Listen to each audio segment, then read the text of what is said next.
Merry Crisis. Merry Chrysler. Happy Christmas. Hi. I like that TikTok. It's a good one. And happy Hanukkah and everything else as well. Welcome back to Wheel Takes, a podcast that is oftentimes about the Wheel of Time books, and today it's about the Wheel of Time show on Amazon Prime Video. My name is Gus, and I am a fully spoiled reader of the Wheel of Time. And I'm Allie, and I am a first-time reader of the Wheel of Time, currently on book 11, chapter, I think, 4. Yes. And we're not here to talk about that today. We're here to talk about the show. Specifically, Season 2, Episode 5, which is called what? Damane? Yes! I remembered something. Da-na-na. I've seen this episode like 4 times now.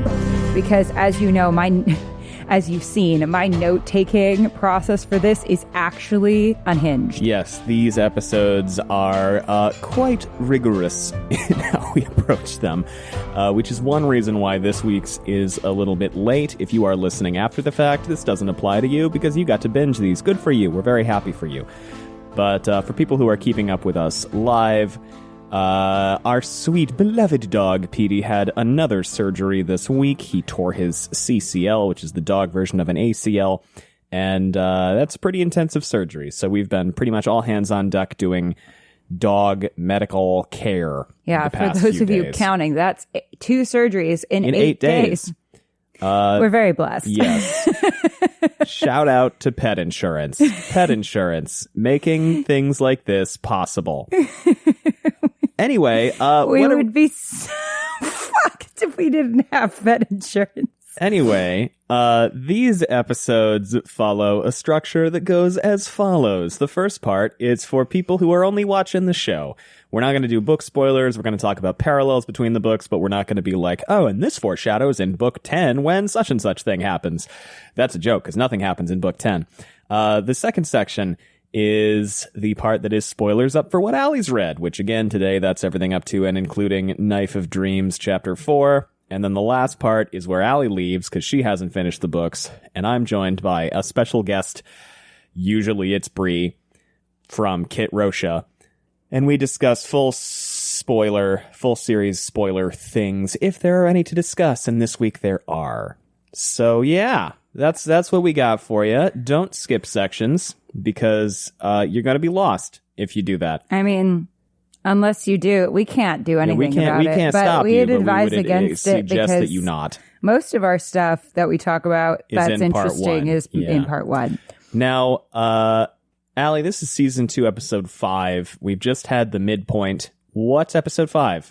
Episode 5 is the second story turn. Something that I like to call, well, I stole this from Blake Snyder's Save the Cat, but the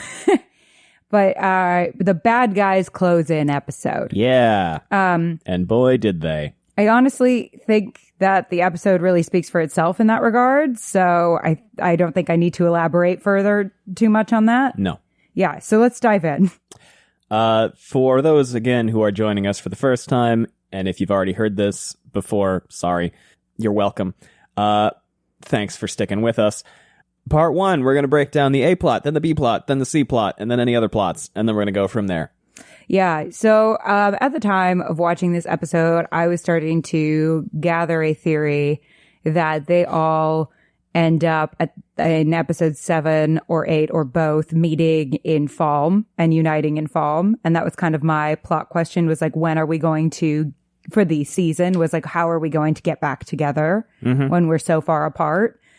And the road in this episode, I thought, was a really interesting device because it acted as kind of a connective tissue between the plots. Even with Matt, when we didn't even see him this episode, the fact that they were on the road a lot to different places became this hint that they're starting to converge on similar places, or there's a nudge toward the same place. We're getting the sense that there's momentum toward uniting. It's also a liminal space signifying transition, both literally and from a character standpoint. So we're starting to see that. So the plot question of the episode is, will insert X character get away? Yeah. Because we've got a lot of people trapped in situations, and the question really has become, how do they will they get away out? from this situation so that we can unite on one front, especially as we get to the question of what will happen to the Dragon Reborn when he sees all of his friends are lost. Yes. So we're raising the stakes there of that question of like, will they get away? And Lanfear discussed that at length in one of my other favorite scenes from this season so far. Yeah. The little, the Forsaken tete-a-tete. I have an essay. I love seeing those two in a scene together. So much fun. So much fun. It's so funny because as I was editing our live reaction for this, which is available on YouTube maybe now, we hope so. Yeah, that's the goal. It kind of depends on whether or not we run into copyright issues. Yeah. So whenever it is available, it'll be linked down in the description. Yeah, sometimes I have to do some really creative slicing and dicing as I'm learning. And as I'm learning new skills and new programs.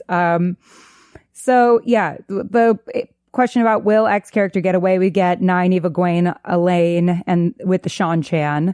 And we look at the tower plotline. There's a little bit of a couple tower scenes that we get with Varen. Yes. I love those scenes. It's so great to see her back.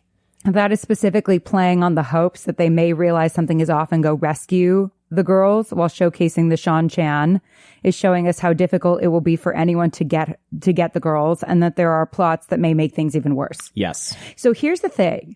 When we're talking about the A plot, B plot, and C plot, there are a couple scenes, not episodes, that take place in the tower, and there are a couple scenes that take place with the Shan-Chan that don't have the girls involved at all. Sure.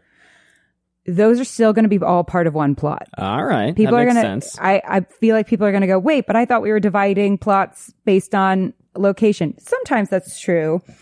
In this particular instance, because they are all really there, not as their own plots themselves, but as slight looks into other locations that are actually really just informing the original plot line of Nynaeve and the girls, we're going to lump them together as one plot. Yeah. Screenwriting is more of an art than a science in this way.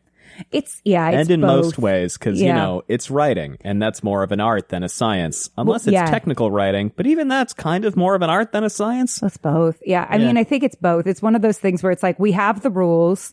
We have them where we're like, these are the rules, but now let's fuck with it. We get into these moments of creativity where it's like, okay, when we're trying to break this down, I was breaking them down into their own thing for a while when I was first breaking down this episode. And then I was like, in terms of talking about them, they are the same plot. Yeah. Because the individual little snippets themselves don't really have their own standalone thing that's going on. It's all about what's going on in relation to the girls. It's all and their focused around the three.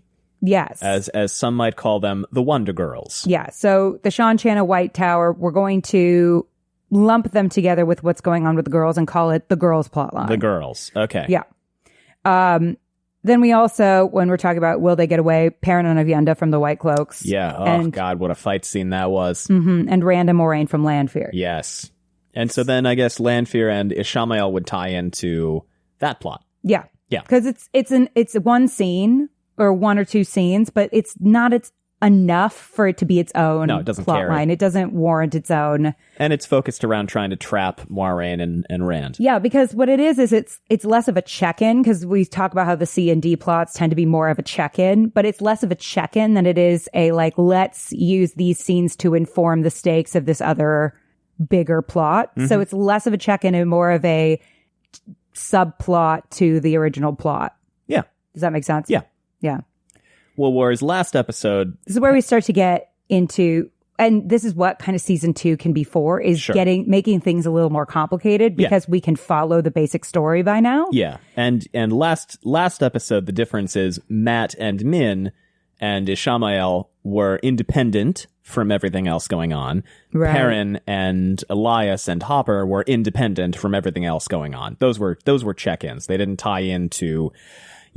Daughter of the Night reveal, or into Nynaeve's grief, or Moiraine doing stuff. There was no real... I mean, there are overarching tie-ins to make the episode make sense, right? Just like the road or the plot question of will they get away, but they don't really inform each other too much beyond that. No.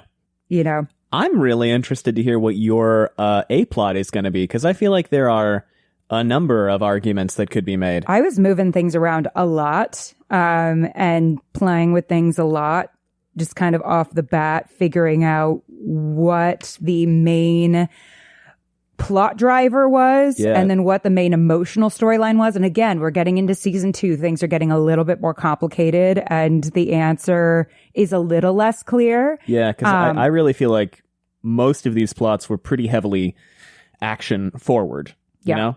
They were emotional too, but they were, you know, stuff's popping off. Things are happening. So I have my theories and we can debate about it a little bit because I have some debates about it, even just talking about them. Because I think we went very in depth on each of these 3 plot lines, which I think is why we had no place for Matt this episode. Because they went so deep into each plot line that I don't think they had the ability to really add something else without really hamstringing some really important stuff that was going on. And also it's the basic improv rules of if you're traveling, just get there. Just skip it. Yeah. You don't need to, if we're getting in a car, you can then see us getting out of the car or at the destination. We don't need a scene of everybody in the car. And I just think dramatically there wasn't going to be anything that Matt was going to really do until he gets to Kyrian, which I'm assuming is what happens next at this point, because they mention that he needs to go to Kyrian. Yeah, and Min seemed amenable to it, even though she doesn't want to be working with that. The Forsaken seems as though she's a little bit between a rock and a hard place. Well, I also think that it's a tension thing too, right? The more we see of them in between that destination and Kyrian, unless Min is going to change her mind, in which case it's dramatically interesting for us to see that tension. The more time we spend with them, the more the tension goes down. Yeah. Right? The more we know about what's going on there after we hear take Matt to Kyrian, the less we're going to feel the stakes of that moment. I think the other thing, too, is there is so much happening in Kyrian this episode.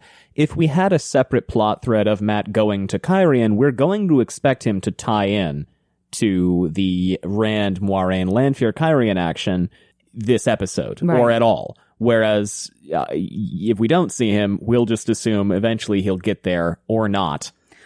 In some, it's a big city in some other way. And right now he's not really tying into the overall plot question either. There's not really something for him to get away from. I mean, Min / Ashamael is an argument, but I don't know that I agree with that. You know, Matt, let me push back. I think he's running away from who he might be. He's running away from himself. In a thematic sense, sure. Yes. But I think this episode is a little bit more literal. Oh, okay. I'm sorry. In terms of getting away? I thought you meant of the overall season. No, I'm meaning this episode in particular. That, sure. He is not actively fleeing an imminent threat. I understand. Yes. That's I meant in the more like tangible, immediate threat sense. Yeah. We're already seeing a lot of people traveling. Yes. Right? We're already seeing Perrin on the road. Yeah. Rand on the road. So Egwene and Nynaeve, Elaine and Nynaeve on the road. So I feel like that was a lot of road. Roads are only so interesting. Yes, that's very true. Foresty roads are only so interesting unless something happens on the road. It's a very difficult location to raise stakes in because it is an open arena. Yeah. So the question is always like, why don't they just leave? So you have to make it very difficult for them to leave, like the pursuit with Lanfear, or Perrin having to continuously double back because he's got some stuff going on. Well, in last episode, Perrin and the Wolves, there was a check-in on the road. It was a check-in and let's do some exposition, right? Yes. And they had get up to speed with what's going on with Perrin, not, And they had cute dogs and Elias being funny to carry that. Oh, the cute dogs really help. I cannot tell you how much that helps. But yeah, the tension... cute dogs carry. The tension on that road sequence was less about them fleeing in imminent danger and more internal. As like Perrin is wrestling with what Ishamael just said to him about whether or not he's a monster. But Matt's internal struggles don't have... the only person that really has... new information that's been introduced that would cause internal struggles that we haven't already gotten a lot of beats for is Min. Min, yeah. And honestly, again, the less time we spend with that right now, the more tension we're going to feel, because this entire episode, as we're spending time in Kyrian, we're kind of looking for Matt. Yes. We're kind of like, is Matt going to show up? Is he here yet? Is he here yet? He's top of mind regardless of whether or not we see him, because we're spending so much time in Kyrian. Absence is often as much of a character as a character's presence. Right? Right. And I remember leading up to this episode, there was a lot of discourse online of people going, oh my God, I hope, specifically from people who have read the books and who have notions about specifically what Matt should be doing or where he should be getting set up to go, where people are going, we need Matt, we need more Matt. If we don't get more Matt, things aren't gonna pan out. And it's funny because after the episode ended, I didn't see much, if any, people replying to that in I wish we'd had more Matt, specifically because this episode was so loaded. I did see some. Oh, you did? I did. Yeah, I did see some people really freaked out after this episode about Matt being missing. Yeah. And again, we're not here to tell you how to feel. That's not a problem. But I'm just talking about why, from a storytelling perspective, he is not there. Whether or not that's how you would have handled it, totally up to you. But I can see why he wasn't there. Yeah. Just from we've got a lot going on in this episode, as you will hear, because I'm sure this episode will be fucking long. Multiple climactic, very exciting scenes and instances. Yeah. But from the plot breakdowns, I gave the A plot to Moiraine and Rand. Yeah. Yeah. Because the overarching plot question is, will they get away? And nothing encapsulates that more thoroughly than Moiraine and Rand trying to get away from Lanfear. And they got the climax moment. Yes, they did. They had the first scene after the cold open, which is, again, usually a good sign. First scene and after they the cold had open, the last moment. Climax and resolution. Yeah. And hook for the next episode. So finally, I'm going with they dominated the plot this episode. I'd agree with that. Even though Nynaeve and Egwene and Elaine had a very plot-heavy episode as well. I they agree all with you. did, though. Yeah, they all did. That's the thing, is they all did. So it became very difficult to really parse through, because it was a very plotty episode. Yeah, which was really fun. Which is not a problem. Yeah, it was very plotty, but... Plotty, not ploddy. No, yeah. To be clear, plotty. We're not saying it was plotting. Yeah, it's just... We went from midpoint to, okay, we've got to line up everybody just in time for the low point, which is going to be next episode, yes, right? Where episode 6, all is lost. Everybody feels the furthest away from their goals. To kind of put things in perspective, this episode last season was much more character heavy. It was the Steppen episode, right? The Steppensode. Yeah, the Steppensode. That was a much more character heavy episode. I think in part because we still needed to get to know the stakes and the characters in this world and their relations to one another and why everything was so important. This episode, we're going to give you those character moments, but they're going to be in really plot forwarding ways. The tentpole in episode 4 of season 1 was also more... Explosive's the wrong word, but more like bombastic and climactic and banana pants, I guess. Whereas the tentpoles in season 2, episode 4 were like, oh, fuck, now what? Yeah. It was very much like, uh-oh, now I definitely want to see what happens next week. Whereas I think in season 1, like a Raging Sun and that whole battle they had, and is that the episode where the Matt and Rand run away from the Fade? I think so. It might be. I haven't watched season 1 in a minute. Let me double check. That was either 4 or 5. But yeah, a lot of like big moments happen in episode 4 usually in TV. Yes. So you want to hear what the B plot is while you're looking? Yes. Perrin. Really? Mm-hmm. Huh.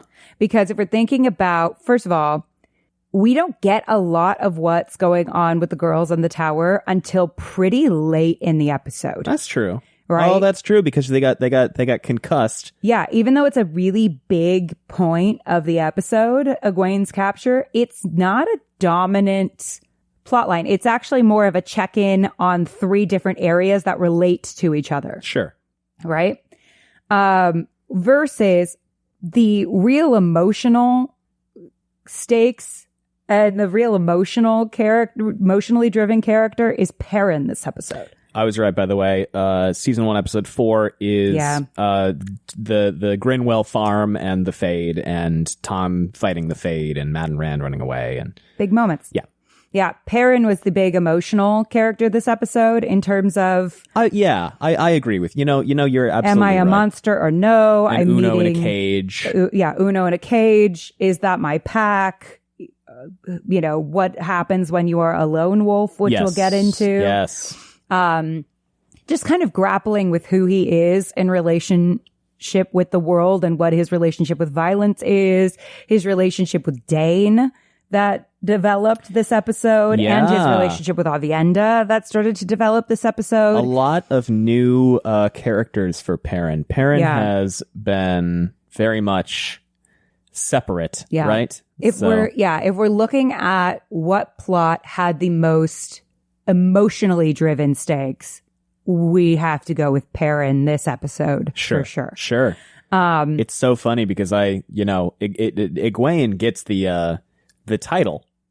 And this was what was so interesting to me was I think that the title does not always have to do with the A plot. It is a helpful indicator sometimes of what they want you to pay attention to. But I think overall the plot question was, will they get away? Yeah. Will so-and-so be trapped by these other people? Will they become subservient?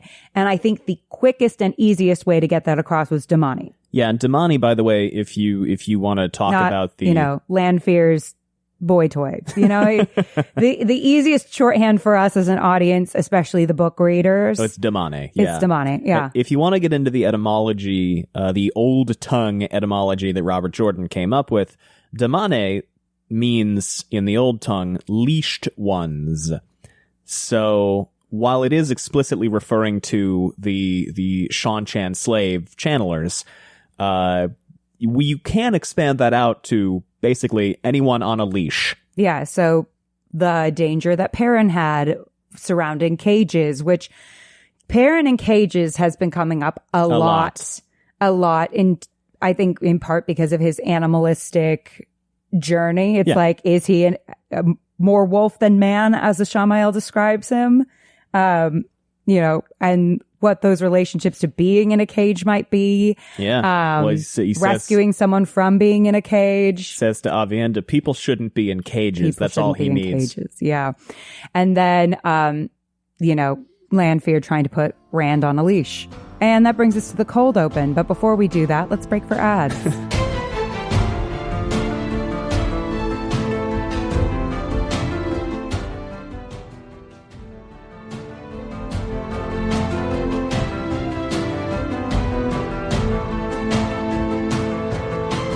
Welcome back. So in true Bad Guys Close-In fashion, we start with a look at the Shan-Chan with Loyal and Ingtar as Dakaval. Yes. Surath walks in with a Shamael. We learn that Surath has invaded the village without permission, so none of this needed to happen, and I think we can jump to the conclusion that a Shamael probably... I think we get it confirmed that he's episode. Like, you have to go. Do this thing because I have a person of interest there. He insisted that they overreach to Atuan's mill. And it's funny because I was sort of thinking, how is it going to be justified that the White Cloaks drove out the Shan-Chan? The Shan-Chan are this, enormous invading force. And right off the bat, they go, yeah, well, you made an outpost in the middle of the country. We can't hold that. It's too far away. Yeah, why Dumbass. would you do that? Yeah. Also, now those people know that we're here. Mm-hmm. Well, it's also interesting because when we're thinking about things in relation to Perrin and his plotline, it also tells us that didn't have to happen. No. So all of the tragedy that happened in that area, all of those girls getting taken, all of that was not Perrin's fault. No. But a response to Perrin's presence. So yes. Perrin, when we think about what's going on with Perrin and everything Perrin has been through, the fact that he has put all those people in danger and caused the enslavement of at least 3 women. Yeah, and young girls. Not by any action, but simply his presence caused this. Yeah, but obviously he's not responsible for it. We're looking, I think, starting to get hints at how the Two Rivers kids might be starting to influence the world around them. Yes. And the happenings around them. It's a great thing to pick up on. Mm-hmm. Because that did not have to happen. No.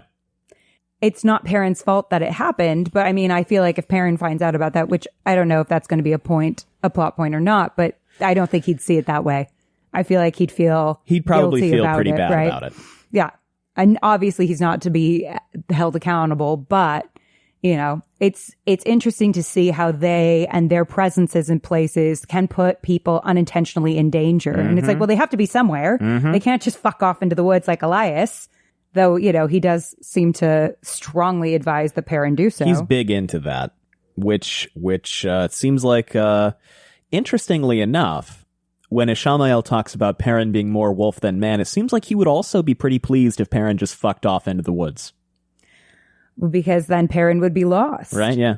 He seemed to have no problem with Perrin escaping from the convoy. That gives us some interesting ideas into, and he said, I'll be watching your progress with Elias with great interest.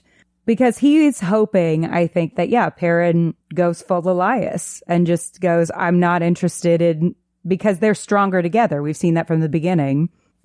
Elias's lack of intervention also caused the events that follow, which Perrin calls him out on. Yes. And Elias is kind of out for number one and his pack. Yeah, and that's pretty much it. And his pack is number one, right? It's interesting because it kind of makes me think of nature as a force.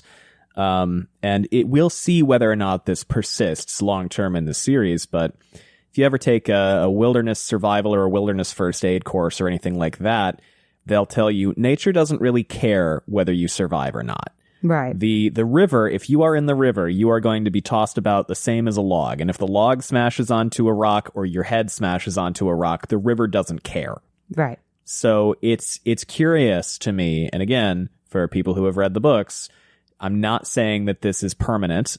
I'm saying it's interesting to me that at this point, the wolves' attitude towards those who are not of their pack is essentially, well, who cares? It's not our business. It kind of reminds me of the Eagles in Lord of the Rings, right? Right. They're like, yeah, well, we're going to do our thing. Yeah. Peace out. We'll probably survive either way. So we learn that Suroth has invaded the village without permission. Yes. We get a sense here of the high-class stratification of the Shan-Chan. Really significant. If we didn't get clued in by the fact that they have slave armies carrying palanquins around that are, frankly, way too big.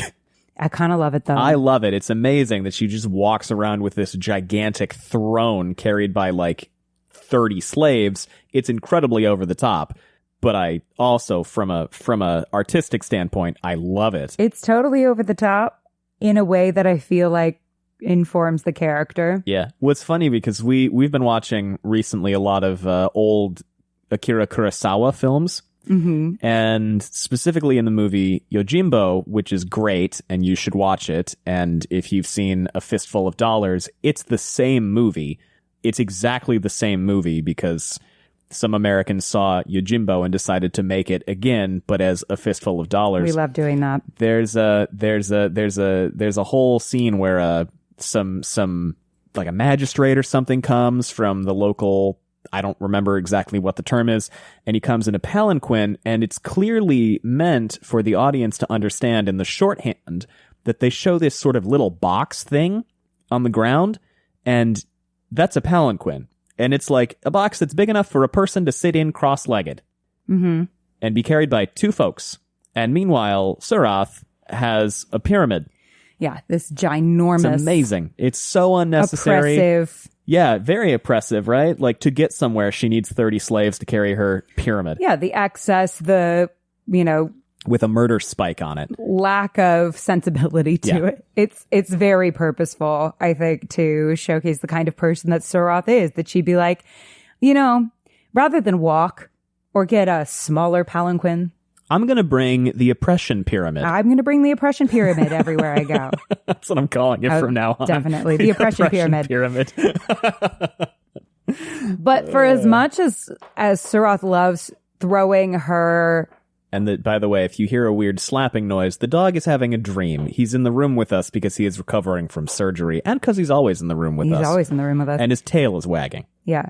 But so for all of Suroth throwing her weight around in terms of the oppression pyramid, she is not the highest ranking Shan-chan. We get that sense right off the bat. Right away. With Turok dressing her down. We also get to see the voices. So these folks have people speak for them. Yes.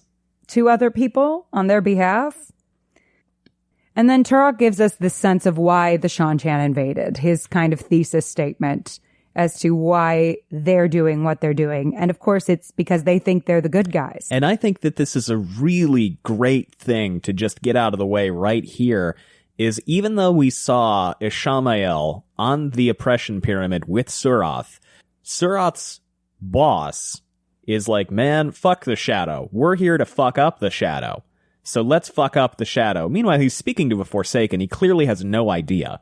Right. Unless, of course, he's in on it and he's lying. And saying he wants to help a Forsaken. Yeah. Yeah. It gets into something that is really a cornerstone, I think, of Robert Jordan's thesis, and something he explores really well throughout the books, is there are bad good guys, right? Mm-hmm. We've already seen that with the White Cloaks, because they're definitely bad guys, but they think they're doing the right thing. And now we have another set of bad good guys with the Shan-chan. I wouldn't agree that they're good in any sense, but they certainly think they are. Right. And yet, with our three different sets of quote-unquote good guys who are ostensibly on the side of the light, our heroes, the Shan-chan and the White Cloaks, all three of them hate each other. Mm-hmm. So seems like it's going to be difficult to unite the world against the Shadow. A little complicated here, because right? they all have different ideas of what that means. Yes. That's a very important part of what Robert Jordan's thesis was that. Yeah, that really was like the most fundamental part of his thing, is if there were a chosen one, people would not necessarily want to follow. Sorry, please continue. Didn't mean to cut you off. No, you're good. But we also, with that, get back to the who is the monster question. That is such a big part of the thematic dichotomy of the series, right? The Shan-chan certainly don't seem to think of themselves as the monsters. No, even though they have... The people at at.and's mill might beg to differ. But even they said that the Shan-chan were better for them, unless your grandchild got taken by them. Unless you're one of the many people who was enslaved. Well, yeah. And related to them at all. The way that they said that was so purposeful this episode too, where he goes, where's Mr. Samudi? Oh, she followed the caravan that took her granddaughter. But, the Shan-chan were better. Yeah. And I go, well, according to you, who didn't have their granddaughter taken. It's a really clever sort of, because this is something that we get in the books as well. And again, we don't actually get to see in book 2 the Shan-chan subjecting any villages. We see the aftermath. Right. And we see the burned patches in the ground. Where people were incinerated because they resisted. And we see that there are some women gone. But I think it's a nice sort of commentary on people who are willing to just look down, right? Perrin kept his eyes up, kept his eyes forward, stared at Ishamael the whole time. But a lot of these people in the villages are like, hey, well, yeah, it's bad for some people, but I'm going to put on blinders and I'm going to pretend this doesn't affect me. Because it didn't. Because for me personally, it seems like I'm okay. Ultimately, they ended up okay. The questioners have been a scarier presence because they're, targeting everybody. Right. As opposed to the Shan-chan, where if you weren't the relative of or a girl who could channel. Yeah, and if you didn't resist and get put on the death spike, the oppression pyramid death spike, then everything was apparently relatively okay. Which, awful, but kind of... You just have to be okay with slavery. Ugh. But we, as an audience, know that they're doing something wrong. Yes. Right? And that's really important to me and also in general. But they're hanging out with Ishamael. Not to mention they have slaves, but they don't know that they're the ones in the wrong. Which is really, I've talked about this before, so I'm not going to get into it too much, but that's important for any believable villain. Right. This also should increase our dread because while Suroth was scary, we see that she's not at the top of the food chain here. No. Suggesting we may encounter people in this society who are even worse. And this dude with his fucking chest piece and head, what a heavily regaled man this guy is. He reminded me of in The Lion King when they go to the elephant graveyard. Like his outfit kind of reminded me of the elephant graveyard. It's so bony. It's so cool. And then, of course, his nails with the gold lacquer or whatever it was on, like it looked like gold plating on the nails themselves. Well, notably, his nails appeared to be artificial, whereas Surat's maybe were real. Kind of hard to tell. Mm-hmm. When Turok demands Surat kneel for punishment, she initially scoffs and looks at Ashamael. Clearly, she's aware of who he is and the fact that he could do some serious damage were he to stand up for her, which she expects, considering he was part of her mission and likely ordered her to do it to get Perrin, something that is confirmed later. But he lets her go under the bus for this, and we see that her punishment is to get her nails cut off as a visual shaming for her disgrace. Even if you work for Ashamael, it doesn't mean he's going to interfere when things go badly for you, even if he's the cause of things going badly for you. Mm-hmm. Everyone then reverts their eyes as another symbol of her shame. But she insists on not having the guards touch her, instead seeing herself to her chambers. So she's down, but not defeated. And I wonder, by the way, because they're expanding a little bit on some of the imagery and some of the Shan-Chan lore, they say, you are barred from this court until you are presentable again. And I wonder if that means until your nails get that long. That's what I thought, too. Yeah. Which I think is interesting. Because that's a long time. Yeah. And what if you break one? Yeah. Padan Fain then saunters down the aisle and gives Turok the Horn of Valir. He says, with this, the whole world will be ours. Now, this is pretty close to straight out of the book. There are some loyalty changes, I will say. Padan Fain is in a different way at this point from how he is in the show. But, yep, just as in the show, Padan Fain does hand this box over to Turok, and then Turok does just open it. Yep. It's funny because much more is made in the book of how this box, nobody knows how to open it. Nobody can figure it out. Padan Fain is like, this is a puzzle for the ages. And Turok looks at it and goes, oh, it's one of these. Mm-hmm. And he just cracks it open, and Padan Fain, whose perspective this chapter is from, is like, this fucking guy, this fucking jackass. God damn it. Seriously? Also, props to the designer of the box. Yeah, it was really it's cool. So cool. There's knots all over it, mm-hmm. which I thought was really interesting imagery of like things being woven together. And oh, yeah. Yeah. Oh, it's a very cool box. And, as adults, we can really appreciate a really good box. Yes, as millennials, we love a nice box. Actually, really Amazon nice did send us one of these. And it's a really nice box. The merch stuff that they sent some people. And we don't want to get rid of it. Of course we don't. Really We're going to figure something out to do with it. Yeah. We just send us suggestions about what we could do with this box. We got to figure out a way to display it, but also use it. Yeah, to store stuff. Display. I'm not sure what we store in it, but speaking of bad guys closing in, because first we have the story turn and the bad guys closing in, and it's just the cold open, right? Yes. We're learning new information. Yes, all of this again was just the cold open. Great cold open. Great cold open. Inciting incident. So we get to the inciting incident. Speaking of bad guys closing in, we've got Rand and Moraine running down the hill. Yeah. Moraine emphasizes that killing Lanfear will barely slow her down. This is to once again get out what a threat and how powerful Lanfear is. Yeah. While having Rand stand in for what will probably be an audience question with, why are we running? You cut her throat. Yeah, she blinked, but she doesn't have any blood anymore. In case we forgot between episodes or it hasn't been made clear to us yet. She's fine. She's fine. We then go back to Lanfear recovering as her wounds heal, and she says, bitch, which makes me scream. Oh, what a line. Hilarious. But also that should scare us because now it seems she's got a vendetta with Moraine. Specific dislike. Yeah. And she talks about her a lot this episode in not very nice ways. No. Moraine also stops any further questions the audience might have by saying she'll explain everything about Lanfear later. We don't have time while we're running. Not really. Yeah. But, the audience might start to feel a little frustration that we're not getting more explanation. So she's like, delivering a promise to the audience of we're going to get there, I promise. Give me a minute. Let me cook. We get to the stables and Moraine tries to commandeer the horses on behalf of the White Tower. When the stable woman protests, Moraine says she's coming with them, or however long your life lasts, I swear you'll regret this night. Now, we've seen how Moraine treats people who get in the way of her saving our kids before because of the incident at Terran Ferry, so we might be feeling pretty nervous for this woman at this point. Yes. I saw some people say Moraine would never kill a horse to save Rand. She would.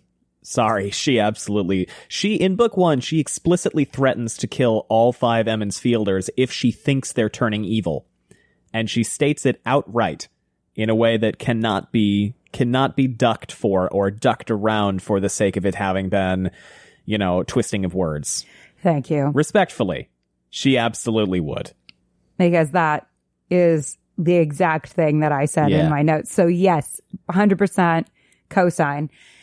I think she doesn't really have an issue killing a horse. It's a bummer, and oh, it sucks. She doesn't enjoy it. No. That's clear. Yeah, I said, well, she might internally, but she would justify it to herself because she thinks it's saving the world. Yeah. She's like, well, it's one horse next to Against all everything. of humanity. Listen, if you watch the live reaction, I'm not happy she killed the horse either.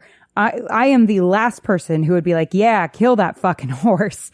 But we have to showcase how serious she is. Yeah. And again, it's getting at that who is a monster. How scared she is of Lanfear. Right? The extremes at which she has to do things to defend Rand.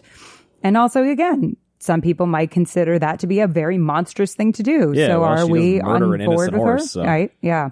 It's a bummer. No one's happy about it. Yeah, let's not pretend she wouldn't do that to protect Rand and co. It also reminds us that there will be casualties that are innocent done on both sides. Not to mention that in a later scene, Lanfear addresses Moraine's brutal commitment to her cause, accusing Moraine of using the stable woman as bait. Yes. Which she might have. Yes. And I think it's left purposefully unclear. I honestly think Moraine did. Use her as bait? Absolutely. But I don't think she had a choice. And I think she might have encouraged the stable woman to get off the road, too, but the stable woman was like, eh. Well, she told the stable woman to ride as fast and hard for Tarvalin as possible. So she did try to give her as much of a chance as she could. Yeah. The stable woman decided not to because she wanted to rest the horses. My hope is that she could get to Tarvalin and hopefully they can fix her. Do something about the thread. Yeah, because watching it again, it doesn't look like her lips fuse together. No, her mouth is gone. No, it's sewn shut. Right. Yeah. So, I think theoretically she could cut the strings because it's not like a flesh. No, because it's not a web. I looked at it and it's like tendrils of her own skin, and then it kind of consumes her mouth. I'm pretty sure she has no mouth. Okay, that's not how I saw it, but that's fine. We can disagree. No, because I thought about this too. I was like, why doesn't she just cut the strings? And that's why I specifically watched for this, because I was like, oh, well, theoretically, couldn't you just cut the strings that are tying your mouth together and then you're theoretically fine? I agree with you that it's definitely more appropriate if she can never open her mouth again. It just looked to me like she could cut it. Here's the thing. I trust you. It looks like strings. And then, but you look at it more closely and it's actually it's like skin strings. Okay. And then it basically consumes her mouth. Okay. Regardless, theoretically, Tarvalin could help her. Yeah. If she keeps riding toward Tarvalin. Obviously, she needs to get there quickly. And listen, it's not like she just popped her fucking head. That's not one that's gonna, Seen that's not one they're gonna come back shit. from. Oh boy. Oh, that was something else. It also should be noted really quickly that she used a sword to kill the horse because she can't use the power as a weapon. Yes. Which is great attention to detail. Well, she also cannot use the power. Oh, yeah. Yeah. Oh, my bad. Yeah. I didn't even think about that. Can't channel. Totally forgot about that. Oh, but regardless, that would have been great attention to detail if that were a detail. And I can't stress, I watched this 4 times, but whatever. But it's also a big juxtaposition to Lanfear's very brutal and efficient killing of the man a couple of minutes later. Yeah. Lanfear walks up and admires the dead horse and says, clever. But Moraine's effort and the slaughter of an innocent ultimately amounts to nothing as a man comes by on a horse. Bad timing. Bad timing for the man. And also, I think that gets at a larger theme that innocents will die. Yes. And occasionally it might be kind of for no reason, actually. Yeah, she didn't really have to do that. She just wanted to. Ultimately, it was for nothing. I mean, she did in the moment have to do it, but then it amounted to nothing. Unfortunately, that innocent's life she could have just as easily, matter. hit him on the head with a club of air. I'm saying. She didn't have to blow his head up. Oh, you're talking about Lanfear. I'm talking about Moraine and the horse. Oh, the horse. Yeah. The innocent life ultimately didn't matter. No, it didn't. Because the new horse comes by a few minutes later. Yeah.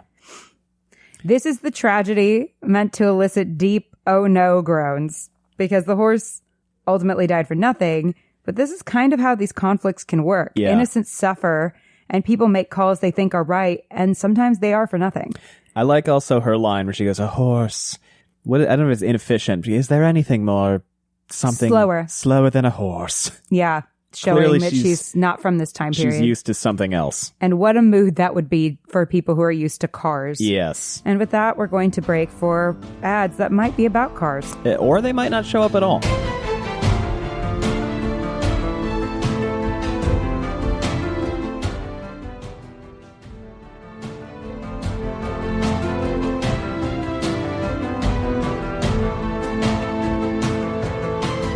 Welcome back. Yeah, so people have asked, why is it that sometimes you say you're breaking for ads and then there's no ads? We just put in a little marker that tells our host service to put ads in. Sometimes they don't. So you just get a free ad break there with no ads. Sometimes they do. Sometimes they don't. But yeah, so the nice man with gentle manners starts talking to Lanfear. She's a woman in the middle of nowhere, and he offers to help her. Yeah. Well, is that not exactly what Rand would absolutely do in this situation? Yeah, a little bit.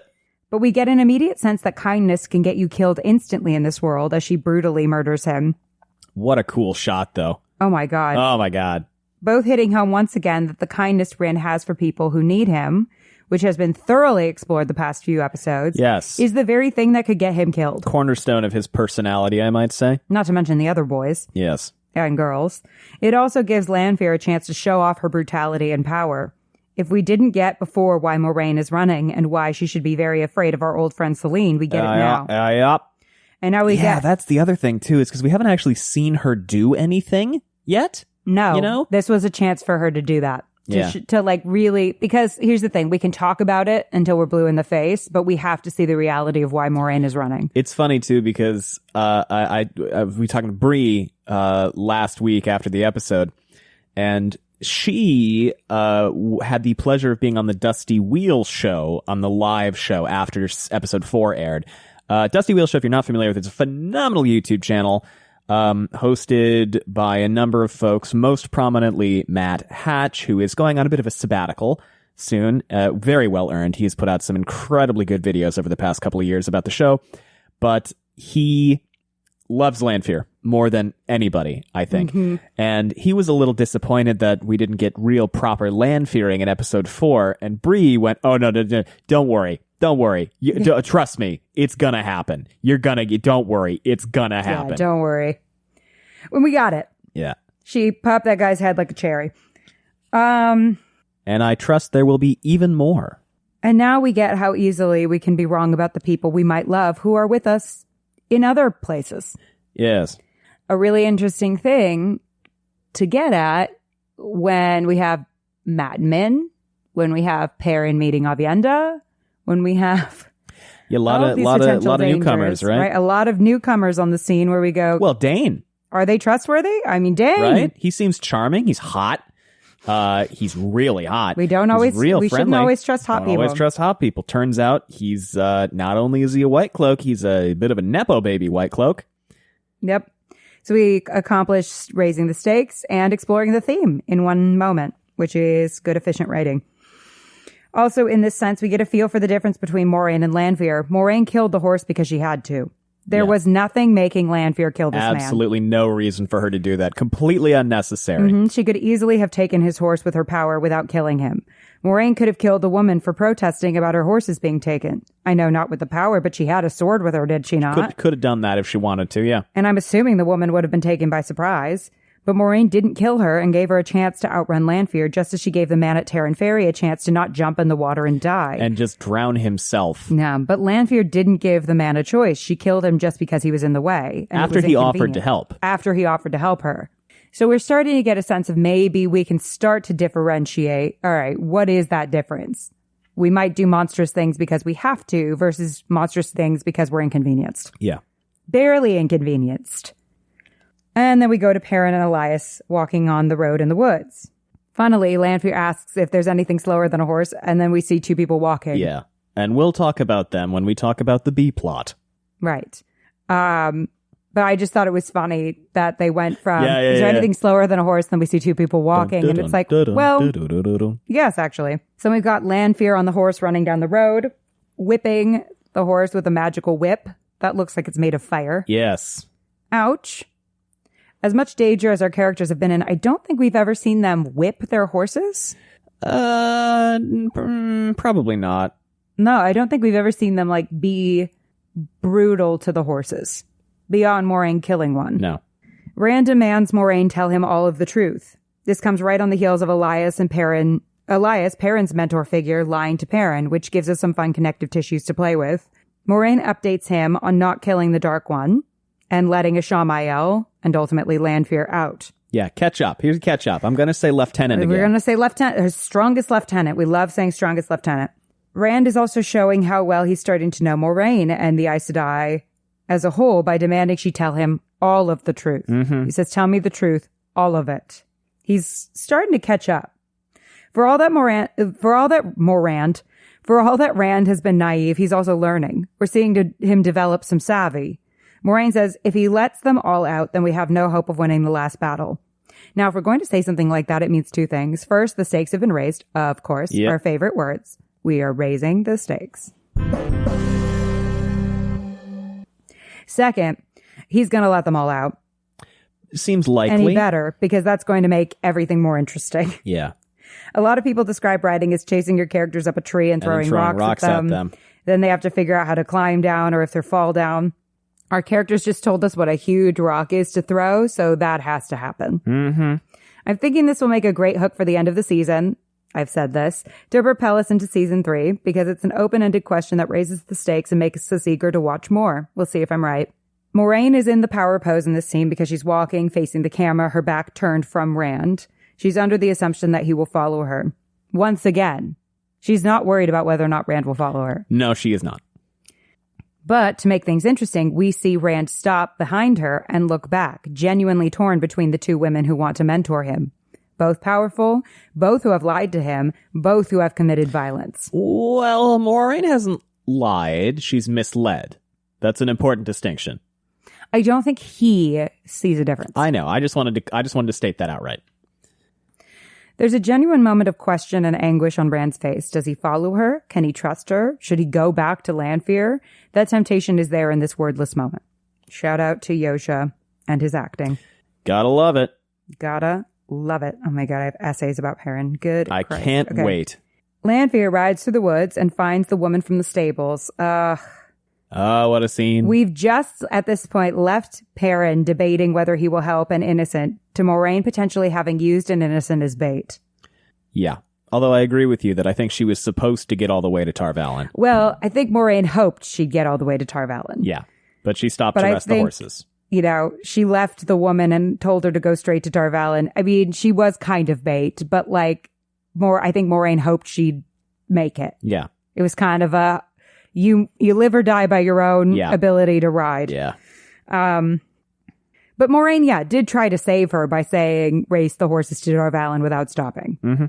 But the woman's tender heart for her horses earns her a potentially slow death when Lanfear brutally sews her mouth shut, unless maybe she can get to Tar Valon. But the question also is, if she does, do they have the magical ability to undo it? Yeah. Who knows? You're going to have to just cut a new mouth? Ew. Ah, God. Yeah. Horrible. Horrid. Don't want to think about that. Once again, we see the consequences of having too tender a heart in this world. Totally new. She thinks about the well-being of the horses and puts herself at risk. New dimension to the phrase, tear you a new one. Oh, and before sewing the woman's mouth shut, Lanfear asks whose idea it was, this little trick. And the woman responds, the Aes Sedai's. The young man seemed half in a daze, only following. And Lanfear immediately relaxes and says, of course he was. He's still so young. I have to remember that. Mm-hmm. Because this means he might still love her. And this can all be blamed on Moraine.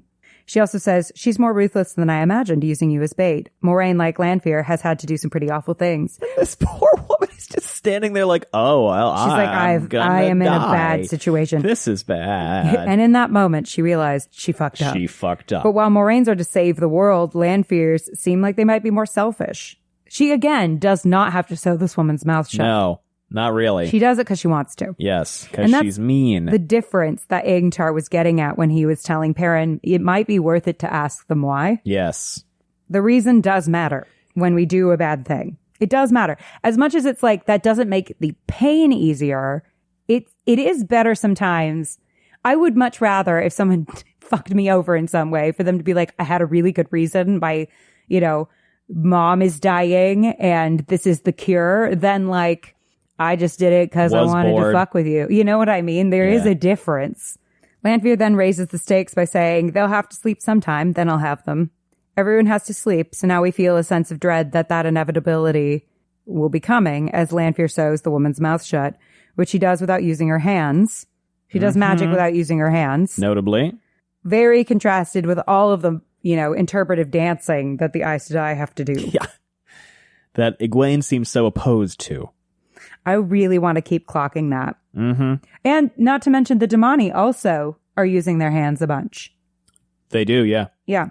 It's different because the Aes Sedai is much more flowy. Yeah, it's more like a dance. Yeah. Damane's feels much more militant. Yeah, there's like a Tai Chi-ish quality to, and I hope that's not insensitive to say, but it is what it reminds me of. I'm always interested in it because it looks so beautiful. And that's kind of what it reminds me of versus this very sharp, almost Fossian movement that the it's like, it's a ha and a ha ha. Like that, I hear my former dance teacher from when I was in high school. He would always do stuff like that. He'd be like, it's a ha and a ooh and a ha ha. and that's what he would do. He wouldn't count. He just kind of, but actually I learned it better that way. So I always liked it, but oh my God, dance teachers.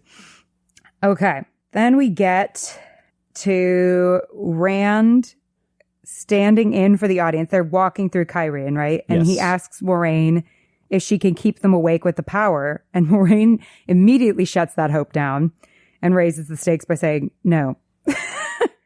She thinks about it. She goes, well, no. It's interesting because in the this harkens back to a conversation that happens in book 1 where she magically relieves everyone's fatigue, but cannot keep them awake. She just can make them not tired. And notably also, Rand doesn't know that she can't channel. Right. I mean, that's the big reason why. Yeah, it just occurred to me as I was speaking. I went, oh, he doesn't know, does he? No. And she doesn't tell him, more notably. Yeah. We never see her tell him that. I don't think so, no. Interesting. Fascinating. Yeah. Makes sense. I mean, she wouldn't give that chess piece away. We should play chess later. Anyway. Moraine goes into the kitchen to find her sister, and we see Barthanes, who... Oh, this is guy. This sweet baby angel. This cinnamon roll boy. Oh my God. What a sweetheart. We get a sense of what Moraine's mission, and being an Aes Sedai in general, have cost her. He just wants to eat his pastries and play cards. With their discussion about how the last time she saw Barthanes, he was about as high as the table. Yes. And he says she hasn't changed at all. She's missed out on most of her nephew's life. Yes. And he's about to get married, so time with him will be even more limited. To the queen. But he doesn't seem to resent her like Anver does. Yeah. Barthanes' innocence is very juxtaposed to Rand's seriousness in this moment, a hint as to how much he's changed from the sheltered Two Rivers kid he was before. And now when we talked about the last episode, we talked about how Anver had like the one servant and maybe a cook. And the kitchen is a little more populated this episode. And at first I thought, funny, so do they have more money than I thought? But she has a nice line. She goes, I assume you're not here for the royal tasting. Right. So I assume that these are cooks from, the palace who are here to work on the menu for the wedding. Well, even like when Moraine asks for horses, she says the queen is sent a bunch. Yeah. Yeah. We get a funny moment in which Barthanes assumes Rand is Moraine's warder, which is a totally reasonable assumption on his part, but funny given all the subtext that he's missing. Yeah. It also hints further at a timeline of how long it's been since Barthanes has seen Moraine, since he doesn't know what her warder looks like. Doesn't know Lan, yeah. Mm-hmm. And it seems Moraine and Lan have been working together a long time. Quite a while. Unver emphasizes that the horses she would lend Moraine are a gift from the queen, a dig at how far she's gotten the house to climb without Moraine, while Barthanes eagerly invites his aunt to the wedding. Something we achingly know Moraine would likely have to skip, which is a twist of the knife. Another hint at all of the important things she's had to miss, not only in Barthanes' life, but her sister's as well. Also, I love, they come into this filthy, having run down the road from Kinslayer's Dagger, ridden down the road from Kinslayer's Dagger, which, you know, it's not across the continent, but it isn't close either. And she's got blood on her. It's incredibly out of sorts. And she just switches kind of back into like, yeah, you know, everything's fine mode. And the Kyrianan in there are like, well, I guess everything's fine. So let's just go with everything's fine. Mm-hmm. It's so fun. She's very good. She's not going to tell them anyway, No. even if it weren't fine, right? They changed Galdrian to a queen instead of a king. Yes. There's a different dynamic between Barthanes and Galdrian from the show to the book. I'll just say it's not romantic in the book. I have no problem with this, though. I like what they're doing and how it ties into the overall Damodred thing that we've got going on. Mm-hmm. Because I really like Damodred stuff for reasons that I can't really get too into in the non-spoiler section. I'm always excited when we see more about the Damodred family as a whole. Barthanes has a cute little line about expecting full subservience from Moraine. He's so We are funny. being very primed to like this kid. Because, again, what did you call him? He's a cinnamon roll. Before that. Just now. What did you say? Funny. He's funny. He's funny. Yeah. Yeah, he's funny. And earnest. And we like funny, earnest people. Yep. When we are being super primed to like someone like this, who seems like a pretty minor character, all things considered, and we spend this much time on them, it likely indicates them becoming important or having an impact on the future plot in some way, whether that be in him becoming a central character, him dying tragically, or in a sudden betrayal. That does tend to happen with this. So We'll I think see. Barthanes and Unver are people to watch because we've been spending a lot of time with the Damodred family. Yeah. Unver once again emphasizes how far the house has risen. She cannot stop barbing at Moraine. Barbing? Oh, but like sending throwing a little barb. barbs. Okay. Yeah. I was like, what is this, a Stranger Things I've turned reference? it into a verb. It's motivated in the scene by her trying to twist the knife. Yep. It's a see, our family doesn't need you. Your absence has had no impact. I was there to make it a proud house once again. Since it has been mentioned so often, it feels like that means there's going to be something important about that rising. Yes, it comes up a lot. I sort of get suspicious. We had some conversations about this. Yes. Do we want to talk about that in Not this in section? full. Not in this section. Okay, yeah, Not we'll in talk full, about but this here's later. what I'll say.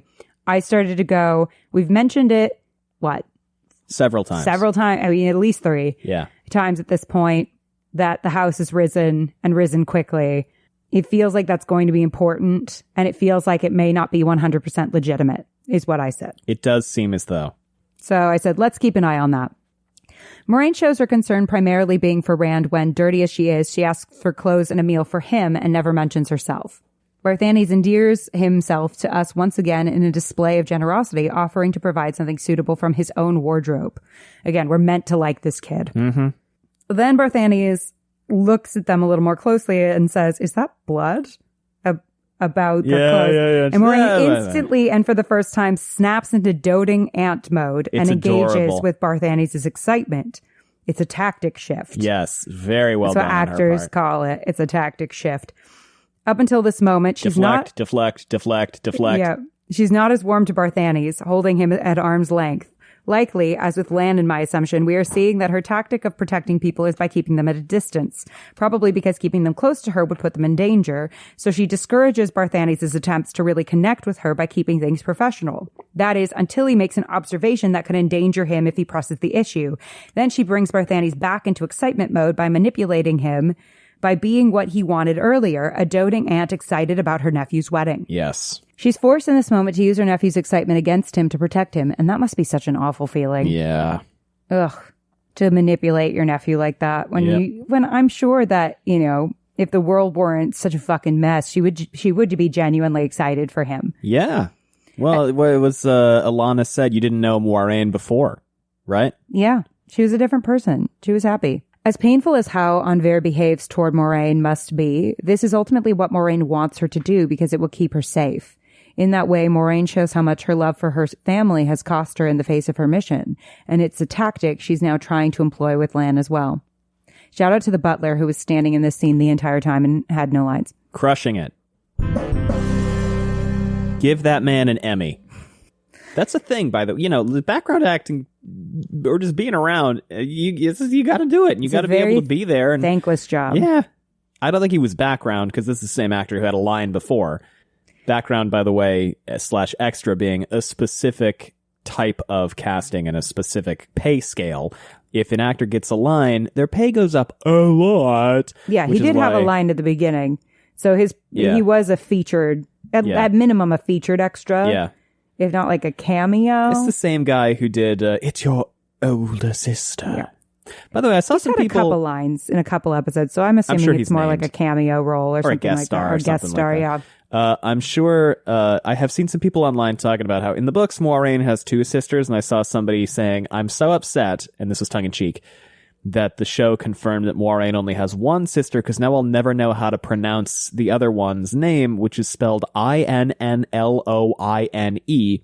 They did specify that this is that this was Anver's older sister. So it's possible that Inloin, Tenderloin, whatever it is, will show up. Inloin? It's Inloin in the books. Innloine. I wouldn't want to exist if that were my name. And now you'll have to exist through our ads.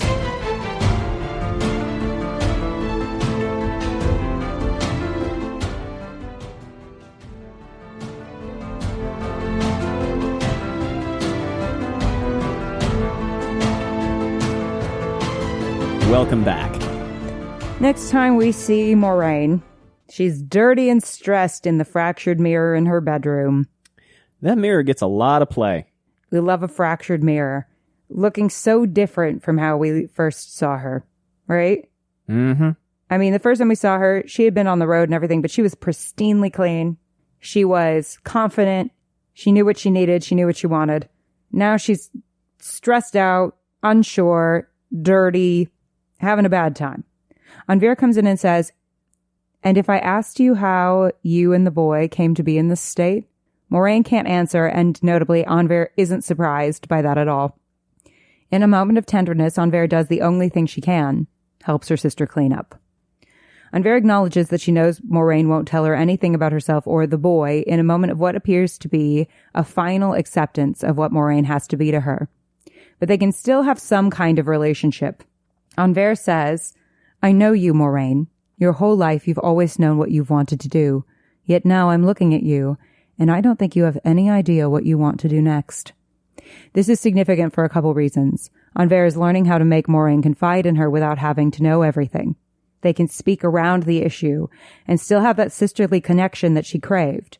One of the only people who truly knows who Moraine is at her core other than Swan, and obviously, of course, Lan, sort of, but Moraine still doesn't quite let him in at times, is Anver, and she knows her well enough to know when she's in trouble, despite attempts to hide that and the distance in their relationship. Through Moraine's relationship with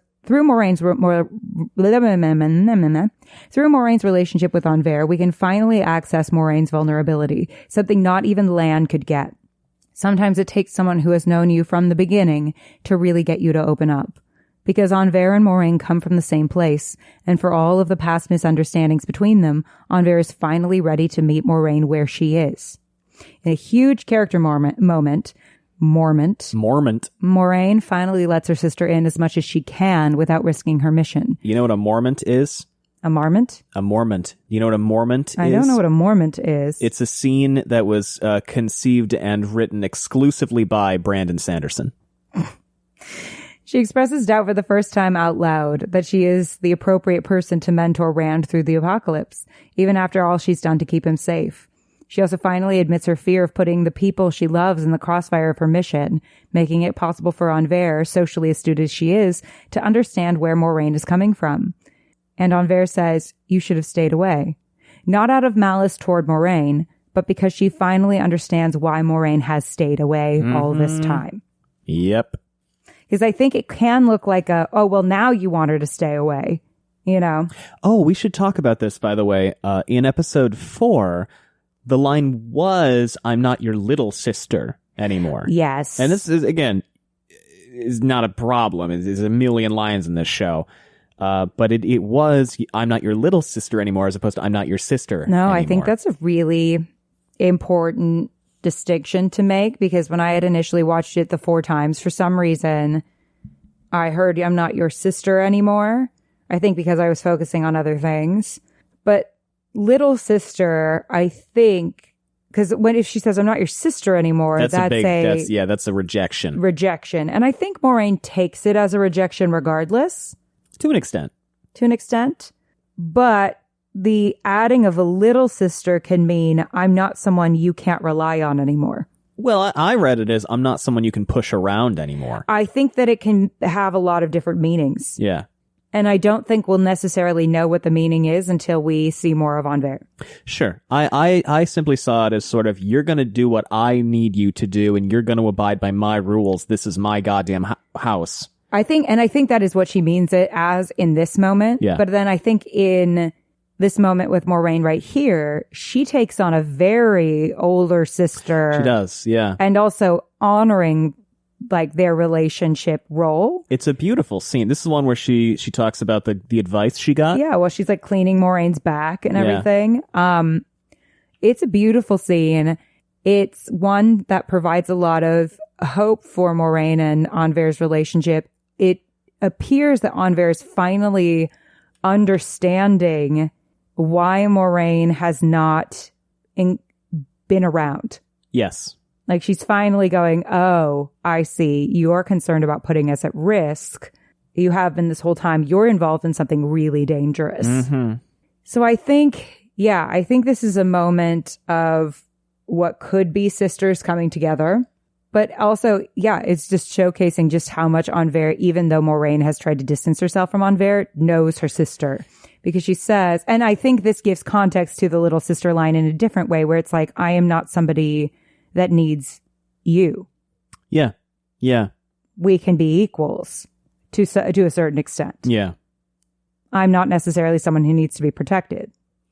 So Envers understands that the advice that she can give is best coming from a younger and more self-assured Moraine. This is the Moraine we met in the beginning. And it is in hearing the words of that woman again that gives Moraine a moment of inspiration. And the line is, when something is upsetting you, or you are afraid, you must ask yourself one question. Is it true? Can you know beyond any doubt that it's true? Can you know beyond any doubt that Rand needs your protection? Moraine realizes that Rand can face Lanfear because Lanfear doesn't necessarily want to hurt Rand. If she wanted to, she would have done it by now. And it's a reasonable assumption that the 3,000-year-old murder witch wants to do some murder witching. However, when you do stop running for a moment and reflect, she could have done that quite a few times. And she hasn't. Yeah, I mean, I think that's the thing. Is like, I mean, if she had wanted to kill him, she would have popped Rand's head the minute she saw him. Yep. So then she must want something else. And that's something maybe Moraine can work with. Yep. Because in this state that Moraine is in right now, she can't fight Lanfear. Now, let's also remember, we have to check in with Ishamael and Lanfear this plot. Because that's a plot as well. Did I skip over that? I don't think so. I think it's next. But I just want to make sure we don't miss it. Because I love that scene. No, thank you for making sure. This is my kind of last moments. Yeah, because I think the next time we see Moiraine, Rand, etc., there's the moment where he's playing cards with Barthany. Wait. Yeah. Hold on one second. Let me do these last thoughts and then we are going into Ishamael and Lanfear scene. So this forces Moraine to do something she never thought she would. Let Rand work with a Forsaken. Envers also shows how much she still looks up to Moraine and that her heart is still available to her sister by saying it's advice she's used often in the past 40 years. So like, as much as she has resented Moraine for distancing herself and being away from her and all of the hurt that she's felt, she's still using the advice Moraine has given her. Yep. So she still has an open heart toward her sister. Yep. But Envers can't fully bring herself to say that she's glad Moraine has returned, instead saying that it means the world to Barthanes. So there's growth here, but Envers isn't yet fully ready to be vulnerable with Moraine. Right. Whether that's for good reasons or bad remains to be seen. We get a look then at something we've been told to be very concerned about, sleeping Rand. Oh, yeah. Yeah, lying in bed. My first reaction was like, wait, why the fuck are you asleep? What the fuck? I was like, did you get a chance to talk to Moraine, or did you just fall asleep like an idiot? And all the shippers lost their minds. It was great. And then we see a hand stroke his face, which we might initially be like, oh, is that Lanfear's hand? And then it's like, no, wait, that's a man's hand wearing the ring we saw on Luce Theron in an earlier episode. So the ring keeps making an appearance, which I don't know what that's about. Ishamael lies in bed next to him, being strangely tender with him, which is something I feel like we have to start tracking. Yes. Because for all he's like, I want to break him, I want to maybe kill him, whatever, he's very tender in that bed with him, which I go, what's going on? He then calls out that it's Lanfear playing in his dreams again, and she appears giggling in Rand's place. So that accomplishes him kind of, one, showcasing Lanfear's powers in the dream world. She compliments him, too. She's like, hey, you're getting better at this. You're getting better at this, this is her domain. Yeah.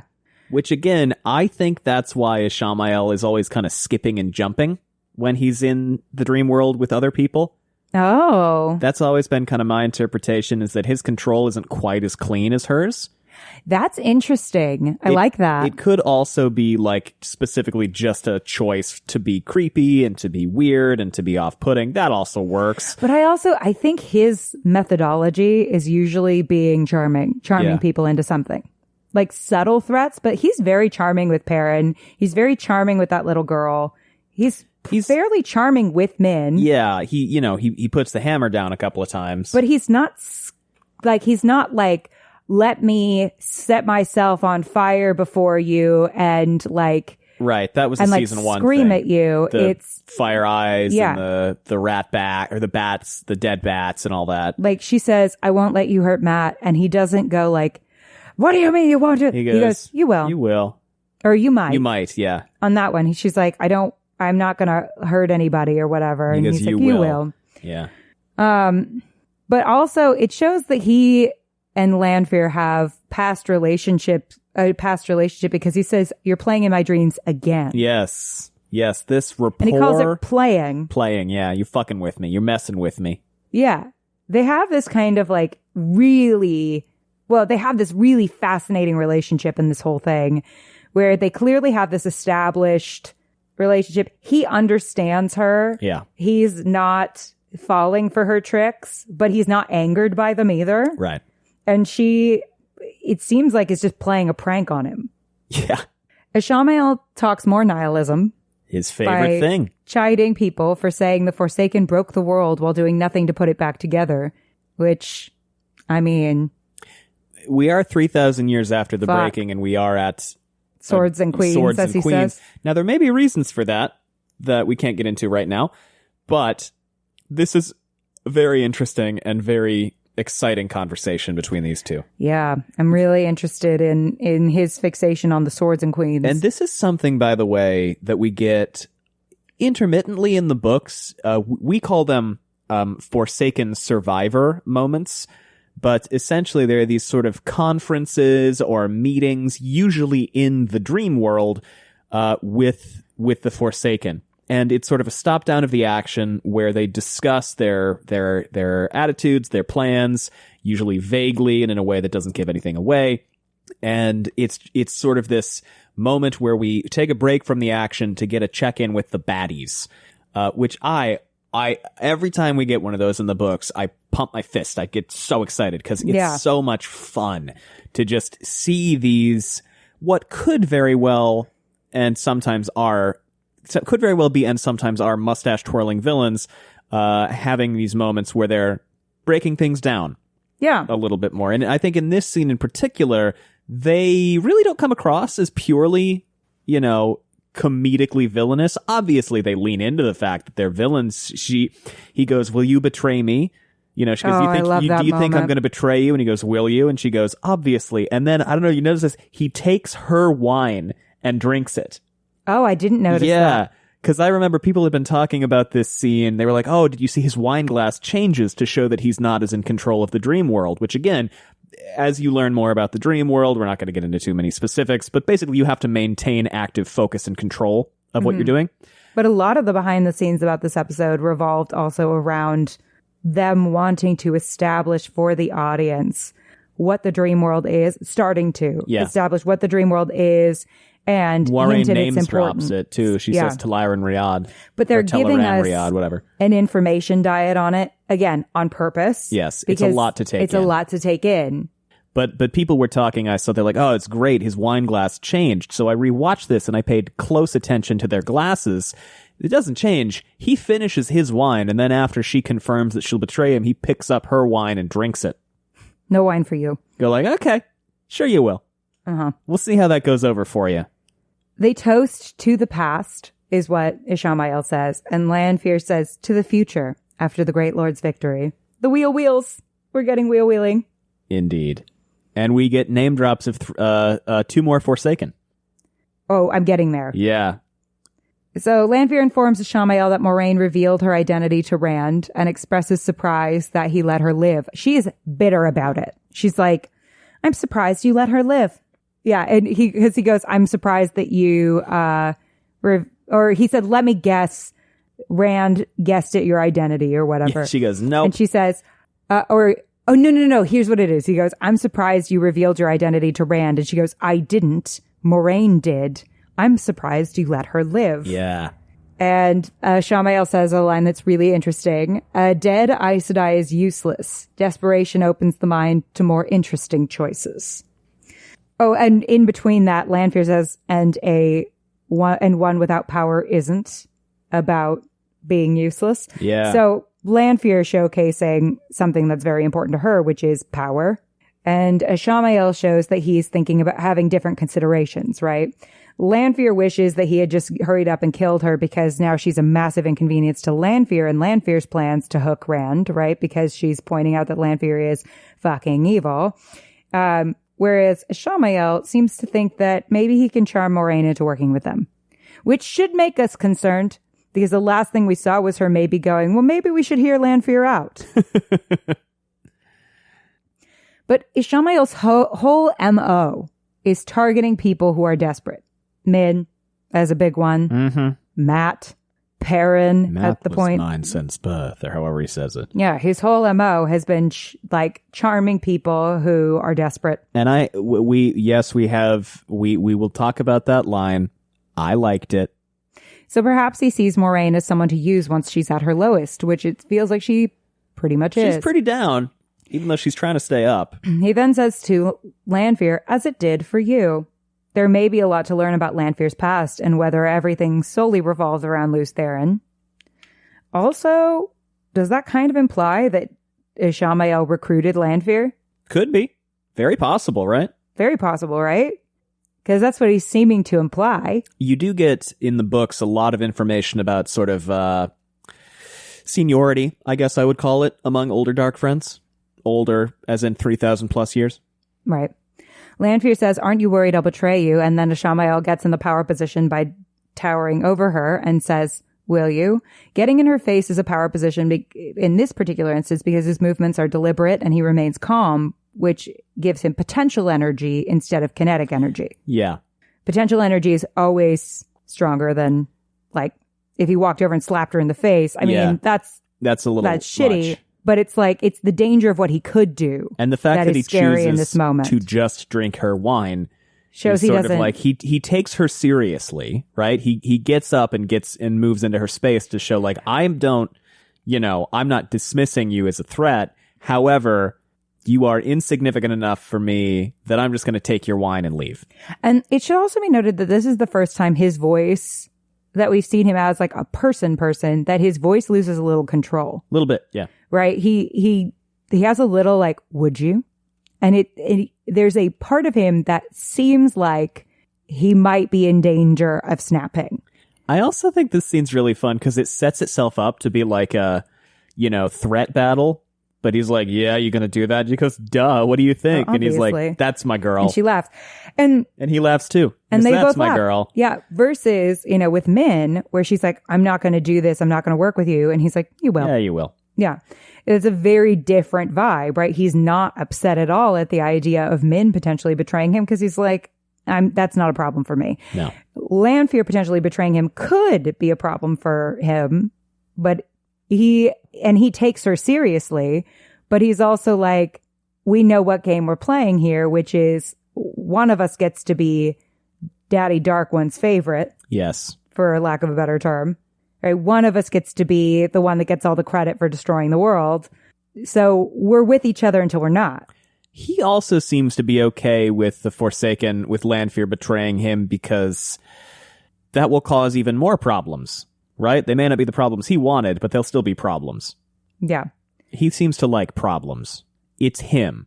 He's the problem. Yeah. It's him. But the fact that she doesn't really reciprocate the intense energy that he's giving her shows that she doesn't really fear him. And then she just kicks him out, too. Yeah, and she considers herself on an equal playing field to him. Whereas he does look at her as a little bit of a threat in that moment, but it's good-natured threat right now. It's like they're playing a game. It's funny, too, because there's a scene in, I think, book 3, where it's Lanfear and Ishamael in the dream world, and not really spoilers, because you know this already, but in the books, for the first 3 books, Ishamael is basically posing as the Dark One. He may think he is the Dark One. And there's a scene where very similar things to this happen, except that Ishamael is a little bit more like, cower at my feet like a worm. And you noted at the time, thinking that Ishamael was the Dark One, Lanfear sure is being dismissive of the Dark One here. Mm-hmm. She's got some attitude with him. Yeah. Yeah, she's got an attitude with him, and he doesn't seem to hate it. No. But he's also kind of like, we see that he takes her seriously, but doesn't necessarily always want to look like he's taking her seriously. Yeah. She's factoring into his calculations. And but sorry, go ahead. But then similarly, like, he kind of has a little mask drop moment with the will you. Yes. When Ishamael looks away, when he takes her wine and he's drinking it, and he looks away from her, Lanfear's face drops. Yes. And she looks really unhappy. I also want to comment on how much I appreciate this nuanced take on Ishamael. This ties in, I'd say, less with Ishamael and more with a different later character that we meet down the books. I'm not going to say who, obviously, who has much more of this sort of nihilistic personality. And I like that it seems that they're sort of hybridizing a couple different characters into this sort of Forsaken leadership role. Yeah. Because Ishamael in the first 3 books does feel very, we make a lot of jokes actually in our book breakdown episodes about Ratback Ishi, because he's having the kids have nightmares, he's breaking rats' backs in their dreams, he's just like shooting fire out of his ass and sort of being a little over the top. And we got some of that in season 1, and I appreciate that this character is a little bit more measured. Yeah, I think the point of that initially in playing it with their dreams was to frighten them and kind of turn them against each other. And now it's like, he's like, well, now my plan is shifted a little bit. Yeah, and they are separated now. Right. And so now it's like, how do I get them where I want them? Yeah. And that's maybe going to take a different tactic. Well, and also in season 1, he actively wanted Moiraine to succeed at her goal, because her goal was ultimately going to be go to the Eye of the World and fight the Dark One, which would let me out. So it makes a lot of sense to me that he was going to be like, rah, bad, monster, scary, run, do what she says, go. Oh, but don't trust her, but go. Come defeat me. Because that is exactly what he wanted to have happen, so that they could set the Dark One's strongest lieutenant free. I'll say that as many times as I can. Lieutenant count. Do we want to also talk about Matt's been mine since birth, etc.? We're getting there, We're getting there? Okay. But before we do, let's break for ads.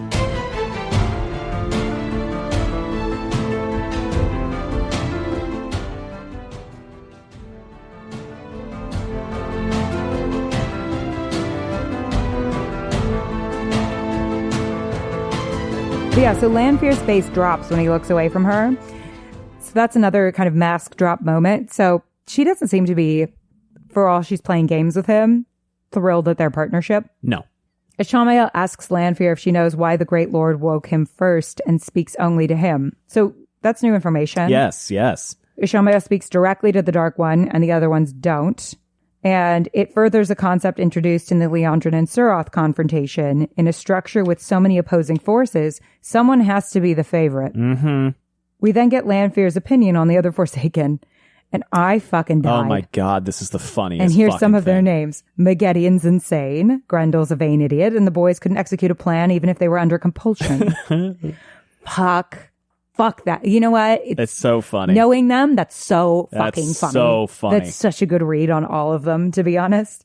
So we can assume that for all these folks theoretically work together, it's not one big happy family. I would say not.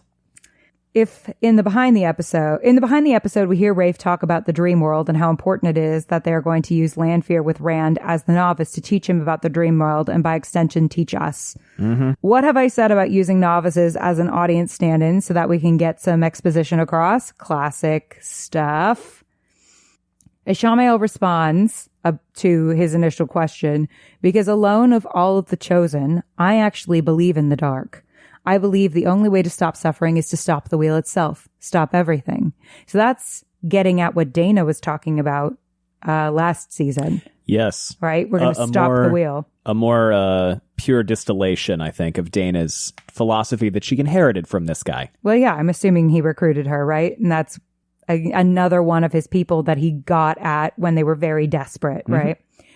So we finally get an understanding of why Ishamael really believes what he's selling. He thinks what he's doing is ultimately a kindness, while the others are looking to just get ahead, or that's from his opinion anyway. That's what makes him so effective as a salesman for this, because he really does buy it. Yeah. Yeah, he seems to be all in on this. Yeah, everything he said to that little girl, he believes. Again, who is the monster? In his mind, he's not one, necessarily, because he's like, really, what I'm doing is a kindness. I'm stopping the wheel, stopping suffering from continuing by causing it. But, you know. He's thinking short-term investment for long-term gain. Exactly. Short-term being 3,000 years versus eternity, I guess. Lanfear does not, in that moment, seem to buy what he's selling. She looks away from him and kind of looks annoyed. Well, she seems to have a different objective in mind. Mm-hmm. One that involves more fucking. So, you know, good for her. And she says, so why release me? And then he puppets her head to the bed. He moves her face over to look at Rand. Oh, yeah. And says, because I know what you want. First of all, weirdly hot. Yes. Everything between them is weirdly hot. The amount of, like, evil sexual tension, I wouldn't even call it sexual tension, but, like, it kind of feels like sexual tension. There's, like, an undertone. But, like, not in a sexy way. And it could just be because Perez and Natasha are just really hot. Gorgeous people. It could be that. I'm willing to buy it, but I felt like everyone else saw it too. I'm not suggesting that I think they're passionately in love with each other or gonna like start making out, but it was a hot moment. This was like a really hot scene. I was like, are we about to see a threesome happen? Like, my God. But yeah, I think he sees himself as her puppet master. Mm-hmm. And she's not happy about that. No, I don't think so. But it's also a showcase of the appeal of the dark. Yep. That sexy, seductive quality that it has. Yep. And Ishamael thinks he can control Lanfear, which is why he released her. He can predict her because he understands her. That's the thing, right? When you have an enemy, you want to be able to understand their motivations so you can see what moves them and what they might do so you can basically 4D chess it. So he released Lanfear because he's like, I get you. And so I feel like I know what buttons to press. He asks about how the current dragon compares to the last one, and Lanfear assesses Rand as softer, takes no pride in his birthright, and rejects his own power. She then shows her concern for Rand's old connections by asking about the girls. Yeah. He doesn't ask about his friends. She goes, how about the girls? Yep. Is your little Aes Sedai putting them in their trap or whatever? And he says that he's only just collected them. He thinks of gathering all of the kids together as a collection he can then use against Rand. He then showcases his intel by saying about them, about the girls specifically, one craves power and the other fears it. It's a pretty good assessment. Very good read from this guy. He's on the ball here. He's making them sound like he can manipulate them based on what we've seen. He probably can. To an extent, at least. Yeah, because he's understanding them. He then shows his confidence in collecting the boys by saying, Matt was born mine, and Perrin will soon be more wolf than man. This all raises the stakes by making it seem like Ishamael is closer to victory than we previously thought, especially given the emotional journeys of all of our characters. Now, there was much consternation over this line. Sorry, let me finish my thought, and then please. I want you to talk about it. But these are journeys that Ishamael seems intimately familiar with and wants to exploit, and maybe can. There was much consternation over the line, Matt was born mine. Let's take a minute, shall we, Ellie, and examine this? Yeah. Some folks interpreted that as Matt is evil at his core, and Ishamael, or like his parents made a deal with the Dark One, something. Frankly, I think that if Abel and Natty Cawthon had made a deal with the Dark One, they would be in, better straits, probably, than the ones they are currently in. Probably. However, I also don't think Ishamael, I mean, there's a complexity to this, but it seems like he's been released rather recently, considering. Probably, based on the fact that he was, in fact, released at the end of season 1. And I understand concerns about a character perhaps leaning more into moral grayness or darkness than might be read otherwise. But I think, Matt in particular is being shown and being illustrated as a character who has an enormous amount of past adversity and an enormous amount to overcome, and somebody who is also prone to temptation. Even the nicest characters we've seen are prone to temptation, right? The wind of intrusive thoughts, the Machin Shin that we had, is sort of everybody's temptations to do the wrong thing. Frodo right? from Lord of the Rings is the quintessential, I'm going to win because of how good my heart is, and even he is tempted by the ring. Quite severely towards the end, in fact. And I really think that all Ishamael was getting at with this line was essentially, listen, it's not going to be hard for me to get Matt to tip over the other side. I got this on lock. The boy has suffered so much. All I got to do is dangle a little carrot in front of him or push him a little bit farther. He's all set.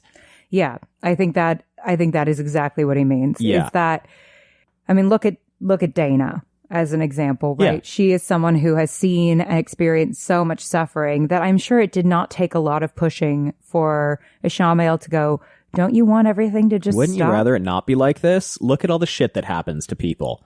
What if it didn't? Yeah.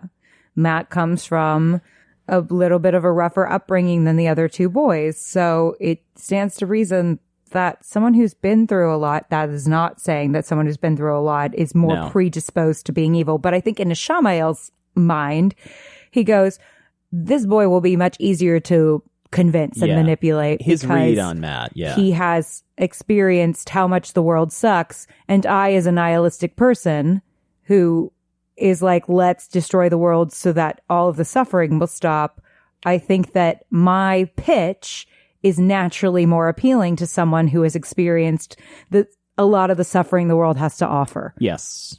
Versus, try doing that to a king. It might be a little bit more difficult. King you'd be able to bring around with the power thing. With other avenues. I think he was born mine because he understands where Matt is coming from. Yeah, and he knows that Matt understands suffering, and he has seen that Matt can put himself first, right? And obviously, yes, stepping away from the narrative itself, a lot of Matt's arc this season is a result of Barney Harris's departure. However, if we look at Matt's journey in the books, we're going to be vague. It's different, but not too different. Matt in the books at this point is in a very dark place. He's in a very, very dark place. Shitty friend to Rand at a couple points. He's quite rude to Rand at several points in the first couple of books, especially.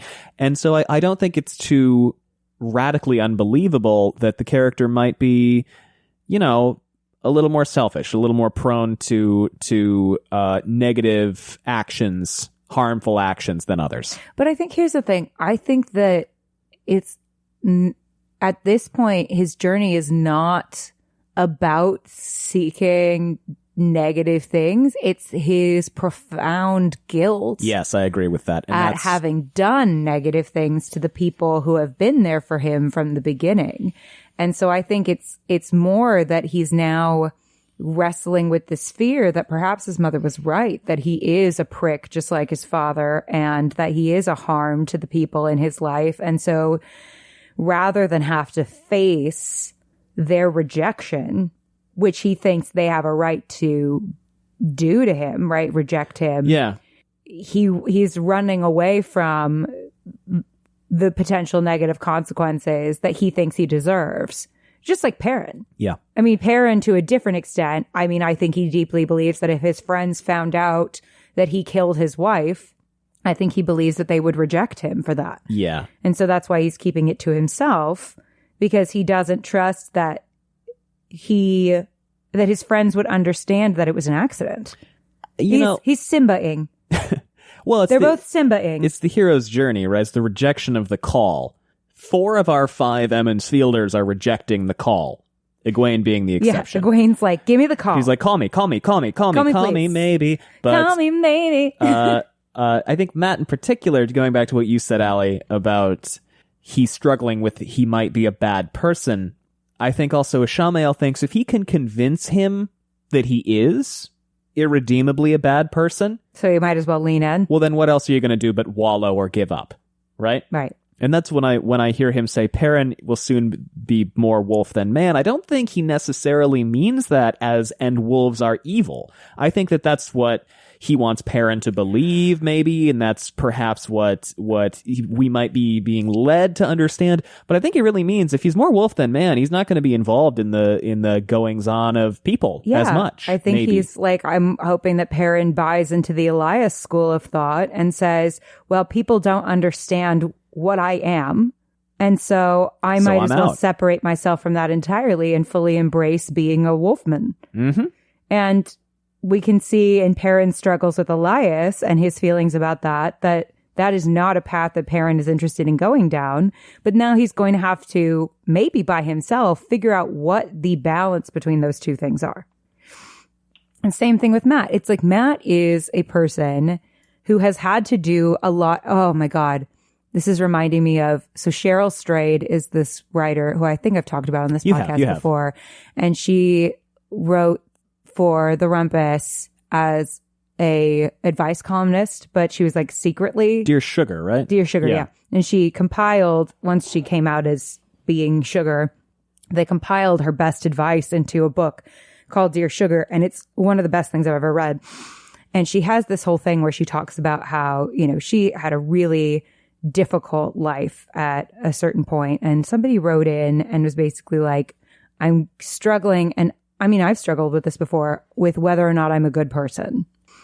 And she wrote back about how there was one point where she would steal things a lot. She, like, for a long time, she would just be in her friends' houses and stuff and pocket stuff, or go to stores and pocket stuff. And she always kind of justified it to herself as, I'll give it back or whatever when I have things, or all of these justifications to herself to make it seem like she wasn't doing a bad thing, until one day she kind of looked at herself and was kind of horrified and disgusted with herself, and was kind of trying to, and of course there was no way to give back or pay back any of the things that she had taken.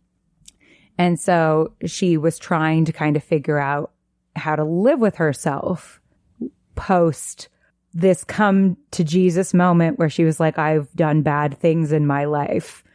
And she sat at the river and was putting blades of grass into the river and was thinking about each of the bad things that she had done. And each time she put a blade of grass into the river, she absolved herself of that one thing. Because even if the people had forgiven her, right, she still had to forgive herself. At that point, she was like, I kind of have to figure out how to move forward and live a good, better life and be a better person going forward. But like, in order to do that, I have to figure out how to forgive myself. Sure. For everything. And so she just sat there with blades of grass, and just each time she thought of something about herself that she hated, or something that she had done that she hated, she would put the blade of grass in the river and say, you are forgiven for this. Sure. And she did that until she believed it. How lovely. And it just makes me think of Matt. So Matt needs to touch grass. Matt needs to touch grass. Well, so here's the thing. It's like Not to be sometimes in life, you do things that are awful that it's not even whether or not other people forgive you. It's whether or not you can forgive yourself for those things. Like he is projecting what he assumes their reaction will be on them because it's the reaction he thinks he deserves, because he doesn't think he deserves love and forgiveness and acceptance. It's one of those things where you're like, who among us hasn't done something shitty at some point, right? The things that Matt and Perrin have done in particular, right, are things that, like Ingtar said, have you asked them why they did it? Yes. And so it's a more complicated question, right? This question of forgiveness and like who deserves it and who's a monster and who's irredeemable, right? And I guess it's kind of all up to the people, but at the end of the day, Matt is no less worthy of love and forgiveness than any of his other friends who have done things, right? Certainly. And neither is Perrin. Perrin deserves to live a happy life after Layla. He can feel bad about it and like probably should. Yeah. Right. But at a certain point, it's like, is the grief and guilt going to be productive or not? Right. And that's not to say that he shouldn't feel it. It's that, can you find a way with all of the burdens that you carry and all of the heavy things to still find a way to create a beautiful world and a beautiful life and do better? And it's like, that's the only thing sometimes you can do is go like, I have to say that I'm going to do better going forward and, obviously try and make amends any way that I can and create something beautiful out of the crap. And so, at this point, Matt has made a huge mistake, right? Obviously. And Perrin has made a huge mistake. But to a certain extent, it's like, that doesn't make them bad people. No. And that doesn't mean they can't go from here and create a beautiful life and make the world a better place. Yeah. But they don't believe that about themselves right now. And here's the thing, is that, unfortunately, with the world ending, they may have to kill people. Yes. And there are people in this world who have had to kill people. He certainly didn't go out of... Yes. He certainly didn't go out of his way to kill his wife. It was an accident, et cetera, et cetera, et cetera. So we've been over that. Yeah. I mean, the thing is that life asks us to make really difficult choices sometimes. And we have to sometimes figure out ways to live with them and be better for them. And I think there are temptations when those things happen to either spiral, right, into self-destruction, which is what Matt is doing, and push everyone away and go, I'm just bad and I don't deserve love. And that makes it very easy for Shamael to exploit him, right? When that's not true, right? Just because someone has made a mistake or done a bad thing does not make them not worthy of love to some extent, as long as they're willing to hold themselves accountable, which Matt clearly is. And that's the thing, is he's clearly holding himself accountable, even to a degree where I'm like, I don't know if you need to go that hard. Yeah. You know what I mean? And then Perrin, the other temptation can be to just go like, well, I'm just going to cut myself off from everybody entirely. Yeah. And just fuck off into the woods. And both means of coping are not helpful, not just to you, but to everybody. Right. Right? There's a certain extent to which, like, you have to just face it and find a way to move forward.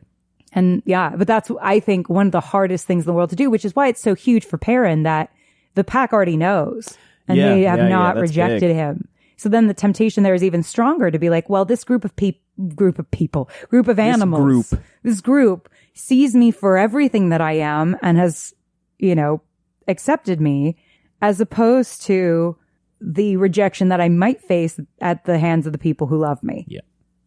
But we should talk about that when we talk about Perrin. Yeah. But I'm like, these two roads are inherently linked, and I think we're exploring them now because there's going to be things, and this is not a spoiler, but there are going to be things that are going to be hard to deal with going forward for all of the characters. And it's like, we're putting them under these stress tests of when the chips are down, when you've made a mistake, when something bad has happened, when we have protagonists who aren't perfect morally. How do we deal with that? Yeah. And how are they going to deal with that? Yeah.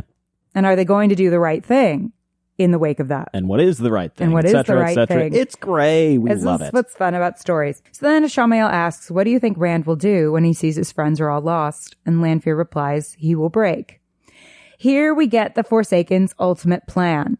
A plan that's already in motion and is very much motivated. They're organized and effective. Which also lends a lot of credence to the theory of we're going to get the gang together. Not necessarily in the way we want. Yes. Is at least not in the way that the good guys want, maybe. Now we're getting into, okay, stronger together unless that together is going to be actively destructive. Because maybe it is. It also means that every time the characters do something that validates something Ishamael has said, we get more and more concerned that they're going down the wrong path because they might be playing into what he wants them to do, which is bad. This propels us into the climax. Moraine tells Rand her plan for him to go into the dream world. Well, don't forget, he's playing cards with Barthanes first. And it's adorable. A moment you love. And I love it, but I love it for a reason, not just because it's got Barthanes Tell us in about it. why you love it. I love it because there's a whole thing in the books about how dice are for lower class people and cards are for upper class people.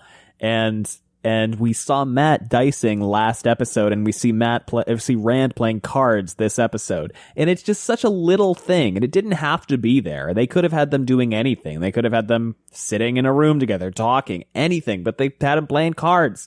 I just think it's a really cute little thing to go like, oh yeah, this guy's rich as shit. This is an upper class gathering. They're playing cards. This is not a tavern. That's a really good point. These are different people. These are very different socioeconomically people from the people that Matt is hanging out with. And I just like it. No. It's very subtle. It's very small. They didn't have to make, this moment happen. They could have skipped this moment entirely. Well, yeah. And again, it gets at the, Rand and Barthanes are very different people. But Barthanes and his eagerness and his joy and his excitement and his youth are not unlike what Rand was like in the first episode. No. And now we'll break for ads.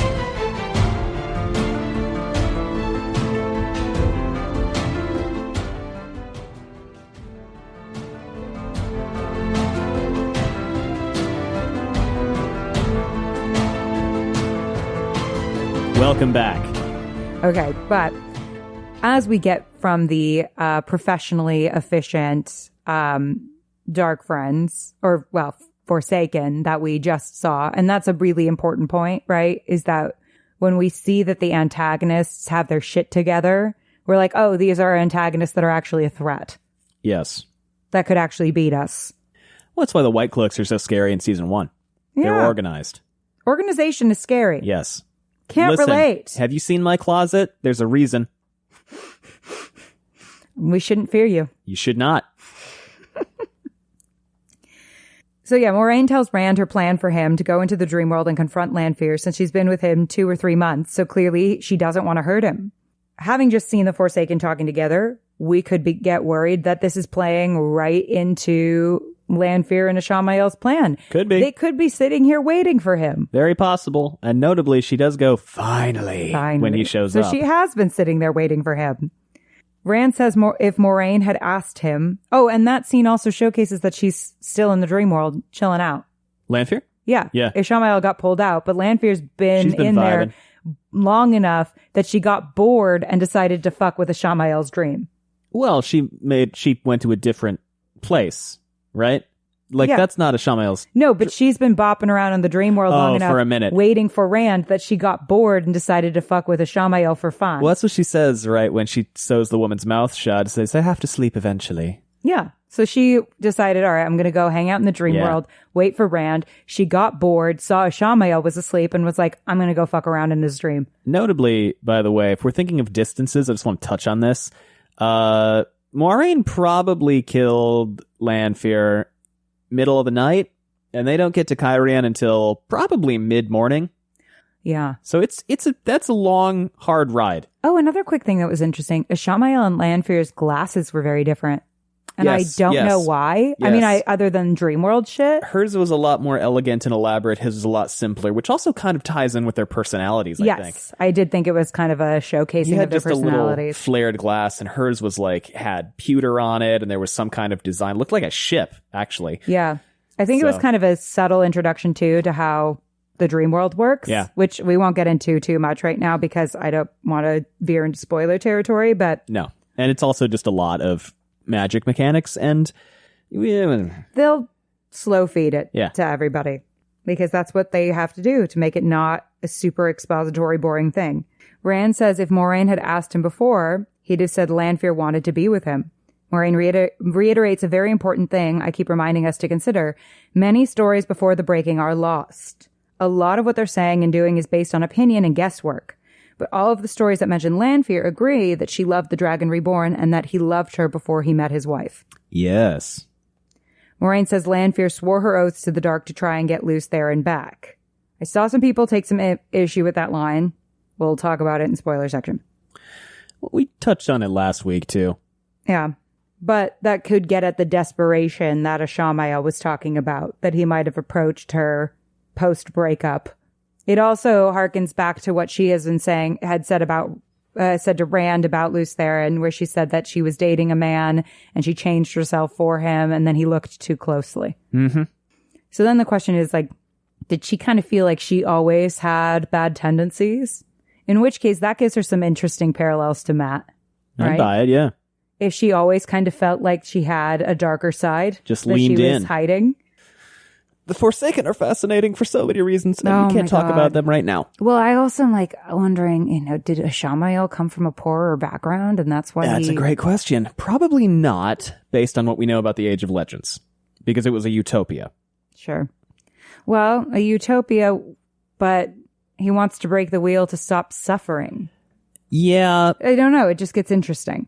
Well, consider if you live in a utopia, but you know that things used to be bad, and you also know that time is cyclical. And they will get bad again. And they will get bad again. Yeah. So the good times are temporary, although, of course, the flip side of that logic is the bad times are temporary. Right. It's the everything everywhere all at once, nothing matters, everything matters dichotomy. Yeah. God, that movie is good. It's so good. I'm so glad we can talk about movies again. It's great. There's some Although that was A24, so we could have always talked about that one.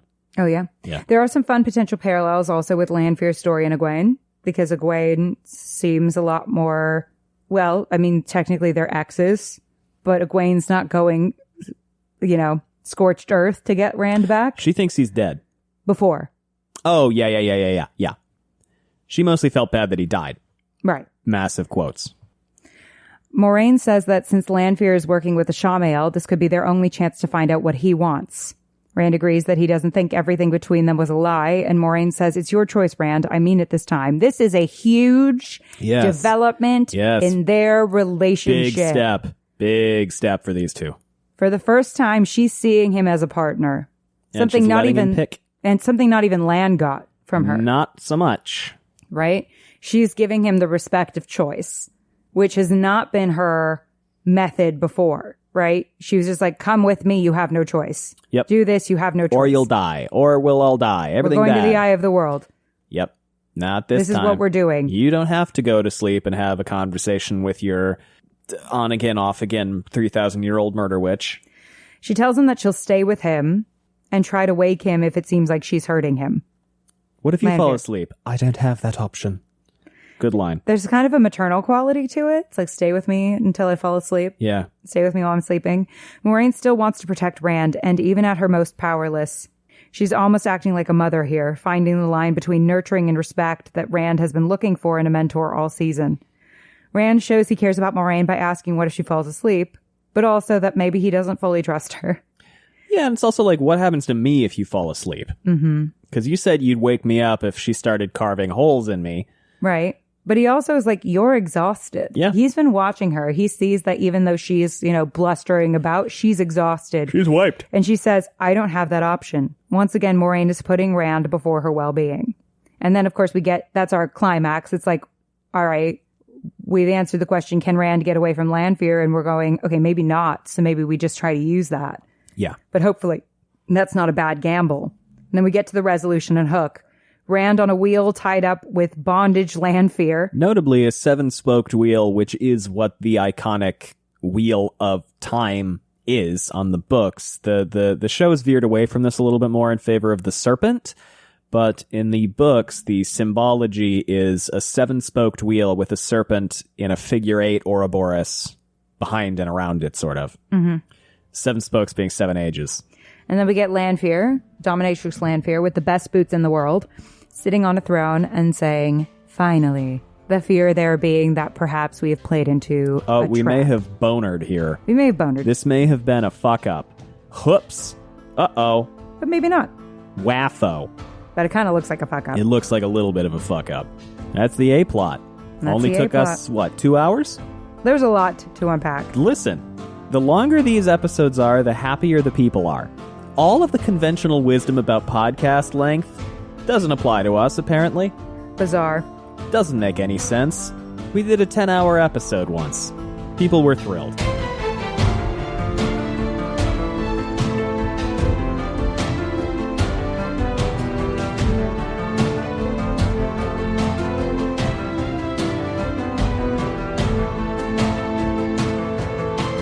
Welcome to the B-plot. So we get to Perrin and Elias talking on the road in the woods. And he asks if his eyes will change like Elias's. And Elias says they will in time, soon if you're lucky. And then says man eyes are useless like everything else we're born with. I will argue with Elias that we have some of the best vision in the animal kingdom in a lot of ways. Read Immense World by Ed Yong. Allie, do you like An Immense World by Ed Yong? Is that a book that you are quite fond of? I'm quite thrilled fond of the book Immense World by Ed, An Immense World by Ed Yong. But this is meant to show Elias's disdain for humanity. I wonder also if the yellow eyes kind of hybridize human and wolf vision. Possibly. Because it seems as though Elias is not red-green colorblind. No. So it seems like it does. Yeah, so it looks like he gets all of the benefits of human sight, which is, what is it, fine focus? Specific focus? And then, I forget. I knew this 20 minutes ago. But like humans sacrifice breadth of vision for specific focus and... Yeah. The only animals with sharper vision than ours are birds of prey. Yeah, that's it, yeah. Yeah, the thing is about biology is everything has kind of like a natural consequence to it. So every advantage has a disadvantage attached to it, right? There's no creature that can be the best at everything. It's just not how life works. And so, because we have such, like you said, finely attuned vision when it comes to like sharp focus, we sacrifice, the more surrounding focus that animals and like have. Night vision. We have terrible night vision. Yeah, we have really terrible night vision.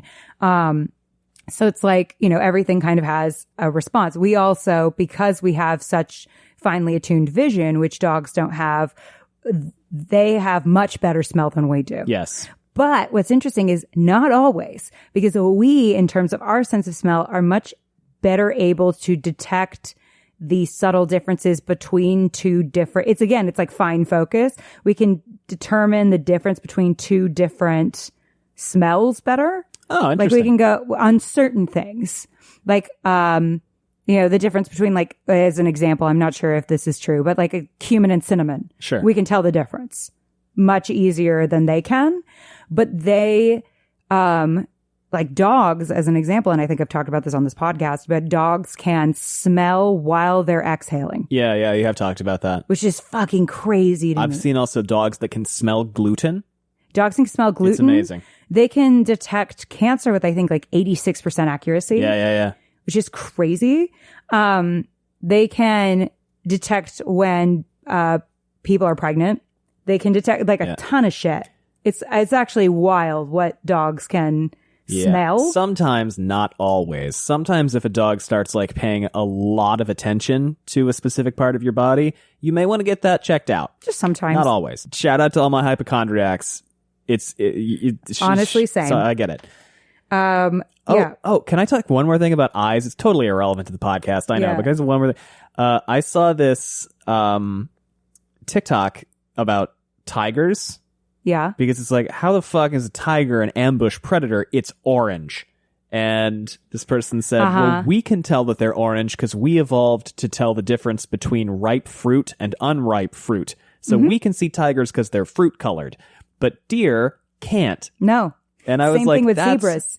Bonkers. It's the same thing with zebras. They look like they blend into the environment to a lion. Yeah. In a way that they don't to us. They couldn't be more obvious to us. And we're like, well, what a dumb evolutionary trait. And it's like, well, That's because we can tell the difference. We have a third type of photoreceptor that lets us tell the difference between red and green, and a lot of other animals don't. And a lot of shades in between. And maybe you don't if you're red-green colorblind. Well, what's interesting is there are colors that we can't see. Shout out to my buddy, Zach.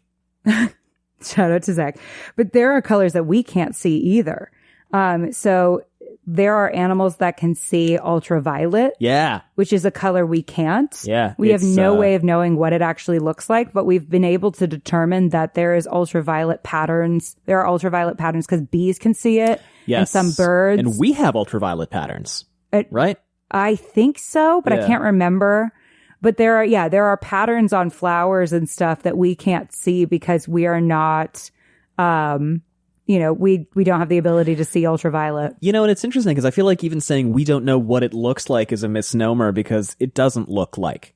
Our concept of what sight is, there isn't. It doesn't look to us. Yeah. So it's not that it would look different. It would just be a different scope of sensing. Right. Anyway. But within ultraviolet, apparently there are also more colors that we can't. Oh, yeah. See. More and more that we're learning about animals' sensory stuff, the more we're aware of what we're not aware of. Well, I mean, I feel it's fucking nuts. Even within the colors we can see, there's probably much finer degrees of gradation that we can or cannot detect. Well, yeah. Right? I mean, and it's just like how, there are animals that can sense electromagnetic energy. Yeah. There are animals that can, that are immune to certain things that bother us. And we're also immune to certain things that bother animals, right? Which is why dogs can't have chocolate. It's, things that we've evolved to be able to do that they haven't. What the fuck was it? That they've managed to hook up microphones to plants and stuff and captured whole, really extreme microphones and have captured whole, frickin' animal symphonies going on, basically, that we can't hear, which is wild. Elephants can trumpet at noise levels that are so low, we can't hear them. What's and again, I promise we'll stop talking about this in a second. So fucking cool. But it's like how these paleontologists or something that have reconstructed what T-Rex noises probably would have sounded like. Yeah. And it's not like the Jurassic Park roar. It's much more like a sub-vocal, almost sub-audible, just but it's super unsettling. How do we know this? I have no idea. But whatever. Cool. Anyway, all that to say, Elias, I think, is getting a hybridized version of human and wolf sight. I think he's getting the focus that humans have and the breadth that wolves have. Yep. Well, because, that'd be kind of the only way to really do it. Also, this is when he says, I miss beer. I was wrong. Again, he's funny. Yeah, he's funny. But he's fully embraced the monster within him, but is still someone we think we can maybe trust. Yeah. By the way, not all funny characters are doomed to, die or be betrayed or betray or anything else. Sometimes they're just funny. And we like having them around. Well, no, the thing is that if we're spending this much time establishing a character's likability, it's that they will be important in some way. Yes. It's not necessarily to say that somebody who is likable will inherently die or betray or whatever, but they will be important to the plot line somehow, because otherwise, why would we spend precious seconds that we have in a very limited amount of time to establish a character so thoroughly? We just don't have that kind of time. So if we're going to spend this much time establishing that Parthanes is funny and likable, there's a reason for that. Right. Otherwise, we wouldn't have him. Right. Or he'd have one line, like, it's your older sister. Mm-hmm. We have not spent a bunch of time establishing the butler's likability. No. And you can have one-off comic relief, but usually they then leave and don't come back. Or they die. Parthanes showed up in a few scenes. Yeah. He didn't have to. Well, and that establishment of their likability would be to showcase, okay, let's use Errol as an example. Yeah. Errol was a character that had kind of a one-off moment, right? But his reason for being there was, one, to give an explanation as to why Rand had some sword forms taken care of. Yeah. Yeah, had some level of sword training, 1. 2, to showcase that what Rand has been doing all of this time and like establish that he has been there for a while because he knows Errol super well and that he has been scouting out Logain's, place of residence for a while. And then 3, to showcase Rand's likability more than anything else. If we make Errol likable and then Rand is likable on top of Errol being likable because he's likable because of his relationship to Errol, who is someone we like but see as vulnerable. If Rand is kind to someone who is vulnerable and likable, we will like Rand. Yes. So those are the 3 reasons why Errol existed. Yes. So, Elias. I wonder if we get a deeper explanation of his story going forward, especially after his comments about not liking the Aes Sedai because they're not kind to things they don't understand, which makes me think he might have had a bad run-in with some Red Asha who maybe thought he was a man who could channel. Likely. Not to mention, it seems like he really doesn't like humanity. Maybe there's a reason for it. Perrin says you must miss civilization sometimes, showing us that while we got him becoming interested in exploring his ability and even finding some joy in it, he's not wanting to let go of the human side of himself. Elias quips that he misses beer, making him relatable to a human audience in a humorous moment. Keep in mind that an audience loving a character for being funny doesn't mean the character needs to be goofy. No. Right? Elias isn't goofy. He's just funny. He's just funny because that's real of him, right? That's, as they say on the internet, you're so real for that. Elias going, I miss beer. A lot of people would go, you're real for that, right? And that's funny to us. That would be the thing about humanity that he would miss, right? You would think it'd be like my family or music or something more profound than beer. And that's the joke, right? And unfortunately now I'm explaining the joke, but which is inherently not funny or likable. When Perrin says it's no fun drinking alone, right, and that line is super smart because it's taking what Elias said and then flipping it once again back into the emotional side of things and deepening it, right? Even him saying I miss Veer is a deflection. Yeah. Yeah, it's funny, but it's a deflection. Humor is a deflective device that people use all the time. But Perrin doesn't let him get away with that and let that sit. He goes, oh, but you must miss people because it's not fun drinking by yourself. And then Elias very passionately responds, I'm never alone, and now neither are you. In this part of Perrin's character arc, he was just talking about how he and his friends are stronger together than alone, again. So this is a powerful thing to say to Perrin because it's an offering of bringing him strength and companionship, but also implies that maybe the relationships Perrin has had up until now are not as fulfilling in Elias's mind when compared to his relationship with his pack, something that gets confirmed later. Elias is essentially that person who says they'd rather be with dogs than people, and I can't necessarily disagree with him on that one. But will that rub off on Perrin? Will he turn away from his friends in favor of the monster inside of him? Monster in quotes. Perrin then sees that Elias has taken him back to at.'s mill, away from the caravan, not wanting him to rescue his friends. Again, another mentor figure we're starting to trust that lied to us. So who can we trust? Even if it was the wolves that brought them back to at.'s mill, it's still... That's still a group we're starting connected to Elias, and a group that we're, being asked to trust. Yeah, certainly Elias didn't do much to stop him. Even though Hopper does break off. Right. It's also... We're going to get into that. Because Perrin gets up in their face about it, and they don't take kindly to him. They don't take They growl right away. That he got mad at Elias. Elias invalidates Perrin's feelings for his friends further by saying, they're not your pack. Neither were the people in the Two Rivers. Neither was your wife. It's hilarious because when you watch the reaction video, both of us are like, oh, don't talk about the wife. That was the thing to say, bud. we both, as married people, went, oh, don't go there. Elias has separated himself from humanity to an extent that he no longer views human relationships as significantly as he does his pack, which turns Perrin away from him. It's imperative that Perrin work on his relationship with violence and with his abilities without retreating fully from either of them. The temptation to retreat from humanity, especially when it's being awful, is something I think a lot of people might get, but it's not going to save the world. We have to find balance, and Perrin is still working on finding it. It also makes us wonder why Elias might feel so compelled to retreat from humanity. What has he experienced that might get deepened over time? I think there may be an answer for us down the line if they choose to keep deepening this character, which I think they will because I think he gives a necessary perspective for Perrin's dichotomies, pulling him hard in one direction. When Perrin yells at Elias, like you said, what happens, Gus? Oh, the wolves start growling immediately. All of the wolves come, and we get a sense of how powerful and strong they really are together. Going back to that thing that Perrin said. Mm-hmm. Elias says, you can't run from what you are, boy. Meaning Perrin needs to make the full transition into the monster he is. Monster, quotes. Again, always in quotes. This also is kind of significant when we think about Matt currently running away from the things he's done. Yes. But Perrin does run away from this. Although Hopper comes with him. Though we as an audience know, because we've seen the deep care he has for his friends, that this is the right choice for him. But also potentially not without consequences. As he stalks off, particularly incensed by Elias invalidating his relationship with his wife, the one creature around who understands how Perrin feels in a lived empathy way whimpers after him. Yep. The two understand each other implicitly. Hopper lost his mate too. Because of what they've been through. If we didn't have that new little detail about Hopper's mate, it would make no sense that he ultimately follows Perrin, right?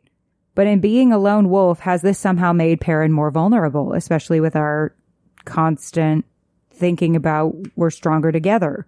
It's now more important than ever that Perrin, who is now truly alone, until Hopper shows up, reunite with his friends. But also, since Perrin will likely need his abilities in the time coming, this struggle between his humanity and the monster, quotes, within is far from over. That all makes sense? Makes sense to me. And then we cut to a different monster in the woods with Lanfear. I love the transitions in this show. Really good. They're really good. They're really thoughtful. We get to the story turn. Yay! Yay! Perrin gets the first story turn.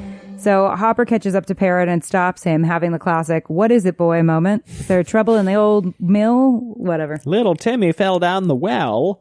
Little Uno is stuck in a cage. Little Uno. Hopper tries to get Perrin to turn back to the town, showing him Uno's body in the cage. Oh, very sad.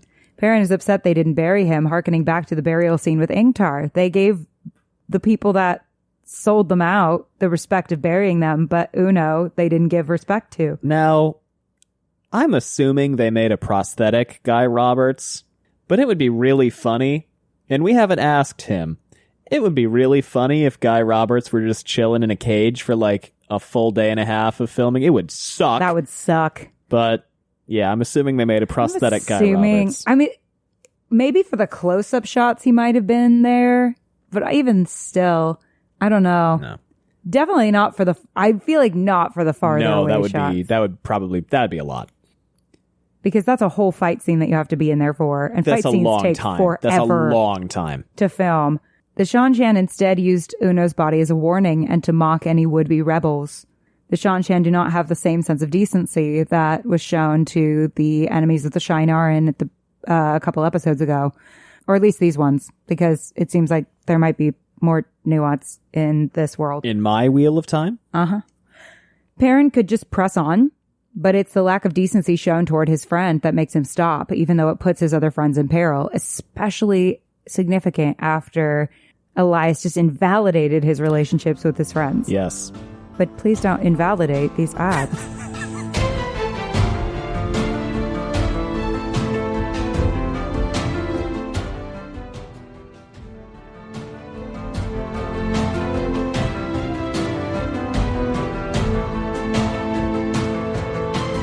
Welcome back. Hopper showing this to Perrin at all shows that the wolf thinks independently from Elias and the rest of the pack. He understands that Uno is someone important to him and that would give Perrin pause. Yes. He gets Perrin in a way that the other wolves don't, because the other wolves and Elias were like, fuck your old friends. Yeah, whatever. He's dead. Listen, you're welcome to our crew. Yeah. You're in the club now. This Perrin's only 20. He should be in the club. This deepens the bond between Perrin and Hopper. There's no way that Elias would be willing to rescue Uno's body. Not so much. Nah. He didn't even warn the village that they were coming.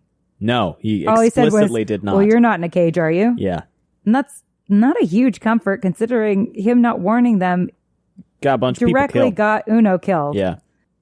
We get a lot of reveal about Hopper in just one moment. And also it's a big deal that Hopper, because lone wolves are in danger. That's the thing about lone wolves. Like, for all we go like, oh, you're a lone wolf, and that's like cool and badass of you.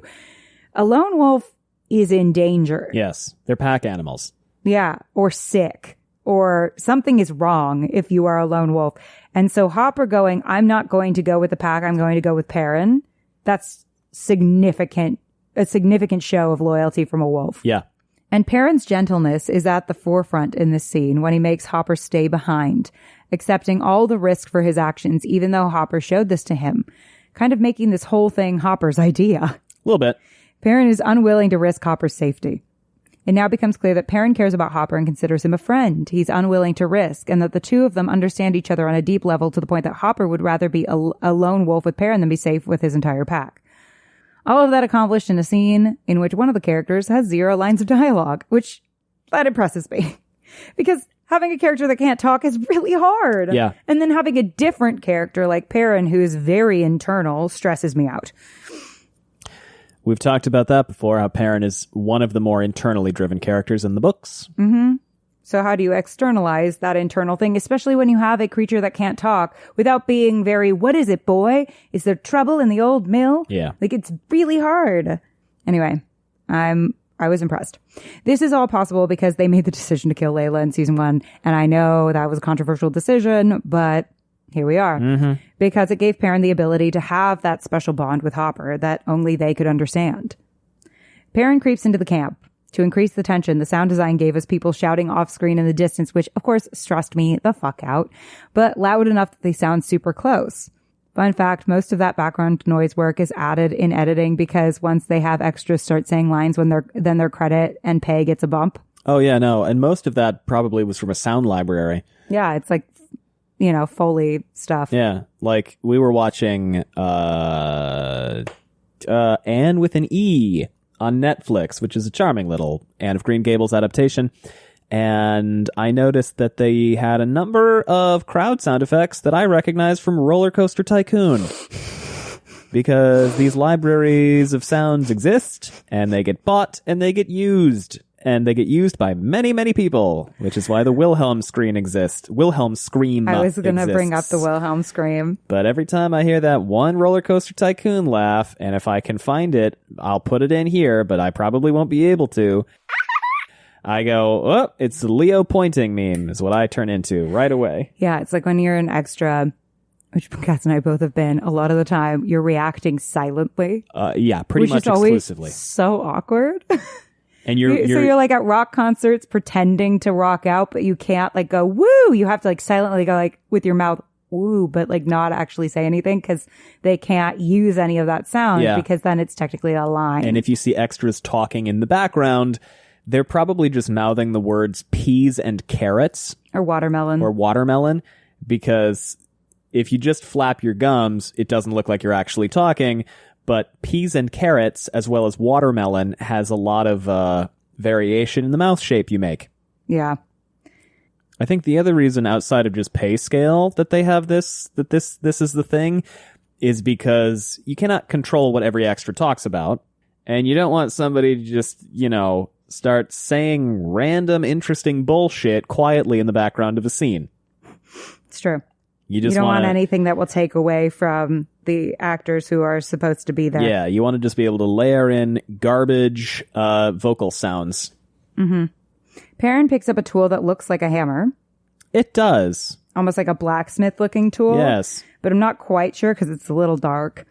But I think it's another nod to Perrin's attachment to who he is and where he comes from, despite all that's changed about him. It's the Nynaeve's belt of it all. This scene and this nighttime thing in particular is another point towards sort of, it is a little hard to see some of the nighttime shots. I will say, we had the opportunity to watch this on a pretty nice television at one point. It is easier to see if you have nice equipment, but again, you shouldn't need that. I have my issues with the way they are increasingly lighting night scenes. Not they as in the Wheel of Time. Not the Wheel of Time specifically. You're talking about the industry as a whole. The industry as a whole really loves nighttime stuff now in a way where I get that having a lot of shadow and darkness increases the tension, and that's why they're doing it. But then I can't fucking see. Well, it's that, and it's also sound mixing. Oh. And again, not the Wheel of Time in particular. I think the Wheel of Time sound mixing is actually pretty strong. Yeah, but I would say that too. But we were watching a show, and I'm not going to say which one. No. We were watching a show recently, and I believe that a fairly prestigious show. You don't have anything nice to say, don't say anything, so we won't say which show.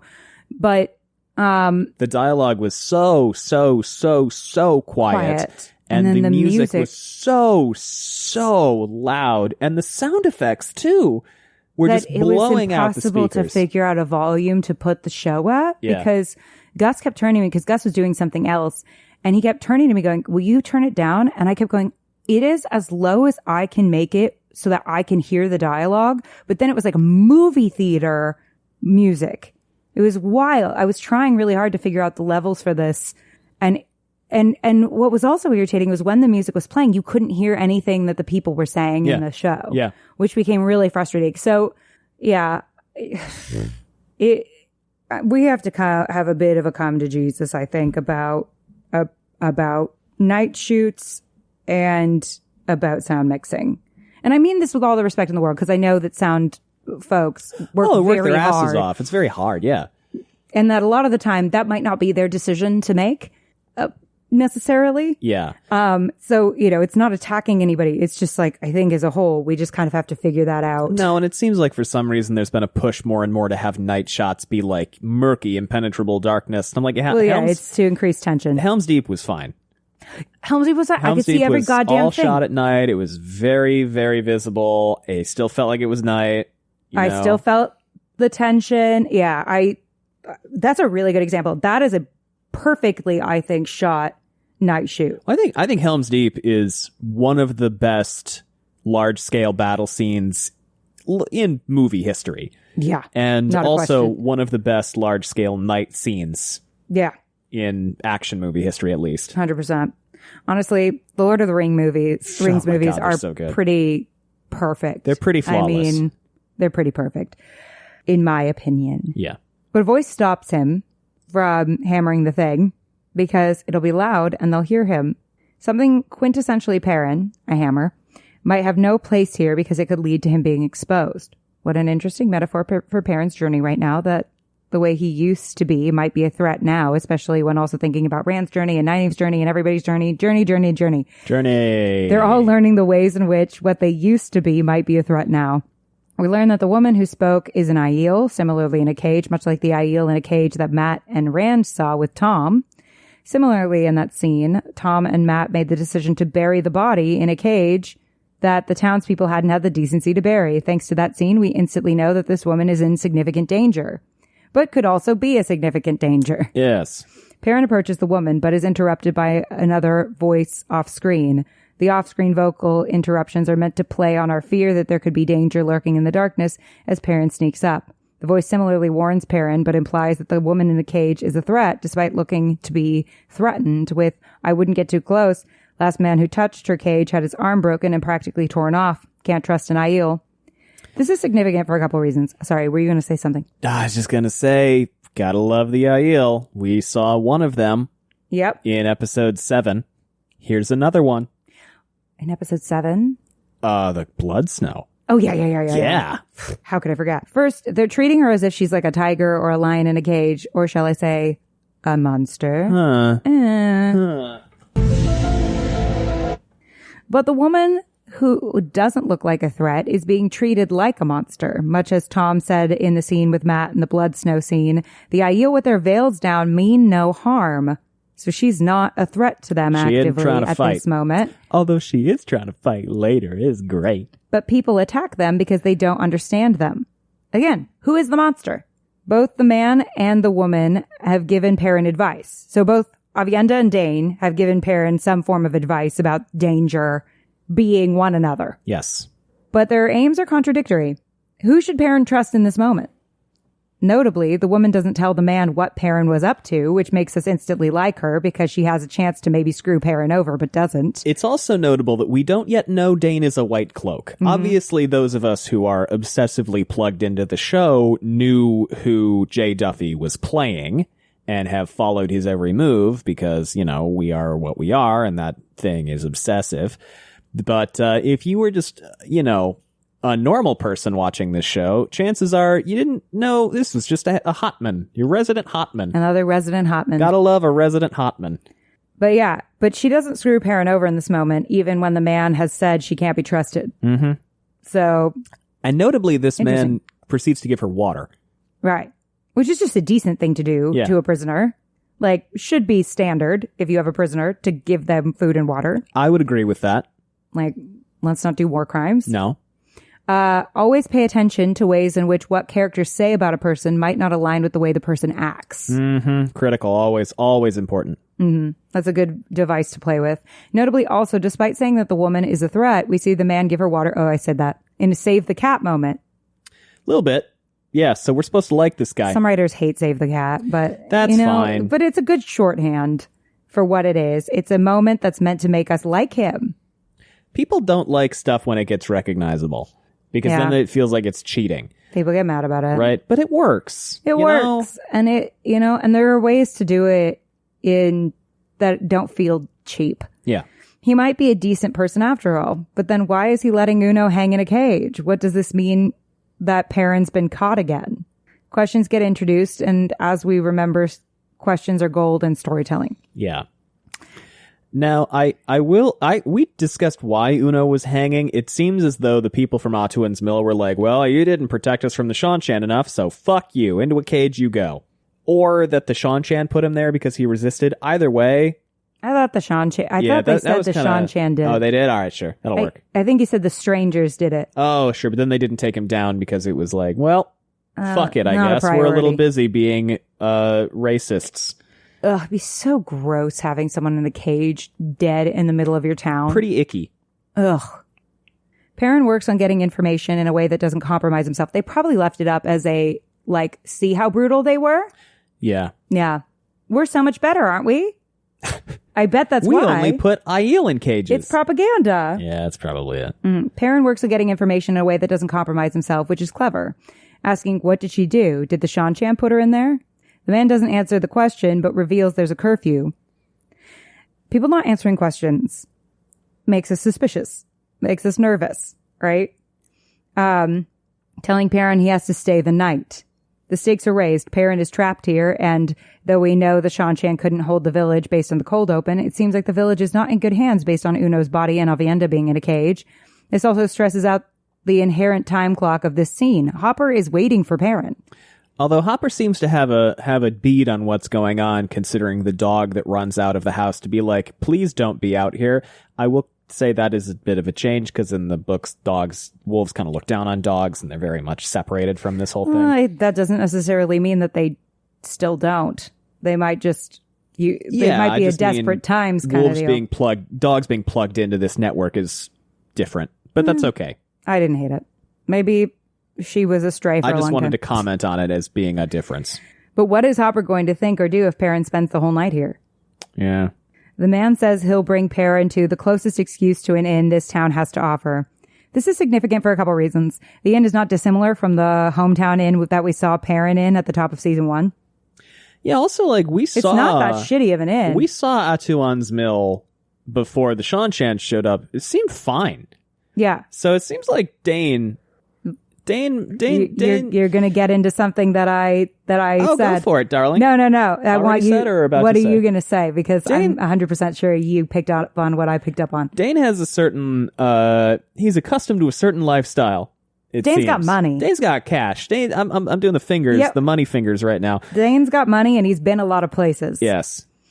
And he's sneering at something that could easily be in a place Perrin is from. Yeah, but notably, he's doing it. He's not like Draco Malfoying, #TransLivesMatter for lack of a better term. He's moneyed. He seems to be unaware of his privilege. Yeah. But he's also benevolent. He's generous. He's kind.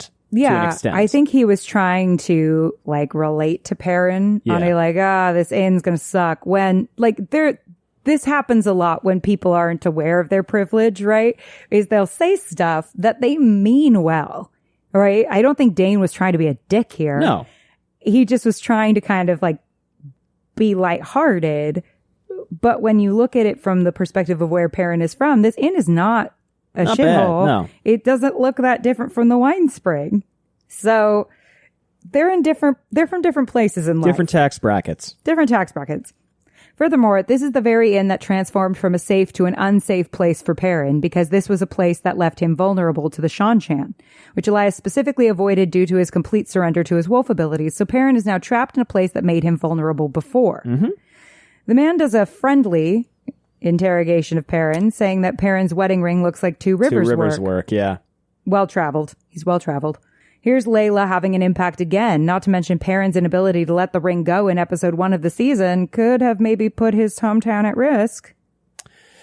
Maybe, we'll see. But yeah, this man's well-traveled. He can identify something by the metalwork. So he's probably not one of our friendly villagers from before, raising our suspicions of him and his motives. Not only that, but Perrin potentially putting his home in danger gets increasingly emphasized by Dane now nicknaming him Two Rivers. Yeah. It seems as though it is not impossible to determine from whence Perrin comes at a glance. But that also ties in, I think, to... Sorry. No, please. Elaine, in episode 2, looks at Egwene's blanket once, goes, oh, Two Rivers. Mm-hmm. So clearly this little bumblefuck small town, bumblefuck said lovingly, has reputation for being tiny. Mm-hmm. So, yeah. But it also connects Perrin and this man in a way because they share a knowledge of metalwork, so they have something in common. Though, based on the conversation they had previously, this man would probably be more of a customer than a fellow blacksmith. Probably. These are all context clues about this character that we're gleaning without knowing this man, and we're ruling out possibilities. Last time some of our kids were in a village with a mysterious man in a dark cloak who traveled a lot while there was an Aiel in a cage, the man in the cloak turned out to be a good person despite at first feeling antagonistic. So is it possible this person could be the same? Well, and notably, before we learn that he's a white cloak, he's part of a military force that drove out the Shan-Chan. Exactly. Perrin asks for clarification about what the man meant when he talked about the strangers, and again, the man doesn't answer his questions. Yeah, not so really. So he's keeping up the mystery. In the dialogue, the man is in the power position because Perrin is the one offering up information, while the man doesn't offer the same in return. Visually, he's also circling Perrin, making him seem threatening because it evokes feelings of someone being hunted, which is also a powerful visual metaphor considering Perrin's whole thing. You know, I will say that you're absolutely right, but I didn't pick up on a lot of this specifically because Jay Duffy's Dane Bornhold is so disarmingly charming. Yeah. You know, like he's doing a lot of things that can very well be read as intimidation or what have you. But like he's hot and he's nice, and so I'm prone to give him the benefit of the doubt. Right. While and again, watching. I say don't trust nice people. No, I'm just kidding. But, you know, that is kind of our initial inclination, right? The pretty privilege. The, like, if someone's nice and hot, we're kind of inclined to give them more of the benefit of the doubt. Yeah. Yeah. But he is doing some things visually that also are setting off alarm bells to kind of keep us in that state of question. Yes. Okay, and then we get Perrin sitting outside of the inn with Dane, which visually almost looks a little like that scene of Perrin, Matt, and Rand sitting together at that table right before Beltane. Yeah. Very reminiscent. We've got another image of comfort that's possibly being corrupted in this moment. Perrin asks again what the Aiel woman did, and the man responds, she wandered into the wrong town at the wrong time. Never a good, reason to put someone in a cage. And Perrin has had that experience before in this particular town. Yes. So this is going to speak to him. And he also had that happen with the White Cloaks. Plus, he's got a real thing about violence against women since his wife's death, which gave this kind of tendency in the books a more grounded place to live. That's something we talked about in the spoiler sections for previous books. Mm-hmm. For previous episodes, I mean. So we already know from all of this past experience that Perrin isn't going to walk away from this woman, even if it means not getting to rescue Uno's body. Because live woman kind of trumps dead friend. Little bit. Not to mention that this gives Perrin some redemption for having to kneel to the Shan-Chan as young girls were ripped away from their families. A little bit. Rescuing Avienda in place of Uno's body is what Uno would have wanted him to do. Yes. And we know that based on the fact that Uno went out trying to defend helpless young women. The man tells Perrin not to try to help her because she's past that now. Then a dog runs to Perrin and we hear that the guy says, she's never like that. She's never like that. That was a funny little bit of dialogue, yeah. Yeah, relatable for dog owners, honestly. Oh, God, yeah. Every time you have a friend over, your dog does some, bizarre thing he's never done before. Weird behavior that they've never... Like, our first dog, Schooner, Allie's stepmother came over and he decided, you know what I'm going to do that I've never done and will never do again? Hump her. Oh my God, I forgot that he did that to her. Now, she has had dogs herself, and she was extraordinarily understanding. Never happened again. Never happened again. And had never happened previous. Yeah. Yeah, they do that every now and again. They're just like, I'm gonna fuck with this real quick. They just want to fuck with you. I'm just gonna misbehave in a weird way that doesn't make any sense, and then I'll never do it again. I'm very passionate about training our dogs to be good model citizens. But then every now and then they're just like, what if I just humbled the shit out of you? What if just this one time I took food off the table just once? Just once. Never done it before, but you know, you're having an important dinner party, so I'm going to take food off the table. It's like, I just felt like that was so relatable. What? So then Lady the dog runs to Perrin, incredible actress. Oh yeah, top notch. That paw, excellent paw. 5 treats out of 5. She gave paw like nobody's business. That tells us that this is a warning that Perrin's wolf powers are giving him. For all that Perrin potentially is connected to Hopper. I didn't even make that connection. Oh, 100% connected to Hopper. Hopper absolutely saw this and was like, well, can't talk to him very well. He's far away, but maybe Lady appears to be plugged into Dognet. Sure. Which works for me. For all that Perrin is rejecting his powers, they are also saving him in this moment. So are they monstrous? Yeah, and speaking of monsters, what they're warning him about is something we immediately see. The people who kick the Shan-Chan out are the White Cloaks. Specifically led by Valda. Everybody's favorite. And you know, here's everyone's favorite part of the podcast. Advertisements.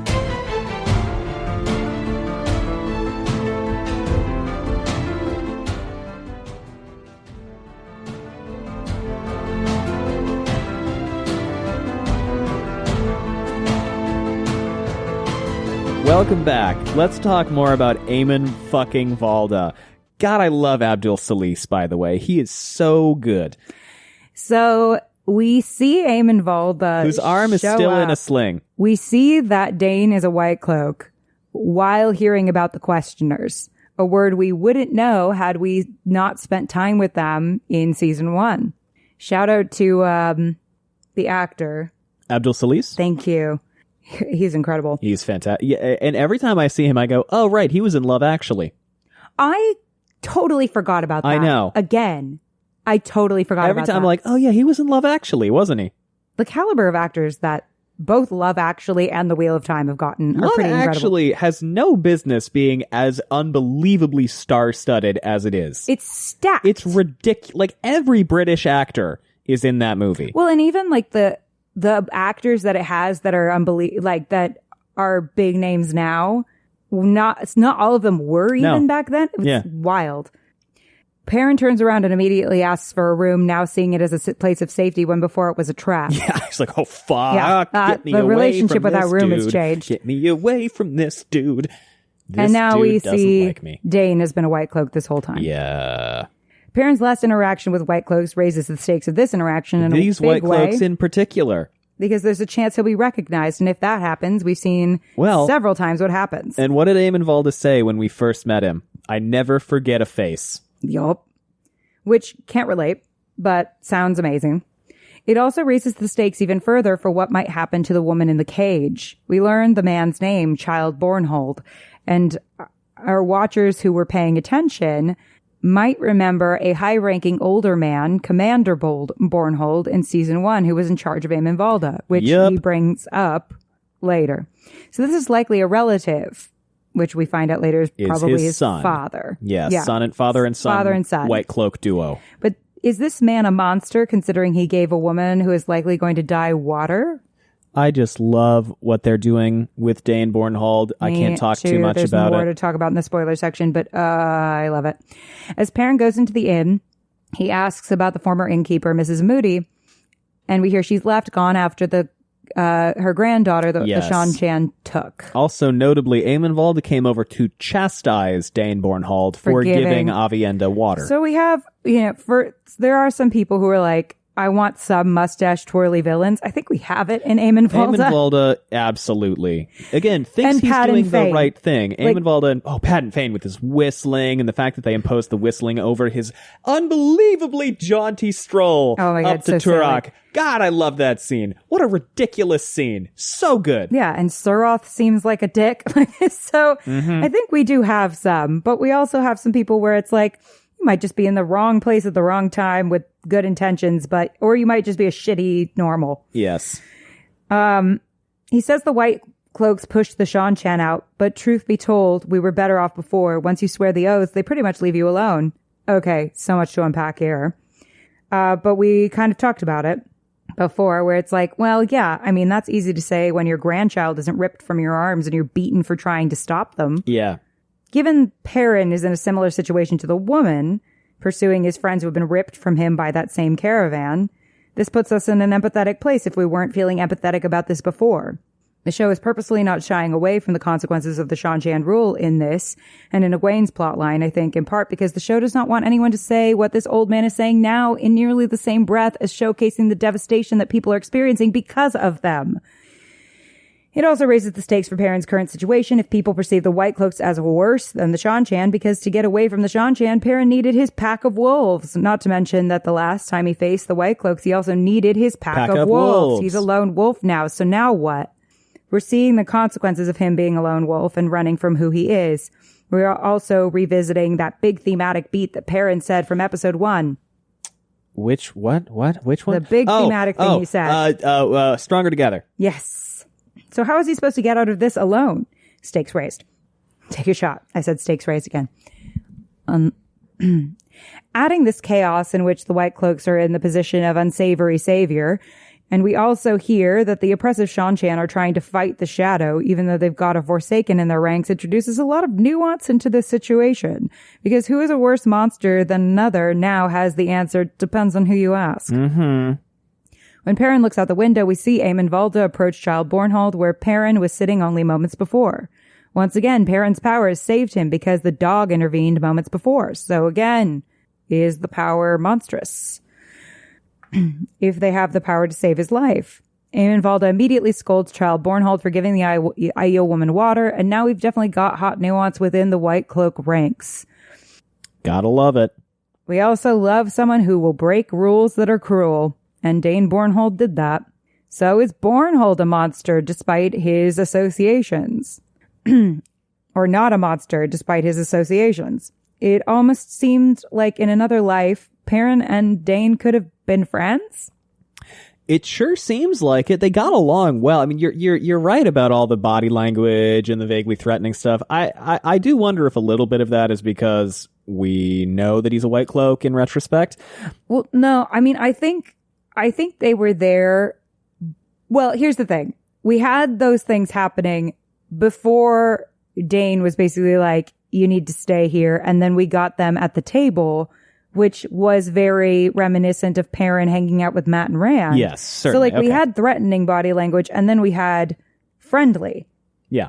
So we had both. So I think what we're being led to kind of assume is that maybe the answer is nuanced. Sure. Dane's both a threat and maybe not. It does seem like they could have been good friends otherwise in a different world. I mean, nicknames always imply friendship, right? Yeah, usually. Even though this nickname also could be a threat because it reminds us that this White Cloak knows where Perrin lives. He does. We hear that it took 11 questioners to capture Avienda and another 5 to cage her, giving us a reminder in case we missed Bloodsnow that the Aiel are good fighters. They don't fuck around. Setting us up for the next scene and making it believable that she could take down as many people as she does. So cool. Because we see with Bloodsnow, it's a woman who is actively giving birth, who is fighting a bunch of people by herself. I'm gonna go watch that again. And this one, we have an Aiel who has been cramped in a cage for a long time, who is taking down this many people, which again gives us the question, when they're in their full strength, how fucking badass are they? See, it's funny because in the books, we hear about how strong the Aiel are and we see these things happen, and oftentimes I'll go, oh, okay, buddy. All right. And then I watch it and I'm like, yeah, I don't care that it's unrealistic. That's amazing. What part? just generally like the Aiel being these god tier fighters. Yeah, right? I don't care. I don't They're care. on the side it's of awesome. so cool. And it's there. People have made the parallel before that the Aiel and the Fremen from Dune feel very similar. Yes, they are based on the same things. Yeah. They absolutely are fantasy Fremen, and the Fremen, even though they came before the Aiel, are definitely just space Aiel. But there's also work put into making what happens with Aviendha somewhat believable. Oh, yeah. There's a lot of storytelling work that goes in. We don't just like suddenly see Aviendha show up and kick ass. No. And we'd be like, okay. We've put in a lot of work into hyping up the Aiel before Aviendha's entrance. Yeah. And again, we have magic in this show. I don't give a shit that it's not entirely realistic that she could just pop out of a cage and kick the shit out of 20 grown men. It's awesome. I don't care. And I don't care. I don't care. I don't care. Bornhold says it'll take double that number to get her to submit to Valda's questions. Considering we've seen what Valda's questions consist of last season. Every time I see Valda, every time. Because I've had enough of this dude. We know to be afraid for the woman in the cage. The stakes are raised even further. Since Perrin just went through the experience last season, the two are further connected, and it's clear that Perrin can't let her endure the same torment, even if there are no wolves to back him up this time. Valda says, do you think it's a coincidence that we are finding Aiel this far south of the spine at the same time that these strangers invade from the... It'd be west. The spine is far eastern. west of the spine at the same time these strangers invade from the sea. That's also a question introduced that our audience should be asking if they're not already. Why is this all happening at the same time? Maybe the magic apocalypse is coming. I think it probably has something to do with I don't know, that. man. But we also know that the answer has to do with whatever is going on with Rand. Yeah. We're just not necessarily sure yet how it all connects, but we'll be told at a time when it's narratively relevant, and we get to speculate in the meantime. Valda also reveals the future White Cloak plans. The strangers have a base in Falm. It's there that we will push them into the sea. We should recognize Falm as where Ishamael was taking Perrin. They keep talking about it. It leads us to conclude where the girls might be taken to. And, yeah. Who we haven't even seen yet. Perrin will have to go there in order to get Loyal and Ingtar. We know from Varen's prophecy that there's some kind of battle that it has to happen at Tomenhead, in which the dragon shall proclaim himself. Again, the other thing that I thought in terms of a question is, like, will Rand proclaim himself also this season? Will the cat come out of the bag this season? Also notably, Ishamael says in this episode, the last battle will be won here in the skies over Falm. Yeah. So, yeah, I'm thinking at this point, while I was watching, episodes 7 and 8 will be gang gets back together, the cat's out of the bag about the dragon being back. That is what you said at the time. Those were the two things I thought were what narratively the plot questions were going toward. So we're getting those threads, more threads of just how this group gets back together, which I'm assuming will be for a short time because writing that many characters at once for a long period is a nightmare. Yes. Valda says, who's there? And Dane laughs and tells him, don't worry, Valda, there are no wolves here. Perrin is living rent-free in Valda's head. Yes. This is dangerous because apparently getting attacked by a bunch of wolves and meeting Perrin had a big impact on Valda for some reason. He still have his arm in a sling? Yep. 6 months later? So they fucked you up. I mean, it couldn't have happened to a nicer guy. Bitten. I mean, dog bites. Oh yeah, no, they're serious business. They're serious business. And just in case you forgot where we saw this guy, it also reminds us when we last saw him and why he matters to Perrin and why we should be scared of him. Well, and Elias mentioned last episode saved you from the White Cloaks. Yeah. It also tells us that Valda is afraid of Perrin because he jumps. He gets nervous. And that word of what has happened is spread. Valda immediately throws Dane's father back in his face, saying, there will come a day when your father's name won't save you. Is this maybe a threat? Perrin is left to contemplate what to do next. And now we get to talk about my maybe favorite scene of the episode, but it's hard for me to pick. This is such a good episode, y'all. You talk about the scene where we free Aviendha, right? Yeah, this is the midpoint, by the way, which is the mini climax in the episode. It is also important to note, in case people haven't been listening, it is important to note that this scene in the books happens with a different character. It's not Avienda in the books. Avienda is introduced very differently and with a significantly less fanfare. Honestly, on a reread, when Avienda shows up for the first time, you go, oh, really? Here's the thing. We will have a lot to say about why they chose to pick Avienda over Gaul for this introduction. Oh, should I say Gaul? You can say Gaul. That's fine. Okay. Why they chose to pick Avienda over a character named Gaul and swapped their intros. We'll talk about that in the spoiler section. But it is important to note, Avienda's introduction is different. I fucking love that this happens to Avienda in the show. I think it's smart. I have reasons. So yeah, we get to the midpoint. They were just talking about him in the scene between Ishamael and Surath, and we'll get to that scene later, but she describes him as his pet wolf. Yes. So we cut to the pet wolf in question. Considering that the last thing we saw before this scene is Ishamael talking about his pet wolf Perrin and everything, and the fact that he didn't seem to try that hard to keep him, and he was like, I'll be watching your progress with the wolf stuff with great interest, the question could be, is Perrin walking into Ishamael's trap right now? I mean, that's on the table. It is. We see him preparing to leave and then stop. And especially with, Lanfear having been waiting for them and... Oh, yeah. The Forsaken seem to be quite good at traps and webs. They're leaving some snares. So it's like, is Avienda a trap? Are the White Cloaks a trap? Is Perrin leaving this situation a trap? What is a trap? Traps everywhere. Traps abound. Is Perrin going to Falm and trying to rescue his friends a trap? We see him preparing to leave and then stop, knowing he can't leave this woman there to suffer at the hands of Eamon Valda like he has suffered, no matter if she's a monster or no. There's a line to how even monsters should be treated in Perrin's eyes. Like the wolves saved Perrin from Valda without really knowing him, Perrin saves Avienda, paying that kindness forward, even at the expense of leaving Uno's body behind. There's an interesting repeated motif happening around Perrin and cages that suggests some kind of thesis surrounding what's acceptable to do to someone, which the ramifications of we will talk about in the spoiler section, even if you see it as protecting the world from a monster. Elias specifically said that Perrin can't help his friends from a cage a few episodes back. This gets interesting when we think about what happened to monsters like Loghain. Does Loghain deserve what's happening to him? To some people, he probably does, just as people might think what's happening to Avienda is reasonable because she's Aiel.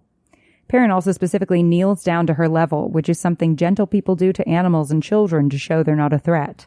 It's also notable that Perrin asks Avienda if she can walk after he opens the cage, even though they wouldn't be able to get very far if he has to carry her. So he already lets her out. And then asks if she can walk, as opposed to asking before he opens the cage. Yeah. So he's like, I'm fucked. In for a penny, in for a pound. But I've already done the thing. Yeah. Whereas some more selfish people might ask her that question before. Yeah. So, because if she says no, they might go, well, then I can't help you. Can't help you, yeah. She says, she gives us her name, and it's long as shit. Oh, yeah, she's got a bunch of titles. Avienda of the Nine Valleys, Sept of the Tardat Aiel, my water is yours. And he goes, I'm Perrin Ibarra. And she laughs. And I think I know why she does this. And I'm gonna take a second to just please elucidate out a little bit of Aiel lore. It's not a spoiler, it's just a little world building. The Aiel only have one name, right? Avienda is her only name, as we would think of it. However, their full name consists of the name and then of the so-and-so sept of the such-and-such Aiel. That's their full name. That's their family name. So, to Avienda, this interaction is similar to she gets out of the cage and let's say she says, I'm Ayula Smart, who, I'm Ayula Smart from such and such place. And then Perrin goes, call me Marky, is essentially what's happened here. Yeah, that is the humor, right? Where we go, okay, so she's got all these titles, and then we've got Marky Mark. Yeah. And it's not even, because Perrin is giving her his full name. I'm Perrin Ibarra. That's his full name. But to her, it sounds like he's saying, call me Slim. Yeah, exactly. She also says to him, one wetlander puts me in a cage, another takes me out. Why do you help me? And Perrin says people shouldn't be in cages. We're beginning to see this understanding that cultures do not mean that the people are a monolith. Yeah, which is notably not exclusively wetlander as it is trait. Yeah. The Aiel seem to think, wetlanders, they're all the same. Maybe not. Well, just like the Wetlanders seem to think that Aiel are all the same. Exactly, yes. We're beginning to see, that the cultures don't mean that they're all the same.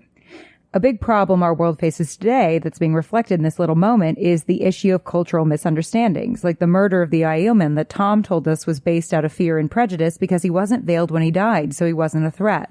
That past scene also prepared us to understand Blood Snow, and it also prepared us to understand this moment when we see Avienda actually put the veil on. Oh boy, you're fucked now. We as an audience know now that the game is on. To quote the comedy duo or sketch team, Whitest Kids You Know, now you fucked up. Now you fucked up. Now you fucked up. Now you fucked up. Now you fucked up. You have fucked up now. Yep. It also shows us the recurring issue we face today of assuming that everyone within a culture has the same beliefs and values. No culture or country is a monolith, and it's in that the belief that they are that causes us to do horrendous things based on assumptions and misunderstandings. Perrin, while struggling with the monster he assumes himself to be, assumptions spurred on by Ishamael, seeks to understand someone who isn't a monster. While Avienda questions why, she does so out of curiosity and a quest to understand, not out of malice, based on the tone the actress Ayula Smart chooses to use, right? She's genuinely asking the question. It's not something she's throwing in his face, right? This also demonstrates the power of acting choices that inform what's going on in a scene. If she chooses a hostile tone, the scene goes completely differently. Yep. We get a list of titles. Yep, we talk about that. Perrin is an audience stand-in in this moment that can be used in future episodes to flesh out the things we don't understand about the Aiel. But rather than frustrate the audience with a bunch of information we don't understand, it's used as both a moment to re-emphasize cultural differences with Perrin's response, and it's also funny, accomplishing two things at once. We also don't have a believable amount of time to explain Avienda's culture here without lowering the stakes, because if they talk for a long time when they're supposed to be urgently trying to leave, much like with Moraine and Rand earlier. There's no time for that. It makes everything feel way less urgent. But we do get a little bit of character right before the battle because it's important that we get to know her as a person right before she becomes a badass, because now we are emotionally invested in her, giving the battle more stakes like it does when we see a pregnant woman fighting. We don't want Avienda to die because she laughed at our jokes. So, she's funny. She's got a good sense of humor. Emphasizing the ways in which her body might have been weakened in her time in the cage, both in Perrin asking if she could walk and Avienda's limp when Perrin says we need to go, also makes this badass fight even more badass because we see that this might not be Avienda at her full ability. Yep. Well, notably, it took 11 of them to get her in there in the first place. Right. Yeah, we heard all about how much of a fighter she is. A lot of tension in this scene comes from sound rather than visuals. The scene is purposefully very dark, and, I do have feelings about darkness in... Let me tell you, when you can see it, it's awesome. Yeah. With people shouting and talking in the distance throughout, because we are very visual animals, and when that is taken away at a tense moment, every noise can mean we're in trouble.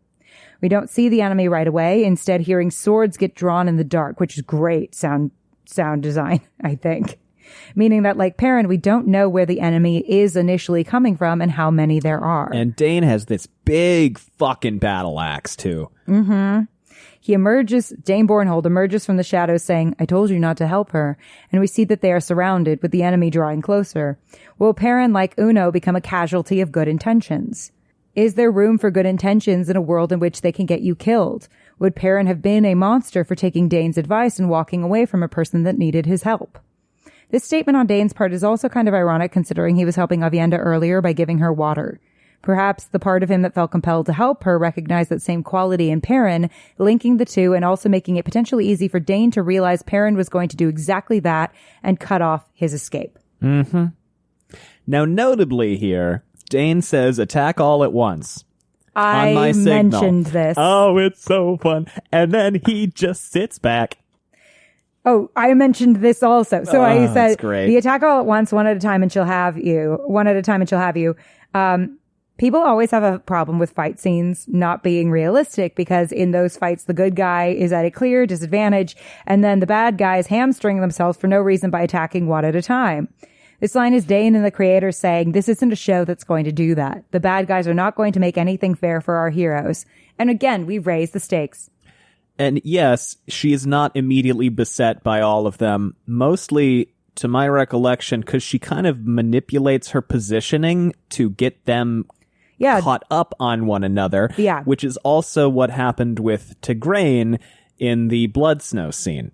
Yeah. She took advantage of chaos. She basically got her foes cluttered up with one another. Yeah. And also some of them were taking care of Perrin. Yeah. Yeah. Some of them were trying to fight Perrin too. We then get this great Perrin, moment. who is, as a reminder, basically the Hulk when he goes full He's a full big yellow boy. eyes. And I also think we should mention, and I'm sure, I'm getting ahead of myself. Go ahead. Sorry. What did you want to mention? Perrin's eyes turn yellow, and as soon as we get a shot of his eyes yellow, we get a shot of Dane Bornhold like, oh, what the fuck? Yeah. We then get this great moment of Perrin doing another classic hero move, stepping in front of the woman. Oh, and it's then so funny! It's my, I love it so much. I love it so much. And then she laughs and then steps in front of him. It's this great break in this traditional bullshit, right? And it makes sense. Of the two of them, she absolutely would be the threat in this situation. She's the trained fighter. He's a blacksmith who has swung a hammer before. Yep. And we've heard constantly about the threat of the Aiel, and in particular, Uno mentioned the threat of Aiel women. He did. And so did Errol. And then, of course, we saw the top during Blood Snow. Yeah. Oh, yeah. Oh, maybe it was Errol. I think you're instead thinking of Uno. Errol, yeah. I was thinking of Errol. Did Uno say anything about Aiel women? I don't think so. Then must have been Errol. I think you're then. thinking of My Errol, yeah. apologies. It was Errol. But still. And we also saw it during Blood Snow. Perrin, to our knowledge, hasn't had any clear training. It's likely he trained some with the Shinerans on the road, and I know that there are, instances of potential training at the Two Rivers, but still. He's no slouch in the fight. But Aviendha doesn't need him to jump in front of her. No. Emphasized further by her carefree question as she raised her veil. Perrin Ibarra, do you like to dance? God, it's a great line. Do you like to dance? Do you like to dance, Perrin Ibarra? I love that line. It's so good. Oh my God, the fight scene. Now we're talking about the fight. It's Unreal. amazing. I loved everything about it. Unreal. I think it's interesting that we get a wolf howl in the moment Perrin is fighting with Aviendha and they get back to back. Also, I have the music stuck in my head now. Oh yeah. It's so good. Right before that, Perrin's breathing heavily, looking like he might be overwhelmed. But then there's the wolf howl and he's back at it. Yeah. And he gets back to back with Aviendha, which I think is significant in that he's like finding a pack member. One, which is giving him strength. We're stronger together. Two beasts who are cornered coming together. I'm curious with how they're going to kind of address what Perrin's abilities may do for him in a fight, if they do anything at all. Yeah, we'll give it time. Then Aviendha gets the better of Dane and moves to kill him with his axe. Yes. But because of the previous scene in which we got to know Dane a bit, right, this was important, and saw that he gave Aviendha water despite orders not to, we as an audience don't want Aviendha to kill him. We don't. We like Dane. Despite being on the wrong side. Yes. We're getting again this sense that a group isn't a monolith. We're also again seeing Perrin's continued complex relationship with violence. He's navigating a shade of gray here and points out to Aviendha that Dane did help her, so maybe he doesn't deserve to die. And of course we get Dane seeing Perrin's eyes and asking, "What are you?" Perrin has been asking himself that exact question this entire time. Also, you can tell Aviendha really doesn't want to let Dane live. She looks at him like, "Motherfucker." She really doesn't. Are you serious? But, and I think this is partially an Aiel thing and partially just a blood debt thing. This dude saved her life, by all intents and purposes, so she's gonna do it. Mm-hmm. Yeah. I think the thing about letting your enemy live is that they are around still to fuck with you. Of course, but the thing is Dane about an enemy? The thing about not letting your enemy live is, well, one, then you've killed someone, and two, Yeah. Who maybe didn't deserve to die. and two, your enemy's friends, perhaps, are now your enemy. Can't resolve that conflict anymore. Right. I mean, sometimes violence begets more violence. Yeah. And ads beget more ads.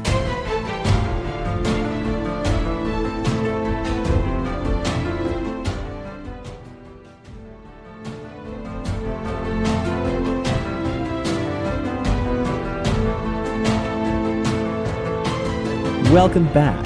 By the way, I'm purposefully making those transitions as bad as possible because I love it. I think it's great. transitioning into ads is so weird. Yeah. But I love it, but it's weird.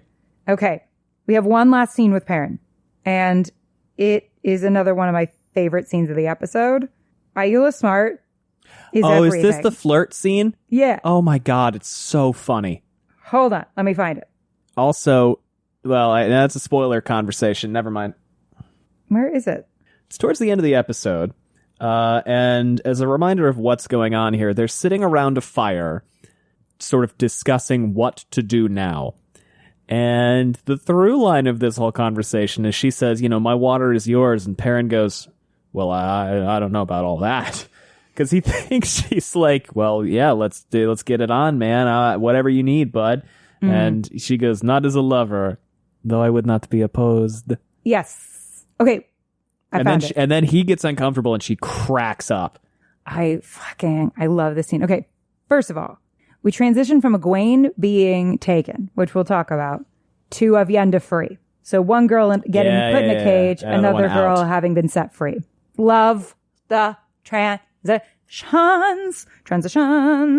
They're so good. Okay. But Perrin and Aviendha eating together. While cultural misunderstandings lead to anger in a previous scene, I can't remember which cultural misunderstandings. This scene's cultural misunderstandings are lighthearted and funny. Oh, God, it's so It doesn't silly. always have to be a bad thing to misunderstand a culture, provided both bring an open-heartedness and willingness to learn. We learn a little more about, it's like people who maliciously are, partaking in cultural appropriation or microaggressions or whatever, versus people who are genuinely excited to learn and are just kind of bumbling because they don't know. And there is a difference between those two things. Yes, absolutely. We learn a little bit more about the Aiel. We get some kind of terms: dancing, the spears, the waste, a punishment for a sin they don't remember, and a search for something called the Karn. And of course, Gieto. Again, we get Perrin serving as the novice, as an audience entry point, so we can get a natural moment of exposition. I kind of love how often Perrin is the audience stand-in. Listen, it's true to form. And that's all I'll say about that. Yeah, it is true to form. It then becomes funny when Aviendha tells Perrin her water is his, and she thinks she means in a sexy way. And we get to see Aviendha's sense of humor, which is going to make us like her. And the Aiel attitude towards sexuality being so very different from the somewhat prudish, in a lot of ways, Two Rivers attitude towards sexuality, which is less prudish in the show versus in the books. But, Perrin is very uncomfortable with this, and she is not. But I think it also establishes that I do not think at this point the show is suggesting that Aviendha and Perrin are going to get it on. No. In fact, I'd say it feels very much the opposite. He seems like, I don't know about this. And she's just like, oh, it's a fun button to push. Yeah, I think she says, don't worry, I won't attack you in a fit of lust. I also love the Aiel accent they've come up with, which Robert Jordan describes it as vaguely Slavic. And I think it is vaguely Slavic. It is vaguely Slavic. It's nice. We also hear Perrin say that he's planning to go to Falm, which is becoming very quickly the hot location of the season. It's starting to become clear how the different moving parts will come together as Perrin and Egwene go to Falm, and Mat will join Rand and Kyrian. Mm-hmm. And that's the end of the B plot. Oh, it's so fun. I love Aviendha. She's a blast.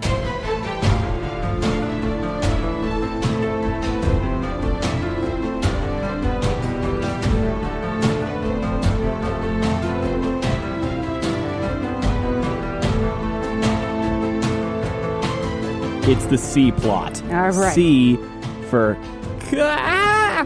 because I feel bad for what happens to Egwene. This episode's going to be like 7 hours long. I know. I'm sorry. No, you stop apologizing for that. This is great. I feel bad. I feel like everyone's like, oh my God, Allie, shut up. If they felt that way, they would have stopped listening.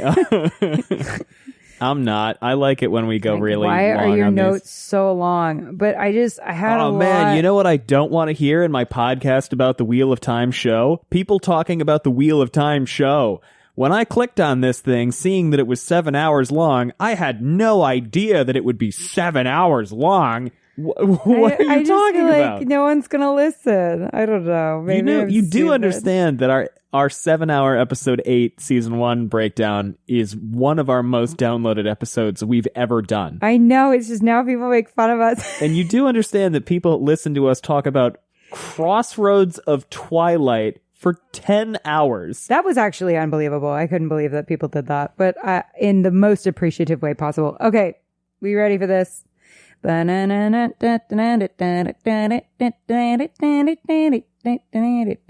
beginning of the C plot is a cloaked rider rides into the White Tower. Theoretically, initially, I'm looking back at the reaction to the episode, and we at first thought it was Lanfear. Well, that's the intention, right? Right. Because we know she's on a horse and she has a cloak. And he's riding for Tarvalon. And is riding for Tarvalon. So, Tarvalon, however you want to say it. Transitions. Incredible. Oh, I love that. 10 out of 10. No notes. The hood comes off and we see it's Varen. She meets with the two most adorable Browns in the world, Yasuka and Naomi. And I say this in the spoiler section, which we recorded before because of scheduling conflicts. But yes. Yasuka, we've seen before as Cho Chang in Harry Potter. Yes. And Naomi, I've seen in Call the Midwife. Both awesome actresses. Last we saw Varen. She was with Moraine. So is she here on behalf of Moraine or doing something else? Is kind of the initial question that we'll have seeing her. She's clearly not with Adelius or Tomas, though Adelius is mentioned as wanting gossip in exchange for the booze. Excuse me. Varen offers the Browns. We get a sense that the Browns are just adorable nerds because they've been meaning to travel, but there's too much to read. Relatable. Absolutely. Listen, our Christmas plans, travel plans changed very suddenly because of Petey's CCL injury. And while I am sad to not be seeing family, I am not sad about the fact that I'm going to get to sit around and read books for like a week. Yeah, I'm really actually quite excited about that part. That part's great.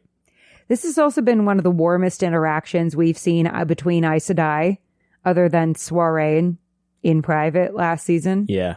Which seems notable. So there are true friendships among the Aes Sedai amid all of the posturing. I'm so glad that the nerds seem to be friends with each other. Nerds is a compliment, by the way, that the nerds seem to be friends with each other. At least these nerds. Yeah. They don't have time for all the outside bullshit. Petty nonsense. Varen uses this as an opportunity to ask after the powerful new novices. We can see visually that their relationship is warm because they stand at the same time and sit at the same time.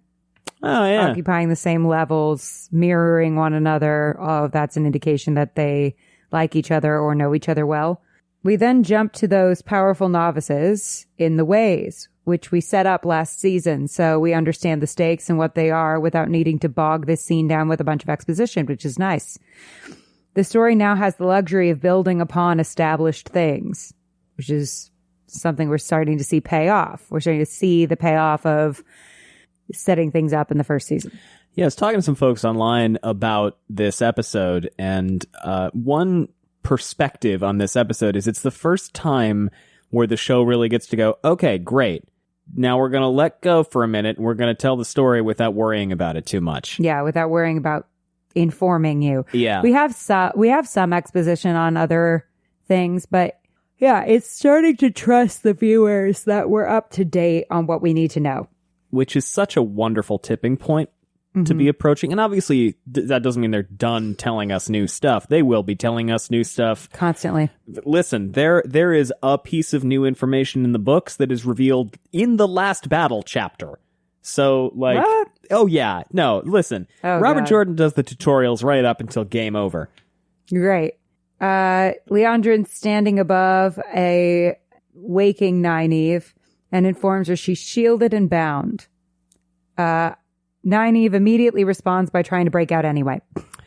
In true Nynaeve fashion. True Nynaeve fashion. Leandrin is now in a black cloak, a visual reminder that she works for the Shadow. While having black associated with evil is obviously not awesome culturally, it stems from black and white movies, especially Westerns, in which we needed a way to tell black apart hat, white hat, yeah. who in a chase scene was a good guy or a bad guy when it was a black and white movie. So good guys got the white hats and bad guys got the black hats. Is that where that... Because I feel like it's also probably fear of the dark to an extent. I mean, obviously... You're talking film. Yes, I'm Okay, talking film and I television. misunderstood. Okay, yeah. Obviously, black and white have been very Opposites, much, utilized in literature and plays long before the invention of the television. But when it came to film and television, the initial, so-and-so character wears black to indicate they're bad, and so-and-so Westerns, character yeah. wears white to indicate they're good. Yeah, started with Westerns because they needed a way in the action scenes because we couldn't tell who was who to separate the bad guys and the good guys. Sure, that makes sense. Which Westworld played upon those tropes. They did, yeah. They have you pick the hat when you go into having you pick the hat when you walk in. Yeah. So fun stuff. But I saw somebody going, why is it that once the characters are, determined to be evil in the show, do they start wearing black eyeliner and stuff? And I'm like, it's because visually that makes us remember that they're clicks us in. evil.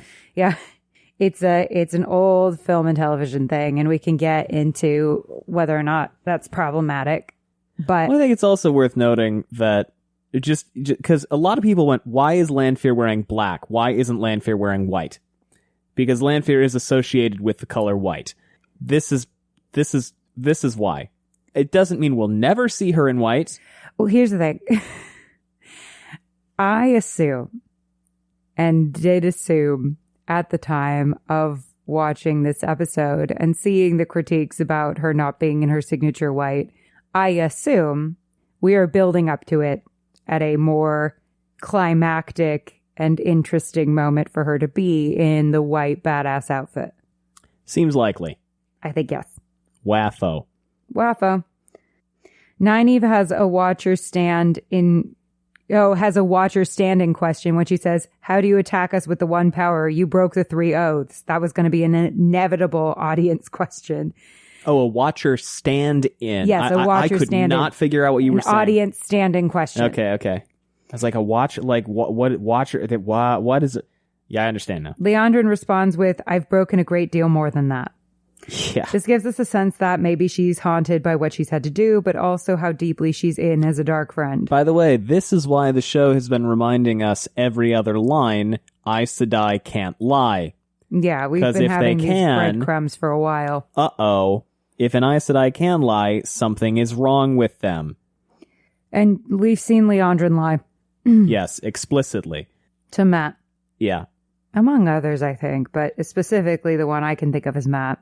Her face is also in shadow for much of this as another visual metaphor for what she's going through and who she is. However, she's back to being visually linked with Nynaeve as well with her singular braid, so clearly it's bothering her what she's about to do. Nynaeve is then used as an audience stand-in again for an exposition drop when Leandrin asks her if she knows why they swear the 3 oaths in the first place, and then launches into the tale. Interestingly, we did get some of this in season 1. It's mentioned when Egwene and Moiraine are talking the first time Moiraine has Egwene test out channeling. Yeah, but this time we get it from Leandrin's point of view, which is a little bit different. A little bit. She says, 1,000 years ago, a great king threatened to burn the tower unless we bound ourselves with the oaths. The one power didn't frighten him as much as our humanity. That's why the Aes Sedai have so many rules and rituals. If we look predictable, like the tides, men won't measure themselves against us, have to tear us down. Now, before people get on the this show hates men train, we have to remember that this is from Leandrin's perspective, who we know is a leader of the gentlemen Aja, who we have heard multiple times talk about men tearing down powerful women and doing bad things to girls who show a spark of being greater than what they are. So perhaps it is not the show that hates women, but hates men, but it's Leandrin. Yeah. A character who, is also a villain. Yeah, she's not a good person. Yeah.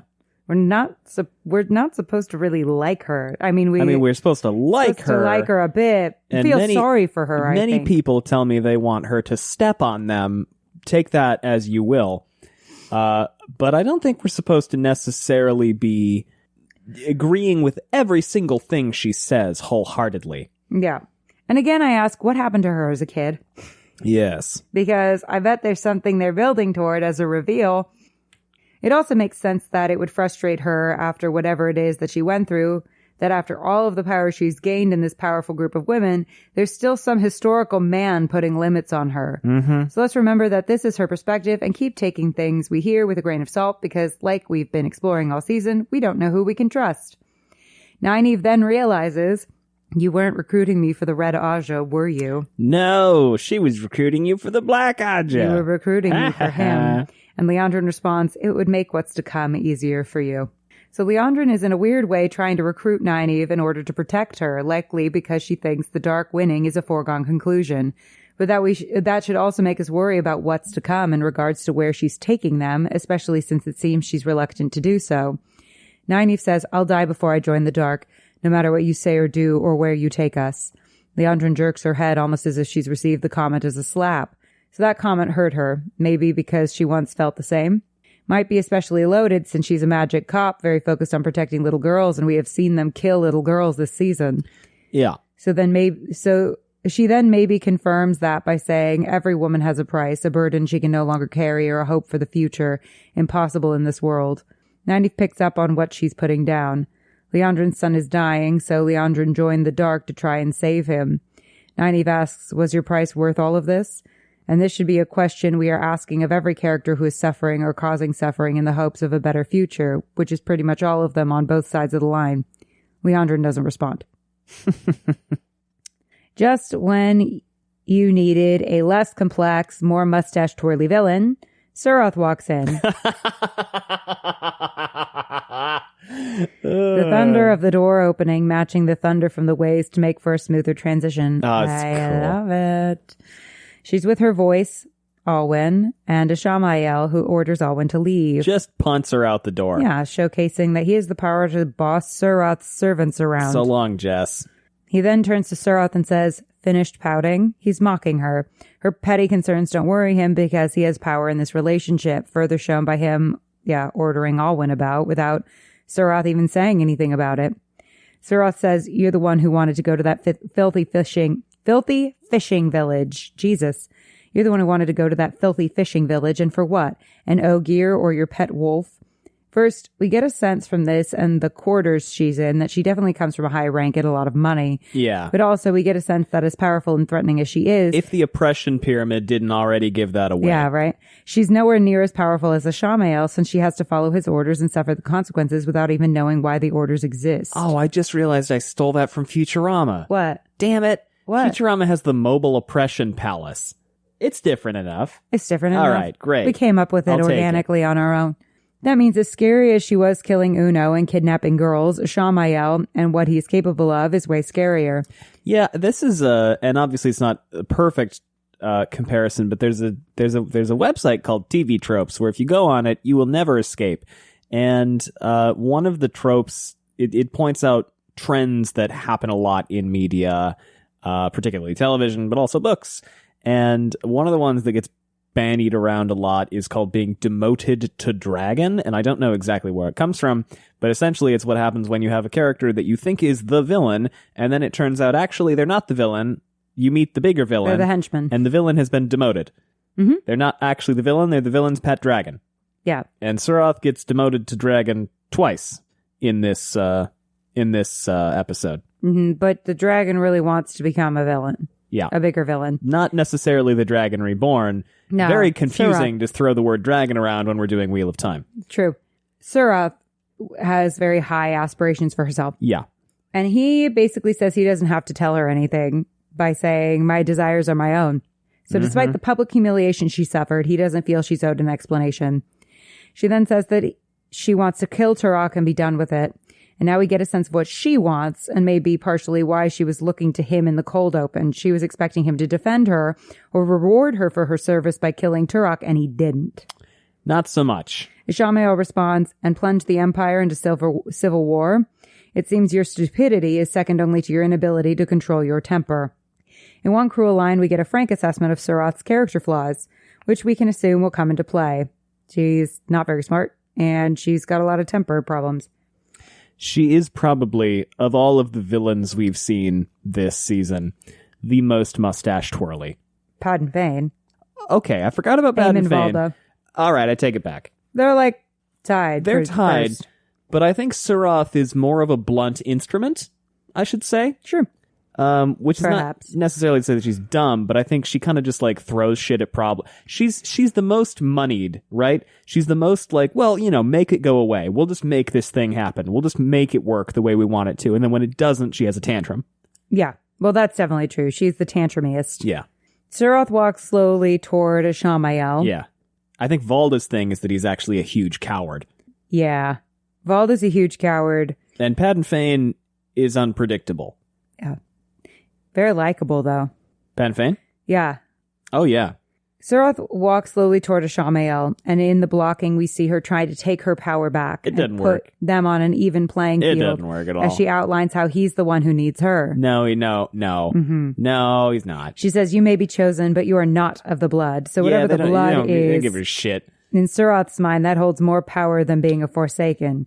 But Ashamael's blocking, 2 steps forward, takes his power back, presenting a challenge to her as there's only so close they can get before the tension is too great. As he says, and I know why you swore your oaths to the dark. And he introduces some questions about her background then, making us want to get to know this character. Really, whatever her reasons, it's really interesting how we keep on leaning into this stuff with dark friends having reasons to swear to the dark, that most of which can be used as blackmail. Mm-hmm. We're also going with who is a monster. Hey. What are the reasons? Hey. Whatever her reasons, they're enough to make her break eye contact, a very submissive thing to do, as she apologizes, calling him my lord as a sign of deference. He takes her hand and she tries to take it away, clearly ashamed of her nails, but he keeps hold of them, another physical display of his power. And he tells her that the last battle will be won in Falm and that the dragon will come. He then tells her he has a gift for her that will be here shortly, which should increase our dread.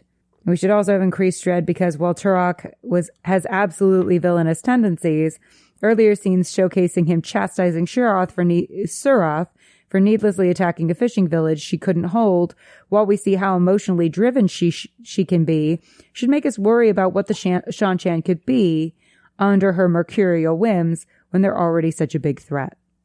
Yeah. Yep. We cut to Shiriam looking at her novice book, and the novice with the best hair of all time. Really, really well kempt. Like the best hair I've ever seen. Like I honestly gasped. Because if she's an extra, she probably did her own hair. She's at least a featured extra.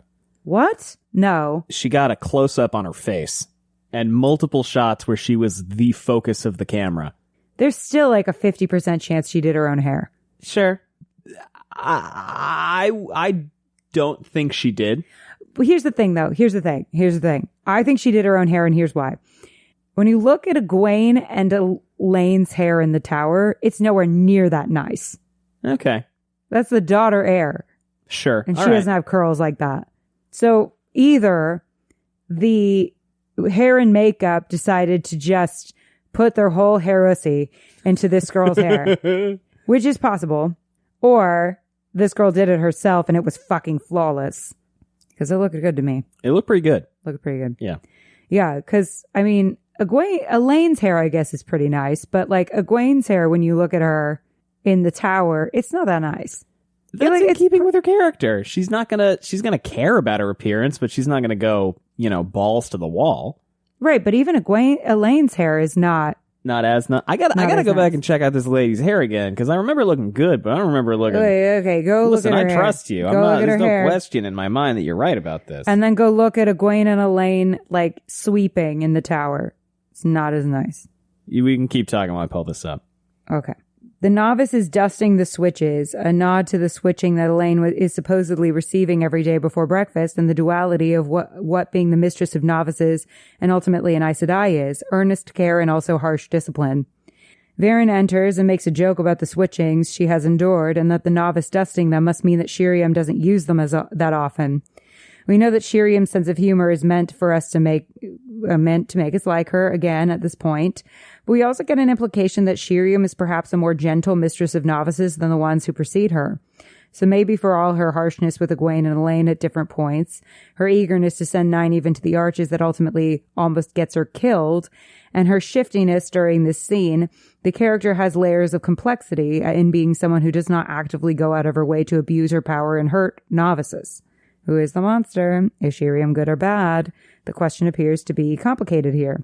Oh, wow. Yeah, her hair looks fucking great. Right? Holy shit. Wow, that's elaborate. Well, not even elaborate. It's beautiful. Yeah, that's great, man. Hang on, let me get another. Sorry, I'm enthralled by the hair now. I did not pay this much attention to her. Oh my god, those Oh are my god, look how good her hair is. They're good curls, but they don't look like I don't know. It looks like it could be natural curls. No, those are not. They're not? Okay. No, those are not. Sorry. Bring her back up. You can tell they're not. Here, I'll teach you about natural curls versus unnatural curls. It depends on where the curl starts. I know a little bit. See where they start? Those are not natural. I thought they were higher. Yeah, okay, no, those it's are just not the bottom. natural. Oh, She's got shit, gorgeous hair. She spent a lot of time on that. Okay. Very cool.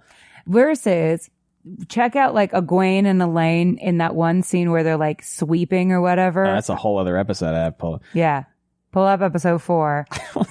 No, I'm serious. I'm like, this girl did this hair herself. I swear to God. And it looks so good. Okay, go back. Okay, that's Egwene's hair. That's not even remotely as as nice. Yeah, remotely. Elaine's hair looks pretty good here. It looks good, but it's not She's that mopping.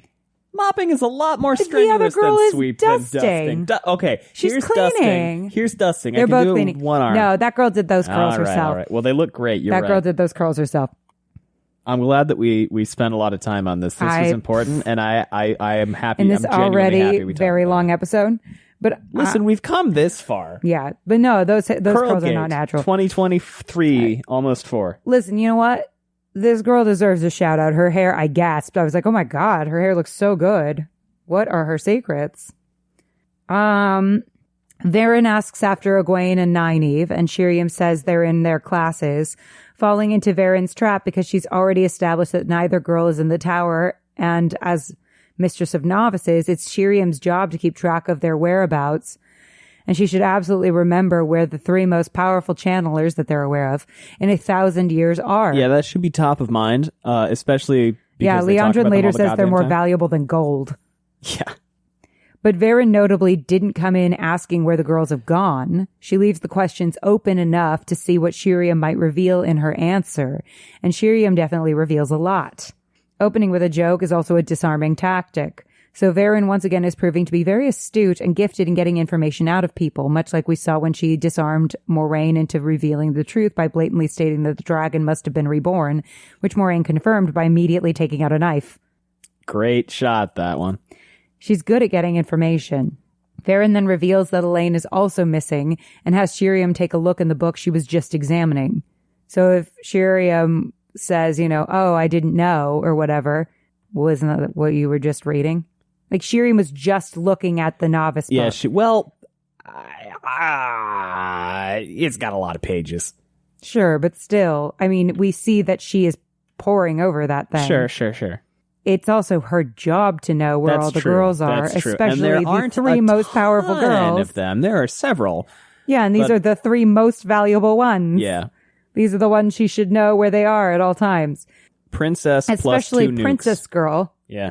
Well, Princess Nuke plus 2 other Princess additional Nuke nukes. and the other nukes.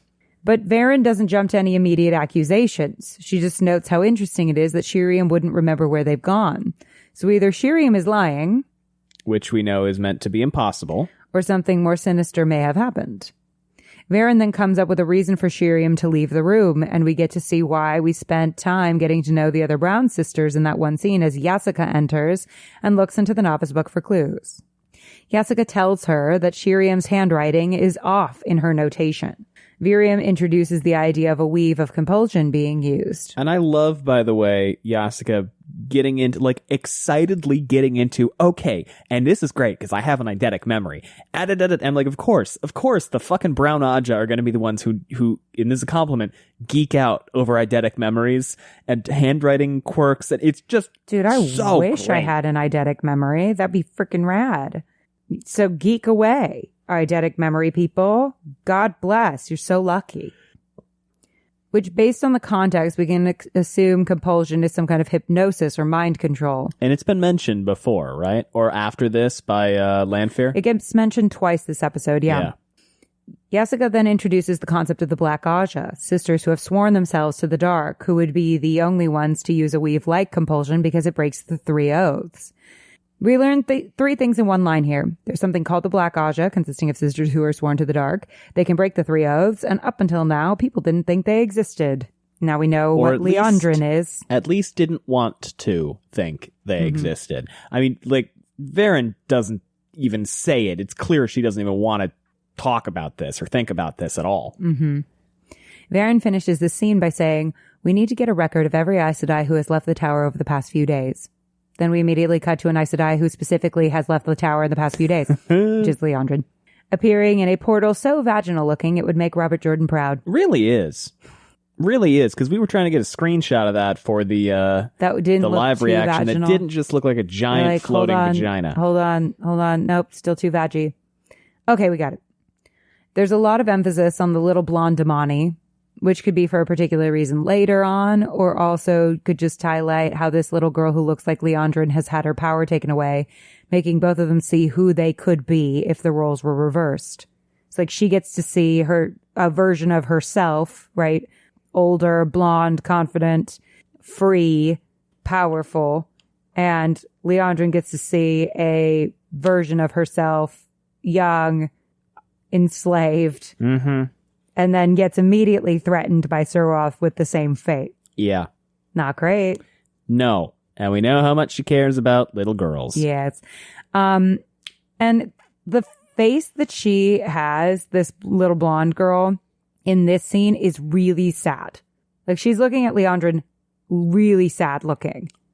Yes. It's a very big contrast to the scene at at.and Mill, where she looks gleeful, as she's picking the girls out. Why do you think she looks sad?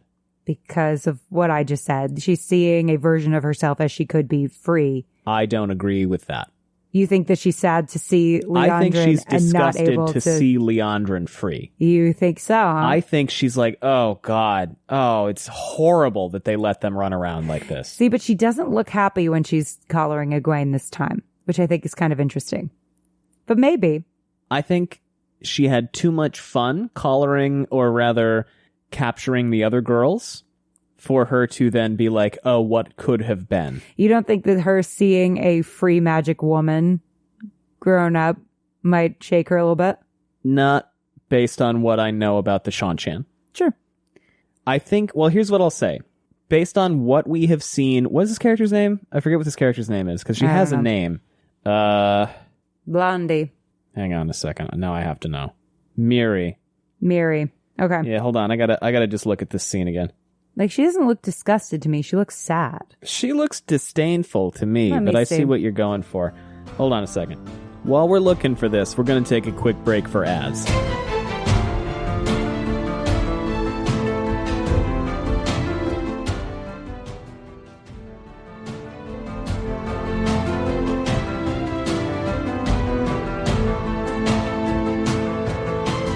All right, we're looking at the scene. The first time, I think she looks wary the first time she sees her. Like, what the fuck is this? This looks pretty expressionless to me, the second shot. I thought she looked sad.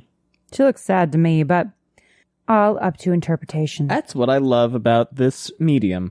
Me too. She looks sad to me. This actress name, by the way, is Valerie Vechkova. And I'm terrified of her, and she's fantastic. This is also significant considering Leandrin's constant refrain of wanting to protect little girls. Here's a little girl who looks like a young version of her right in front of her, and despite all of her power, Leandrin can't protect her.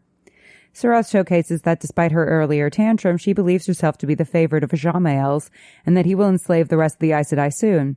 This is another moment of things being stated that are from a character's particular point of view, and may be proven wrong later. Leandrin certainly thinks she's wrong.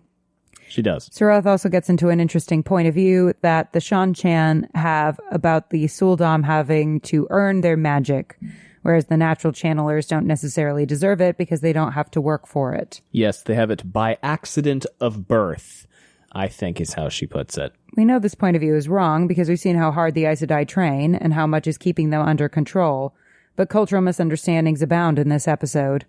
Oh, when I said earlier, we go from, a hostile cultural misunderstanding to one that is more lighthearted because both the characters are open to learning about one another. This is what I meant. Right. About the hostile cultural misunderstanding.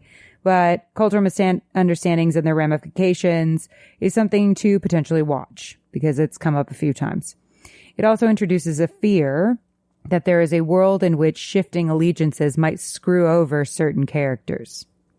Leandrin is given the sympathetic stance here in receiving taunts and direct threats from Suroth, high-angle shots designed to make her look small, the physical intimidation of the throne, and being outnumbered by soldiers. Gotta love the oppression. What did we call it? The oppression pyramid? Yeah, the oppression pyramid. It's her point of view that is most important in this scene, and her feelings for Nynaeve and the little girls in peril. It kills me that she dragged the whole fucking oppression pyramid out onto the beach for this shit. I love her so much. Such a waste of time. She's so ridiculous. Such a waste of time and resources, but go off, Queen. Oh, gosh. The jungle, whatever. Coupled with facing the reality of what she's doing and the wrath Surath invokes, leads Leandrin to break rank and wake the girls. How long do you think she's been sitting there?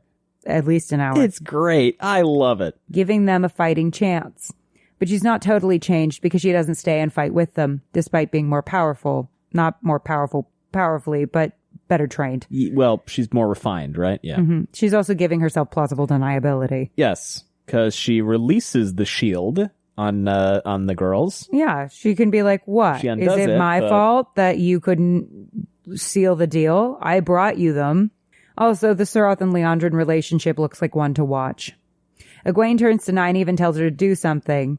She's still in that phase where when the chips are down, she looks to Nynaeve for leadership. Let's track that element of their relationship going forward because there's definitely an arc happening here. Nynaeve is unable to channel to save herself because she's panicking, so Elaine and Egwene have to step in.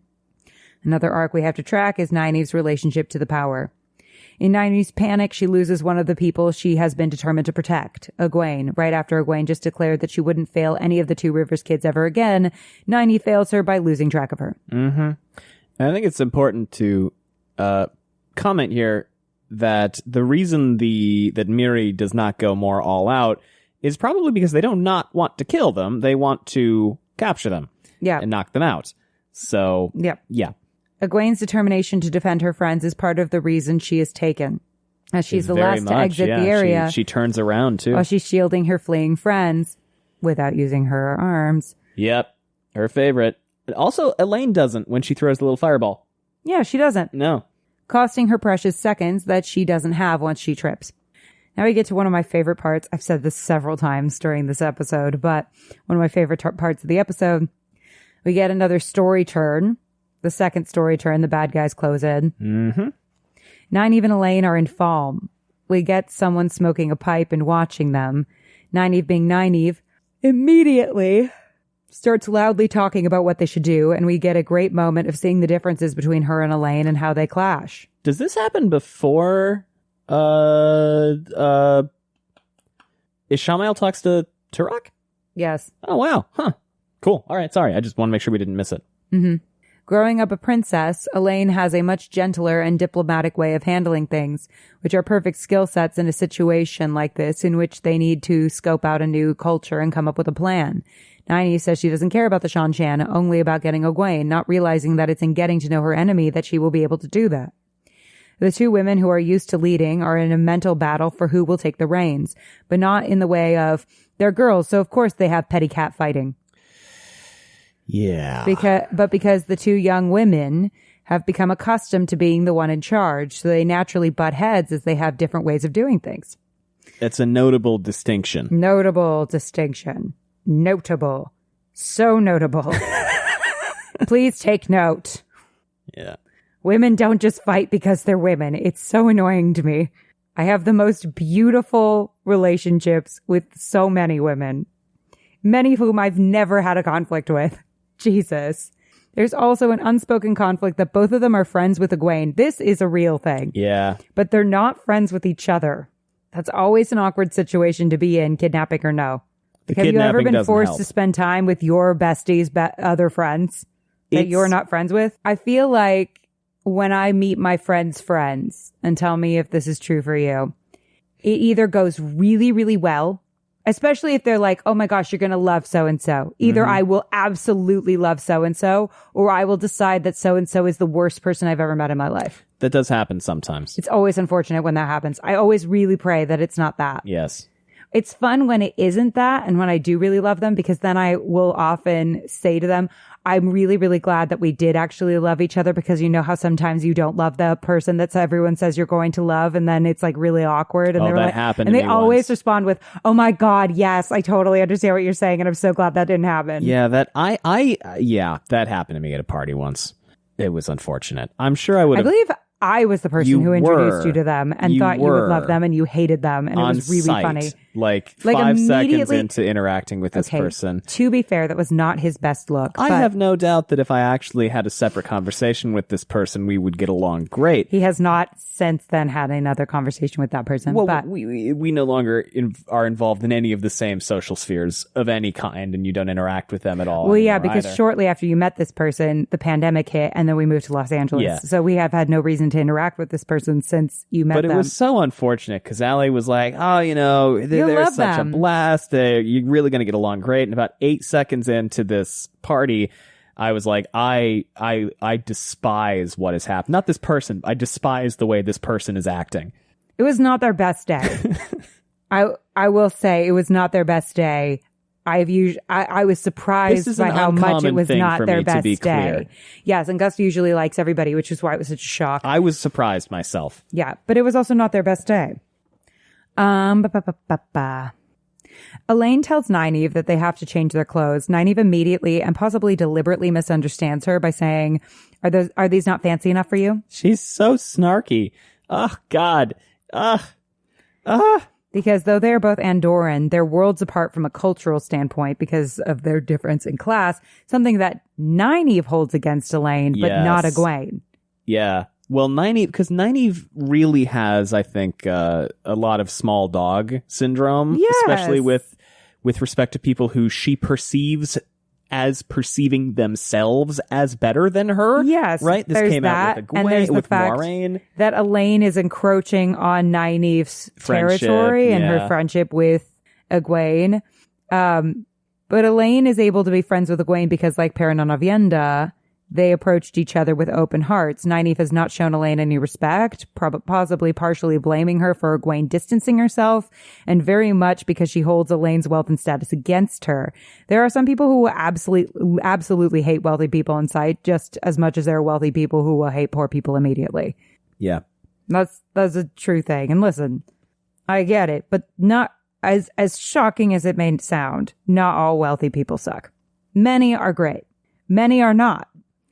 It is not fair necessarily It's to almost hold their like wealth against people them. It's almost as if are people, and sometimes their circumstances are different, and it kind of more matters how they behave it's true. with respect to those circumstances. It's true. We should maybe get to know You people. know? Like Nynaeve and like Elaine in particular We should maybe have open hearts and curious minds. had the worst introduction possible to Egwene, but then she was chill as fuck after that. You mean Elaine? What Or did I worst say? introduction possible to Elaine? Egwene had the worst. Elaine had the worst possible. I'm so sorry. Elaine had the worst possible introduction with Egwene. Yeah, and She utterly beefed that entire social interaction. and Egwene didn't hold that against her. She No. was like, "Oh, what an interesting person," and then they became friends.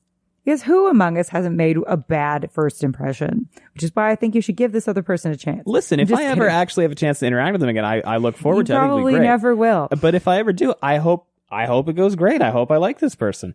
It was just a really terrible first impression. It was. But Elaine gets a chance to show that she has some street smarts, knowing the soldiers will be looking for people who match their description, which is smart. Nynaeve says she's not taking orders from you, princess. I don't even know you. Since the title is Daughter Heir, we can assume that the word princess is meant as a dig and is a further clue into Nynaeve's assumptions about the kind of person Elaine is. It's so fun. Yeah, because that's not her title. So No, it she's is just not. throwing an asshole word at her. But like Nynaeve admits in this line, she doesn't actually know Elaine because she hasn't taken the time to get to know her. No. If she did, she might find that Elaine has actually defended Nynaeve from Egwene in the past. Quite a few times. And has been very willing to take all the work a regular novice gets. But Nynaeve is right. She doesn't know Elaine. We do. And just as they might be able to talk things out, maybe, or fight more, one of the two, they get thrown against a wall and Elaine receives her second concussion of the season. Concussion counter is at 2. It's it has just been as Robert Jordan would have wanted. 0 days since Elaine's last closed head injury. The assailant is the man who was watching them before, who likely followed them. His allegiance is unknown. Although we learn later that his allegiance is chill as fuck. It's true. Although he could have done without the concussing. The extent to which concussions get thrown around in media always gives me stress. Please don't give Even people if we concussions. have magical things, don't good. knock people out. It's really bad. It's really bad for their brains. Leandrin in the tower, next with the bag Oh, of God, asparagus, I love this scene. getting interrogated by Varen lightly. I was dying over the white asparagus lie. It's great because Varen finishes her sentence for her. Showing that she's onto her. She's like, this is such a bullshit thing to say. They can only be harvested in this area and at this time of year. And I say this in the spoiler section, but I'm going to say it again. Kate Fleetwood acting like a bad actress is amazingly fun. Leandrin does some great excuses, really not, about how the girls must have been attacked. Because I heard that there was a convoy or whatever that got attacked. And Varen's not buying any of it. Not even a little bit. And she's like, come on, we have to go talk to the caper. The girls are most valuable than gold. Da-da-da-da-da. And you're like, shut up. And this is the scene you're thinking of. The low point. Turok summons Shamael and gives him the respect of speaking directly to him, which we didn't see him or Suroth do when someone was beneath them in their esteem. We learned that Ishamael ingratiated himself and rose through the ranks after the Shanchan landed, which was very recent. And Turok comments about how fast it was. He also says that Ishamael was the one who first... Yeah, I got a little confused with the timeline here. It's interesting because it seems like while Ishamael was only just released, he's been able to kind of bop around a little bit. Yeah, because they said he's not... Okay, I got a little confused about the timeline because they said he's not from where the Shanchan are from. Shanchan, I believe. The nation is called Shanchan. Yeah. So Shanchan, he's not from Shanchan, and no one's ever visited, so he wasn't a visitor there, but he still recognized when they needed to do the return. I'm not sure how that works. Hold on a second. Let me I wasn't either. Again. Maybe you can make more sense of it. I'm not sure. Let me see. No Westlander has ever set foot on our shores. I left my home so long ago I barely appearing seemingly out of nowhere in Suroth's court. And it was you, was it not, who first saw the omens that led us to begin the return. Here's what I'll say. There are other land masses. Yeah, I mean, that's what I figured. I assume he is claiming to be from somewhere else. Yeah. Which admittedly he is. Mm-hmm. Yeah, but we do learn that he was the instigator in why the Shanchan are there in earnest, because he saw the omens. Yeah. Saw the omens in quotes. Yeah. Knew what the prophecies were. To fudge them. Maybe he or planted make them happen. Them, you know? Yeah. Like maybe this is a Bene Gesserit thing? Yeah. Turok lets him ask one thing of him, and Ishamael asks him to receive a gift from Suroth. He's really playing up Egwene here. And or Nynaeve. I assume he thought it was Nynaeve. Mm-hmm. This cuts to Nynaeve and Elaine waking up purposely. You mean... The gift. You know, he said, you know... I mean, Egwene is still... If Nynaeve weren't around, Egwene would be the most powerful channeler in 1,000 years tied with Elaine. She's so top she's tier. still a... They don't know about Nynaeve. I mean, obviously, Ishamael does, but Turok doesn't know about Nynaeve. So, and most powerful channeler that they've seen is true because she says later that her Suldam say that Egwene is the most powerful channeler they've seen in a long time. Yeah. And it's you know, it's been a long time since we've seen these ads.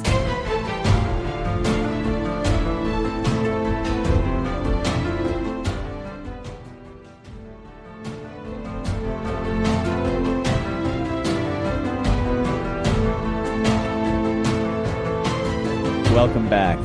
This cuts to Nynaeve and Elaine waking up, purposefully making us fear that the gift is them. We meet Rima of the Yellow Aja and her warder. It's going to be significant for Nynaeve to connect with someone of the one Aja that really speaks to her. Yes, because she has been getting dirty rushed by the Red Aja for a season and a half now. Yeah, but Leandrin did introduce her briefly to the Yellow Aja. we raise the stakes by Rima asking, do you have any idea what they do to women who can channel? Just as we see Egwene being dragged in by Suroth Suldam. Good timing with this fucking gold mesh thing over her head, too. It's rough. This whole scene is rough. Suroth talks about how Egwene is more powerful than any Damane they've seen in a very long time. Egwene is finally getting the recognition she wanted. Again, not the way she wanted it. In the worst way. Egwene is then collared by Rhenna in what is unbelievably horrific. It's pretty bad. Yeah. And yeah, that is Zelia Mendez Jones's Rhenna, as we know from casting stuff. Yeah, and that's the end of the C plot. It is, isn't it? All right. Yeah. Okay. First of all, really quickly, look. Here's a bunch of pictures of Elaine. Are we going back to the hair? Or her hair's nowhere near as nice. It's pretty nice, but it's pretty. Look, okay, she is dirt speckled in that one. She's been through the ringer. Well, there she is as a novice, nowhere near as nice as that one novice's hair. Petey the injured dog, and she's the daughter fucking heir of Andor. I think maybe she doesn't know how to do her hair though. That's possible. She probably doesn't. Yeah. Well, hey, everybody. This has been fun. Looks like this episode's only going to be about 6.5 hours, not 7, depending. So, I lasted short. The dog is his face is fully in the microphone right now. Say hi, Beatty. There you go. You got a snort lick. Hey, this has been the non-spoiler section of episode 5 breakdown. I had initially thought that I was going to have to upload parts 2 and 3 separately, but as future editing Gus, who snuck in just now, I realized that I don't have to do that. So if you haven't read through Knife of Dreams Chapter 4, get out of here! Because we're going straight into the Wheel Takes spoiler section right now. It's a spoiler, babies. Spoiler, spoiler, spoiler, spoiler, spoiler, spoiler, spoiler. Welcome to Book Spoilers. If you are joining us now and you skipped part 1, go back. You will want to hear what we talked about there because it informs what we talk about now.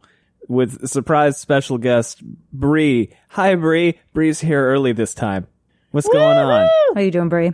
I'm excited. I'm excited to be here on this very special, crazy bonkers episode. We got 2/3 of the way through recording part 1 and then realized that this episode is almost certainly going to have to be uploaded as 2 separate episodes. I feel bad. I'm sorry. Why do you feel bad? They like it when we talk forever. I know, but I feel like I'm talking too much. I don't know. There's just a lot to unpack. There is a lot to go over. I feel bad for you It's a having big to edit episode. this much. I think I'll be up late. Whatever. It's fine. But that having been said, Bree's here. We're gonna, because I've realized that a lot of the time, Bree, we talk over again some stuff that I had talked about with Allie in part 2. So I figured, well, why not just come hang out in part 2? And that way, when we segue from part 2 into part 3, we'll just touch on the number of things that I do believe we have to discuss in full spoilers. And also we can talk about a few today. A couple, 2, 3.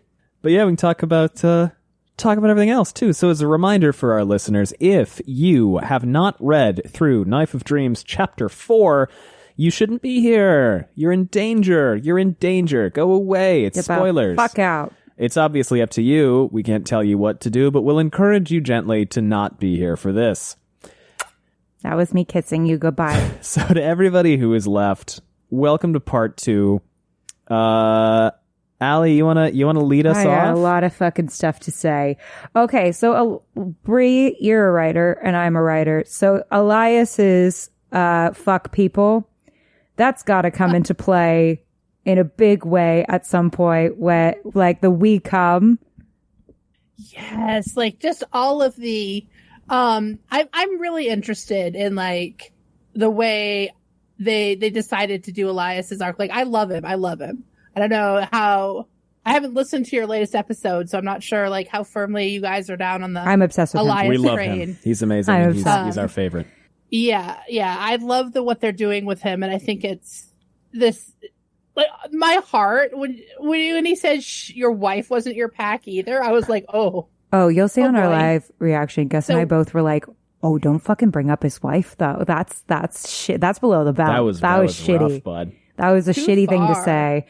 Yeah. And I feel like I said this earlier, but them introducing Hopper having lost his mate made Hopper specifically primed to understand where Perrin is coming from and understand how below the belt that was, and ultimately make the decision to go off with Perrin and be a lone wolf with Perrin, as opposed to being a part of the larger pack where he would be safer.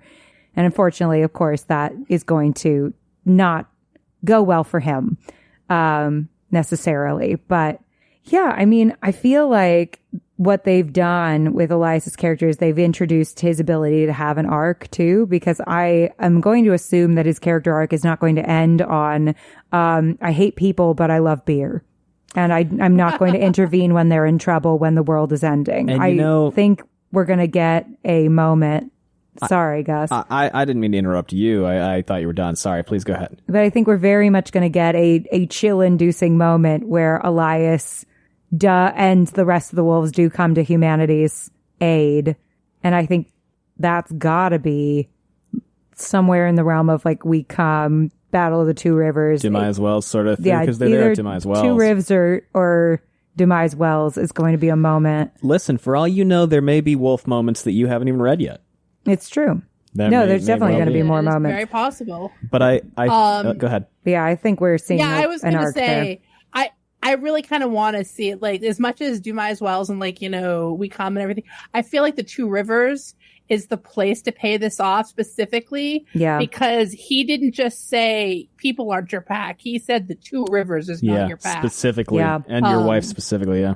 Yeah. Yeah. And so I feel like if Perrin were, per se, back in the Two Rivers with a potential wife-ish person, Yeah. No, I think, here's the moment for him to come back. And I want to see more of this Elias. I really do. Yeah, and I don't think he's going to be gone as long as he is in the books. I just don't see this dude vanishing until Winter's Heart again. I miss him in between book 1 and book 9 when he just shows up and starts spouting Saldian microaggressions. I was off doing some racism He's- training. I was busy. he's like, I'm just gonna and by be which I racist. mean I was learning racism. And I'm going to be weirdly misogynistic also, because Why not? why not? What As else? a treat. A little misogyny as a treat. But yeah, I feel like, what they're giving us with him is the potential for him to change his mind, come to humanity's defense when we've seen him not do it already. There's also a world in which, like, we could pull back on that too once, like, if wolves get killed during the Battle of the Two Rivers, he might not be willing to risk them again, whatever. We can have an ongoing will they, won't they with Elias and humanity and how much he wants to be involved. And I think that's going to be a really cool thing to track, is, while we were tracking Perrin's relationship with violence, tracking Elias's relationship to humanity and whether or not it deserves his presence. Well, and the broader nuanceification, I guess, hot nuanceification of so many characters who are less nuanced, I guess, than others in the books. Elias, Dane Bornhold, Leandrin. I'm just really... You're absolutely on the ball there, Allie. I can't wait to see what we get with this dude. I'm going to get chills. I know it. I'm going to get chills. It's going to be some kind of like reaffirmation that humans are worth saving and worth being involved with. And I'm already going to cry. I'm calling it right now. I'm going to cry. Yeah. It's going to be a lot. But yeah, I think you're right. Battle of the Two Rivers, because it is the battle that I think is the most like, yes, people deserve to be saved and people are good battle. I think you're right. Also, put a pin in it until episode 8, but it's going to be pretty directly, symbolically tied to Hopper, wolves. Are they worth it? Is defending people worth it? And then could Demise Wells come back around at the end? Yeah, and then could Demise Wells change things further? Yeah, is my question. Is like, then seeing what the carnage of Demise Wells, does that fuck up Elias a bit and make him shaky again? Or both? Yeah, I think both. So I think that's interesting. / the potential of Elias like helping Perrin look for Fael if they do that plot line at all. I feel like they might and make it a lot shorter. Right? Yeah, there's going to be some Fael going missing. Watch My them. team let fine with this whole plot line, but let Fael be Fael during Yes. it instead of being helpless. Let her And- and Yeah. all these brilliant fucking queens. She's like, Yeah. she's got a fucking brain trust and a Stone's genius with her, and she's just like chill. They're all just like chilling over there, crying and getting spanked. The And I'm just like, Roland of it all. I don't like it. I don't like it at all. Sorry. I not just the don't. nuance we were looking for. This is not the nuance we were looking for. But yeah, so I think that's going to be interesting.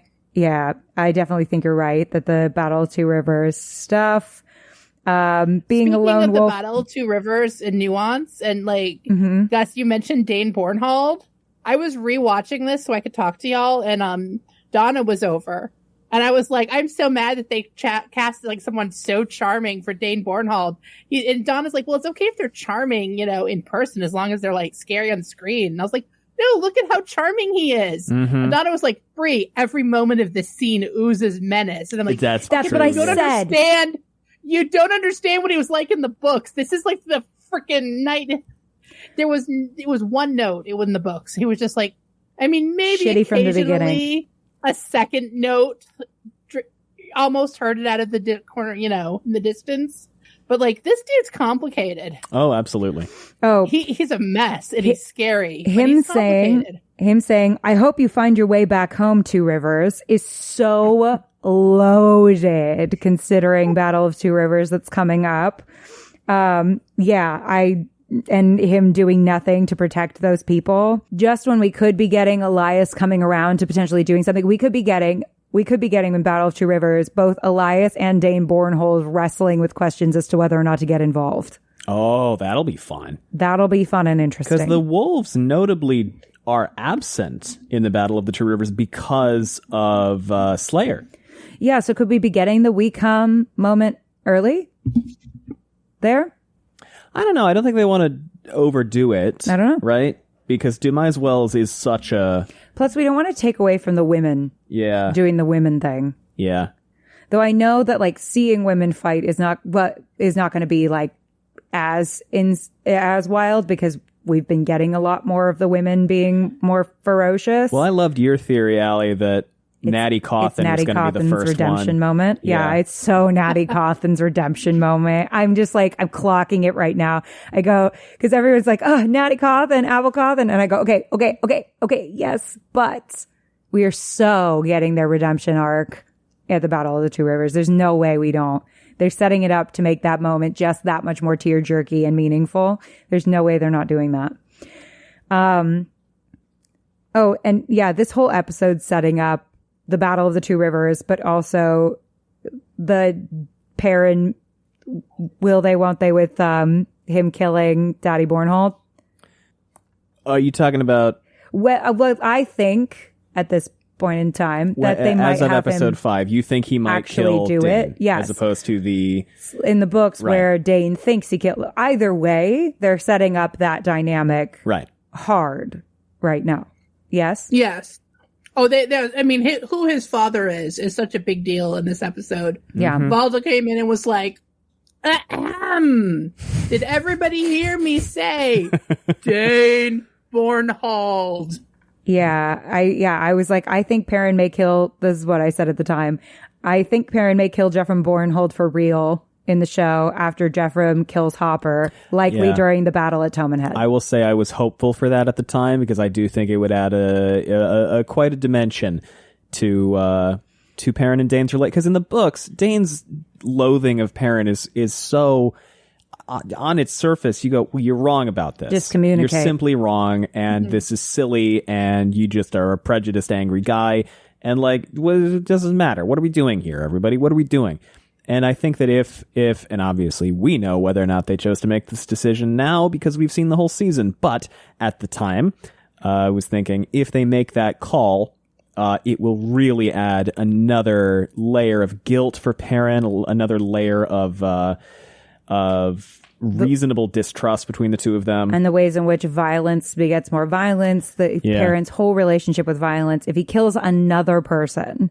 But I did think that this would totally give the relationship way more weight. It also is so especially- sad because in another life, it feels like the two of them could have been buddies. friends. I just want to say real quick one more thing. Especially because in the books, Perrin kills 2 White Cloaks who, as far as I know, don't really get names. No. And their deaths are only felt insofar as Perrin killed a dude. So if Perrin kills Dane Bornhold, obviously, there is good reason to feel guilty about killing anybody, really. But if Perrin revenge kills Dane Bornhold when he Jeffrem, himself you is... mean. Sorry, Jeffrem, yeah. Well, Yeah. if Perrin revenge kills Or Jeffrem, Dane, I mean, that'd be different. If That would be a change. That would be a change. If Perrin revenge kills Jeffrem Bornhold when he himself is not in danger, that's going to add another dimension to Perrin's struggles with violence. So, anyway. Yeah, and and Donna was right. Dane Bornhold was very menacing in that scene, but in a sort of like, weird way, because there was a sort of, we could be pals if we weren't, on opposite sides of this. And if I hadn't been born into this clear, messy situation. Well, it's funny because he's second generation, but he doesn't seem as, intense. It's like, he's clearly not Valda's buddy. No. Well, because it's interesting because Gus and I had a bit of a back and forth as to whether or not he's menacing or not in this scene. And I think when we look at the blocking for the scene, it's both. Like in the very beginning, when you see him, he comes out of the shadows. He's circling Perrin, which is very loaded when someone circles people. It's like gives being hunted. He's not answering any of Perrin's questions directly, if at all. Mm-hmm. And then we cut to them sitting outside of the inn. Oh, and Dane says, basically shits on the inn, right? Which is an inn that doesn't look dissimilar from one that Perrin would visit, right? Or has, it looks like the wine spring, basically. So big city boy crapping on the baby, the provincial. Yeah. But then we get Perrin sitting with Dane in a scene structurally that doesn't look much different from when he's sitting with Matt and drinking in season 1. Mm-hmm. So before everything started. And so that to me is the story being like, it's both. The answer is both. And Dane is so charming. And like we know at the time, all we know is that he was part of a military organization that ousted the Shan-Chan.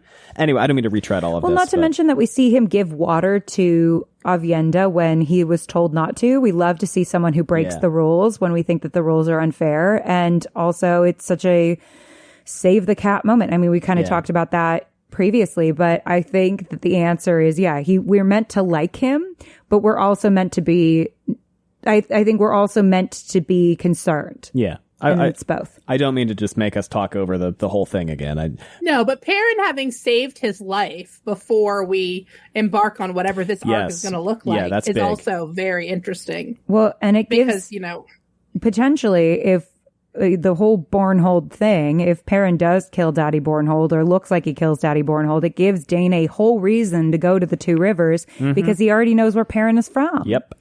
That's probably the most menacing part about it. Oh, hey, thanks for wearing your ID on your sleeve. Basically. Well, and that gives a lot of weight to Perrin's decision to keep his ring in the first episode because now it gave him an ID card, essentially, to Dane Bornhold. So there's that. I didn't think about that. But he noticed the ring specifically, didn't he? Two Rivers work. It's Two Rivers work. And oh God, which you know what that means, right? That means it's Layla's work. Yes. Yeah, Layla made the ring. Yeah. Layla made the ring. They made each other their rings. Yeah. And it also sets up the hot nuance of the range of what kind of people the White Cloaks can be prior to Galad's whole plot line. Mm-hmm. So we're setting up that they're not a monolith right before we introduce Galad and the Galad of it all. And so the scene is doing work for a variety of plot lines going forward, which I'm really excited about.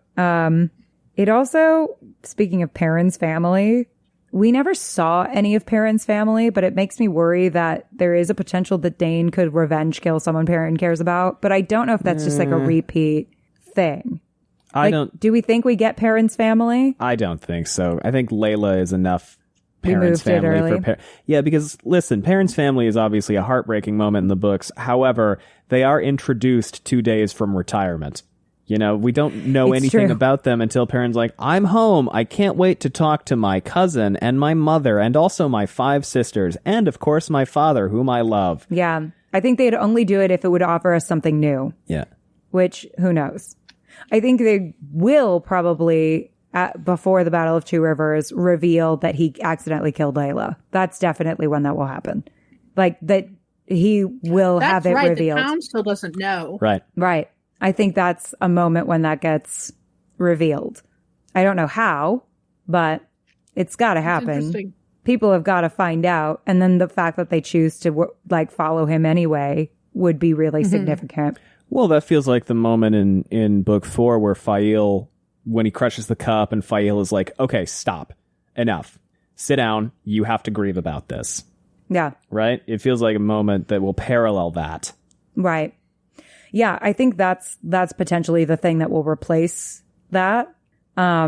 Is the revelation that he did kill Layla, which I think would also be really significant because we've talked about how one of the most significant things about the Hopper, Perrin, Elias scene is that they all know that Perrin accidentally killed Layla and they accept him anyway. Mm-hmm. And he's part of their pack. And like the fact, I think a big part of the reason why Elias doesn't view the Two Rivers as Perrin's pack is that it's like, well, they don't know everything about you. They haven't accepted you. They haven't earned that. And they probably won't. Like, probably part of the reason why you haven't told anyone is because you think know they're they gonna kick won't. you out. Yeah. Versus this is this group that has seen what you did and still cares for you enough to save your life. More than Sorry, once. do you see this look? This look in my eyes? It's the romance author just suddenly going, just like it's the math. The math is Because nothing. I'm thinking about Fail being the one who holds him, and like because he will not why would he want to get involved with another person? Why Right. would he want to be intimate with another person? Right. And that being like replacing that, it brilliant, Allie. Go. Oh, my, Look at you, bud. Look at you. It's like we're writers, right? Yeah. because Well, she yeah. can, tell him, She has to earn it. I trust you. Yeah. I trust you. She has to earn it. I don't know if they'll necessarily be ready to have him marry her at Two I don't Rivers, think so. but No. I think after all the extremes of what he's gone through, them kissing at this moment is still pretty significant. I honestly... Also, who better to tell him that things happen in battle than, A the Saldaean? general's daughter. Yeah. Well, and her brothers have Right? died, right? Yeah. Both of them. Yeah, One of them in I like an mean, accident. She knows. One of them in an accident? One of them like fell off his horse or some nonsense, I remember. Interesting.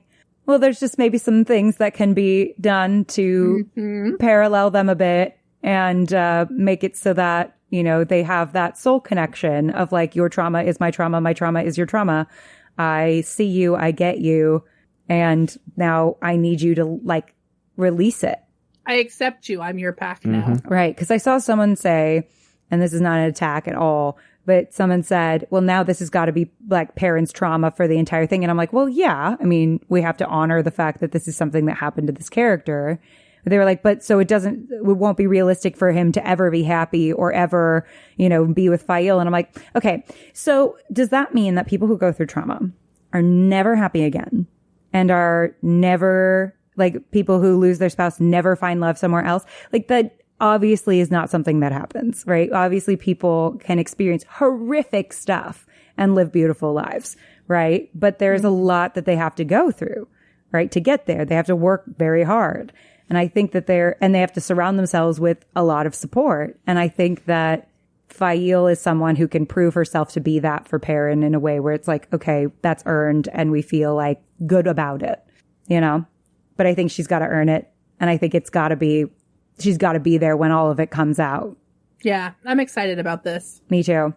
I think it gives him also a reason to push her away a lot, which we love. A man who keeps pushing a woman away because he's a tortured soul. The and classic. Then she's able to break down these walls and understand why he's like this. And then they're able to have this soul connection of your trauma is my trauma is your trauma. And then we're able to not move past it, but like find beauty out of it, which is great.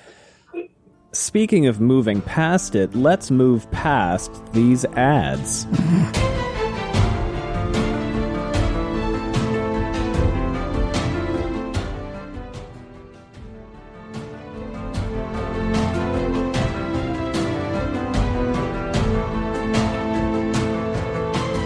Welcome back to Bad Segues with Allie, Gus, and Bree. Love a good bad segue. Anything else about Perrin, Dane, all that? Or shall we... Oh, yeah, one more thing. One more thing. We are setting up why Dane would ally with Galad against Eamon Valda here. Yeah, I'd buy that. Mm-hmm. Because he does, We've doesn't set he? up their rivalry right now. Good thing we clarified Knife of Dreams 4 instead of just saying Crossroads, because that is Knife of Dreams prologue. Uh-huh. So, yeah. But yeah, so... Okay, what yeah. exactly happened? What did you... When they kill Valda... Okay. Yeah, I got Dane, Dane, Bayar, and some other dude we've never met before work with Galad to do that.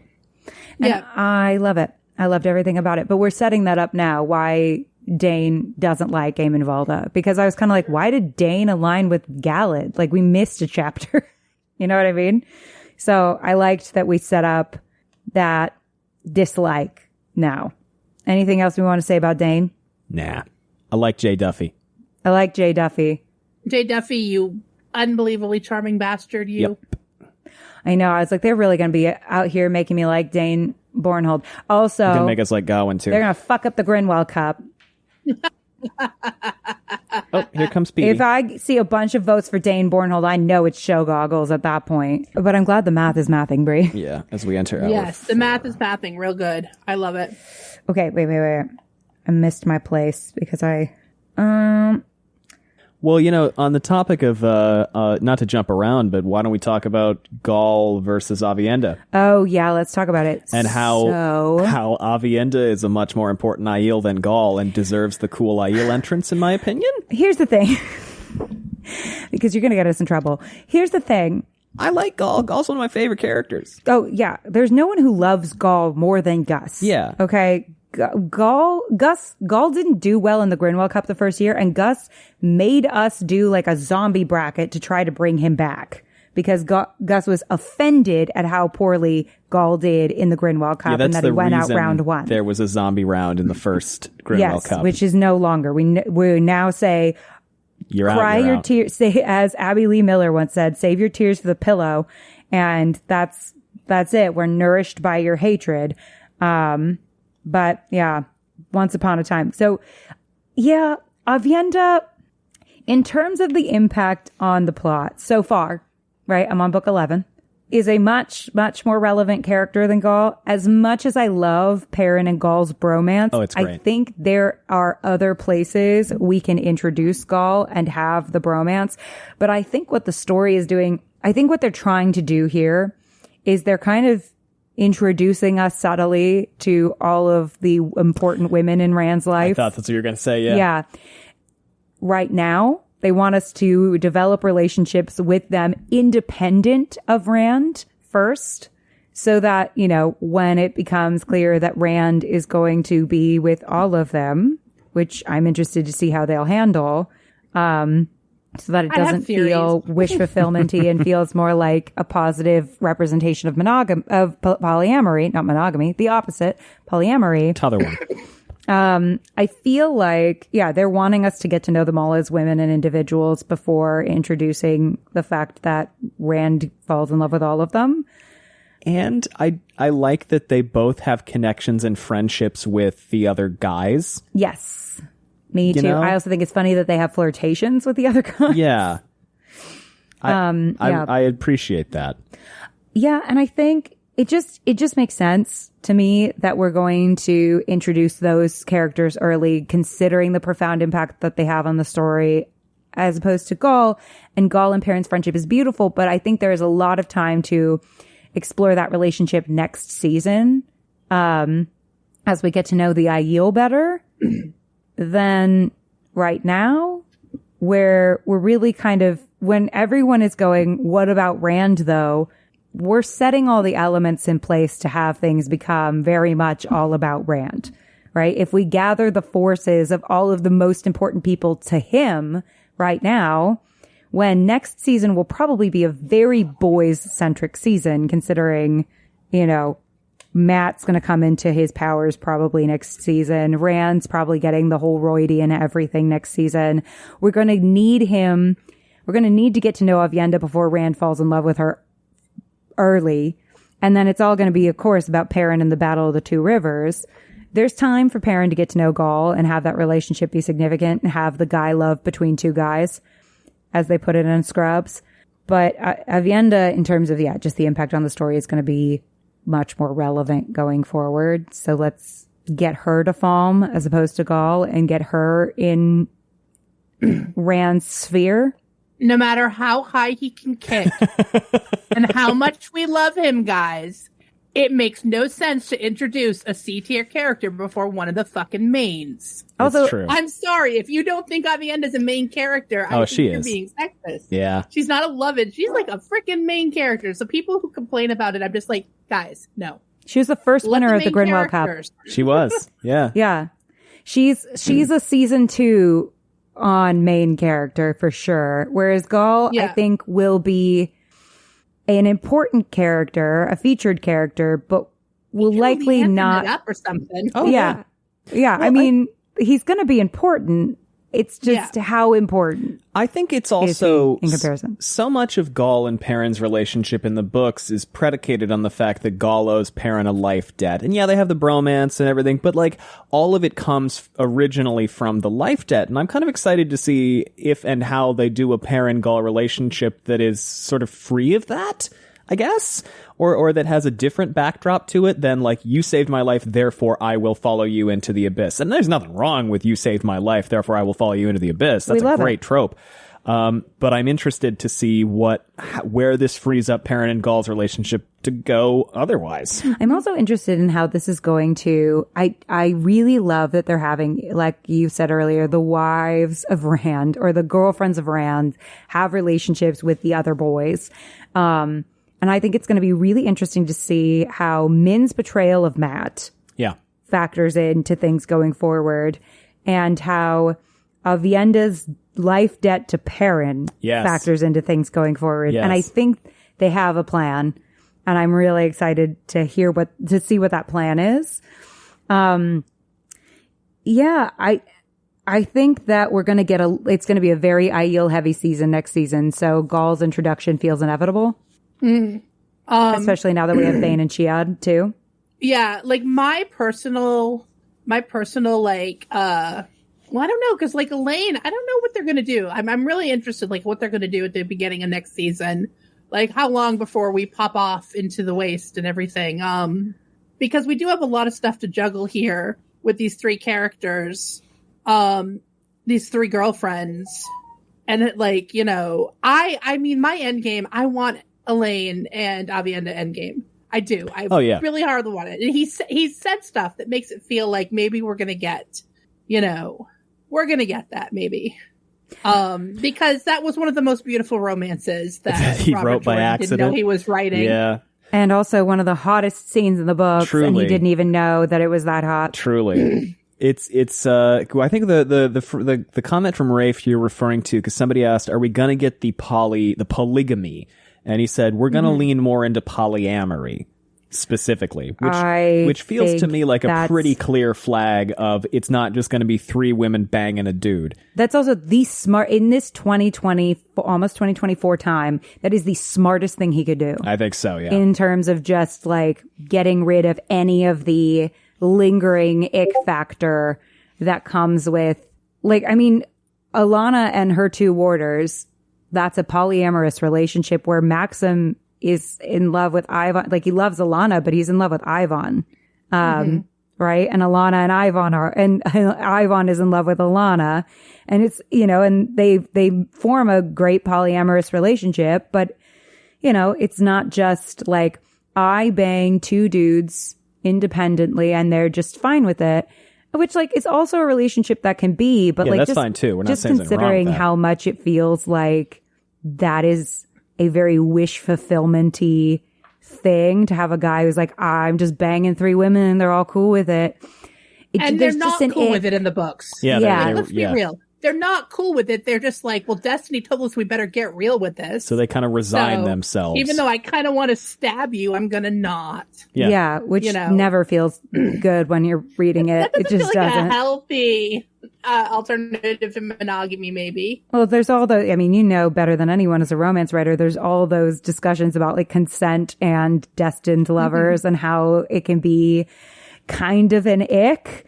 And it's like, it can be even more of an ick when it's like, and we're forced to be in this, polygamist relationship when we don't really want that, when we're just having to be told to like shut up and be cool with it or else. Yeah. I mean, and it's just that Destiny is telling them, not Rand, but like that just kind of absolves him even further. Like that's the wish fulfillment. Yeah. He's not responsible. And so they're just like, fine. It's just fate. Destiny. That's just it. Yeah. I think it'd be nice to have it so that, you know, they don't all have to be in a polycule or whatever, you know, but, you know, Min doesn't necessarily have to be into either of the other two women necessarily, but it'd be nice to just kind of, just have an exploration of this in a way that doesn't feel, well, also just in defense of polyamorous people in a way that doesn't feel, exploitive of the polyamorous experience, because it's like there is an extent to which people still treat it like it's this taboo, titillating thing. When for some people, it's just their relationship. And like, you know, even though Gus and I are a monogamous couple, it's like what's good for everybody is good for them. It's not hurting anybody who cares. And, you know, I feel like there needs to be more representation of polyamory that isn't. There was this whole thing where it was really hard for people who wrote polyamorous romance that wasn't erotica to not get put in erotica. Oh, yeah. Whether even if the sex was fade to black. Yeah. And the same thing with queer books. It's a thing. Yeah. It's a thing. If your relationship is inherently sexualized, even when there's not sex on the page, it becomes like a problem. Yeah. So it's objectified. Yeah. It bothers me a lot. So I'm excited about the idea of having, and I think it's smart, honestly, when it comes to just avoiding a lot of that ick factor. I think it's smart to go into the polyamory direction, and I think and have everybody be more consenting in what that looks like. Yeah. I just think that's the smartest direction they could possibly go in. Also, I mean, Avienda and, Elaine are just so fucking in love in the books. It's like crazy. No, Allie, don't you know it's they're crazy. sisters? Oh my God, no. They're sisters. Oh yeah, somebody called us perverts at one point for saying that they were in love because they were like, they're sisters. I'm like, not biologically. Fucking calm down. They're not. They're really not. They're like, that's disgusting. And they're sisters. And I was like, okay. Robert Jordan made them sisters with big quotes. And I hate everything about that because they're so clearly in love with each other. Listen, read it however you want, but as a reminder, if you don't want to hook up with Chiad, you're not hooking up with Bane. So, you know, and they're also sisters, quotes. So, but people say that they're not in love either. And I'm like, oh my God. Again, if you want to hook up with Bane, you better be okay hooking up with Chiad. So, read into that how you want to read into that, but I don't know. It kind of seems to me like that is not something that I like. Close friends, besties, roommates. Yeah. It just feels very that. Yeah. I'm going to continue my reign of terror, by the way, on podcasts and videos by saying I really want Avi and Perrin to smash. And just they don't have to like have a big relationship. Just bone it out, kids. Could do.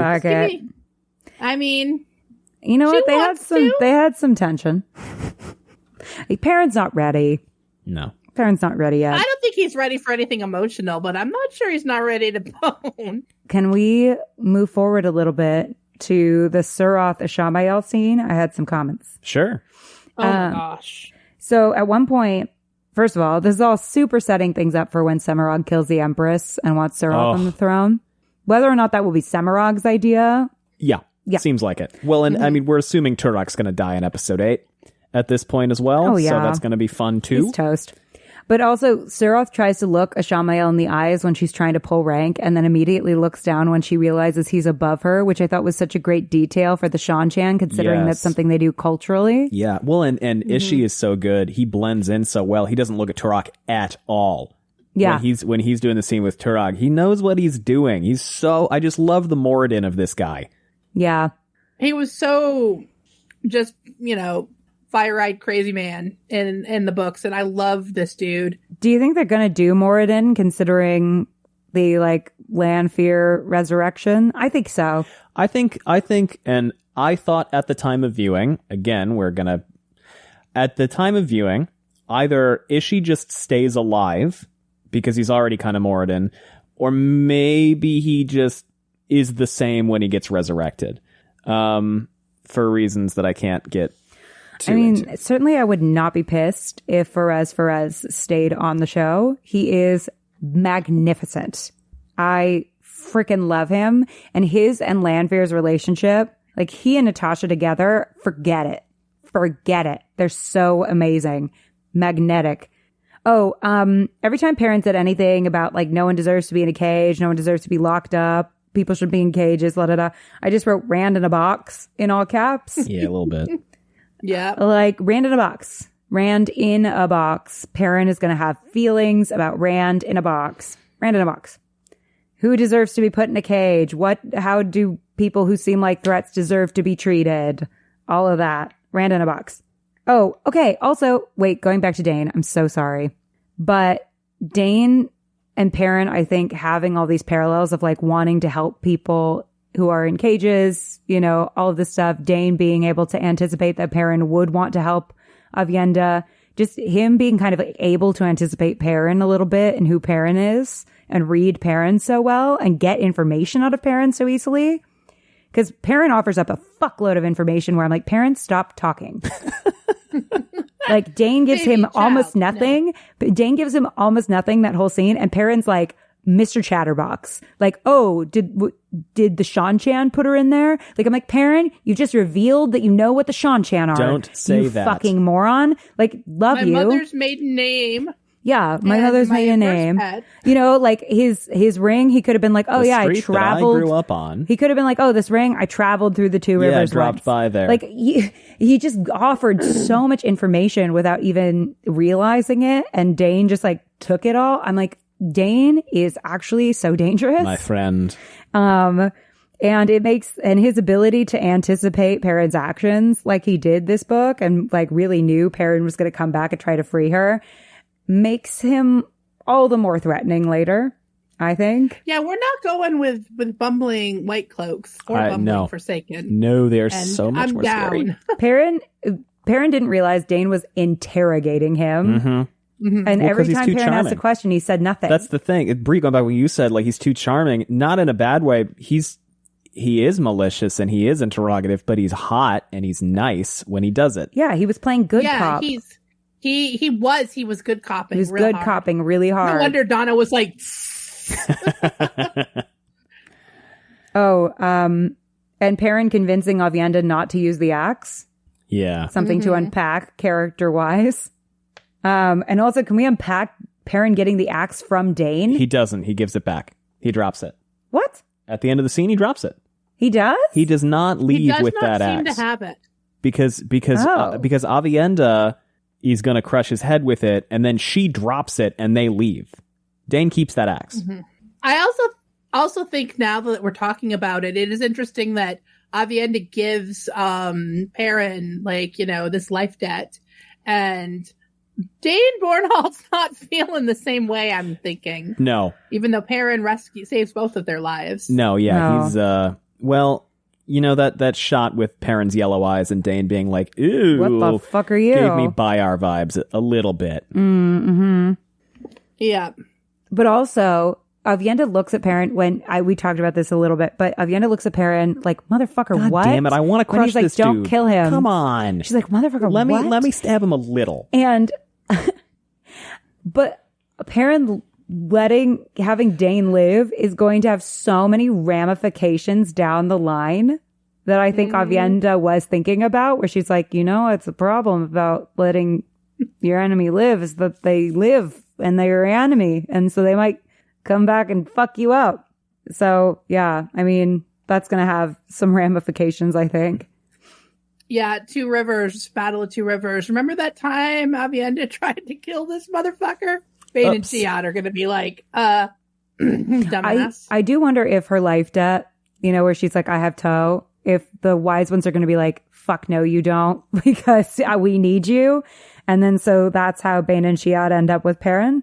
I've thought about it. Because it's like they've got to serve it for her or whatever, or they're like, we'll do it for you. Maybe. I'm not sure if they're transferable. Yeah, I don't think you can transfer toe. Path.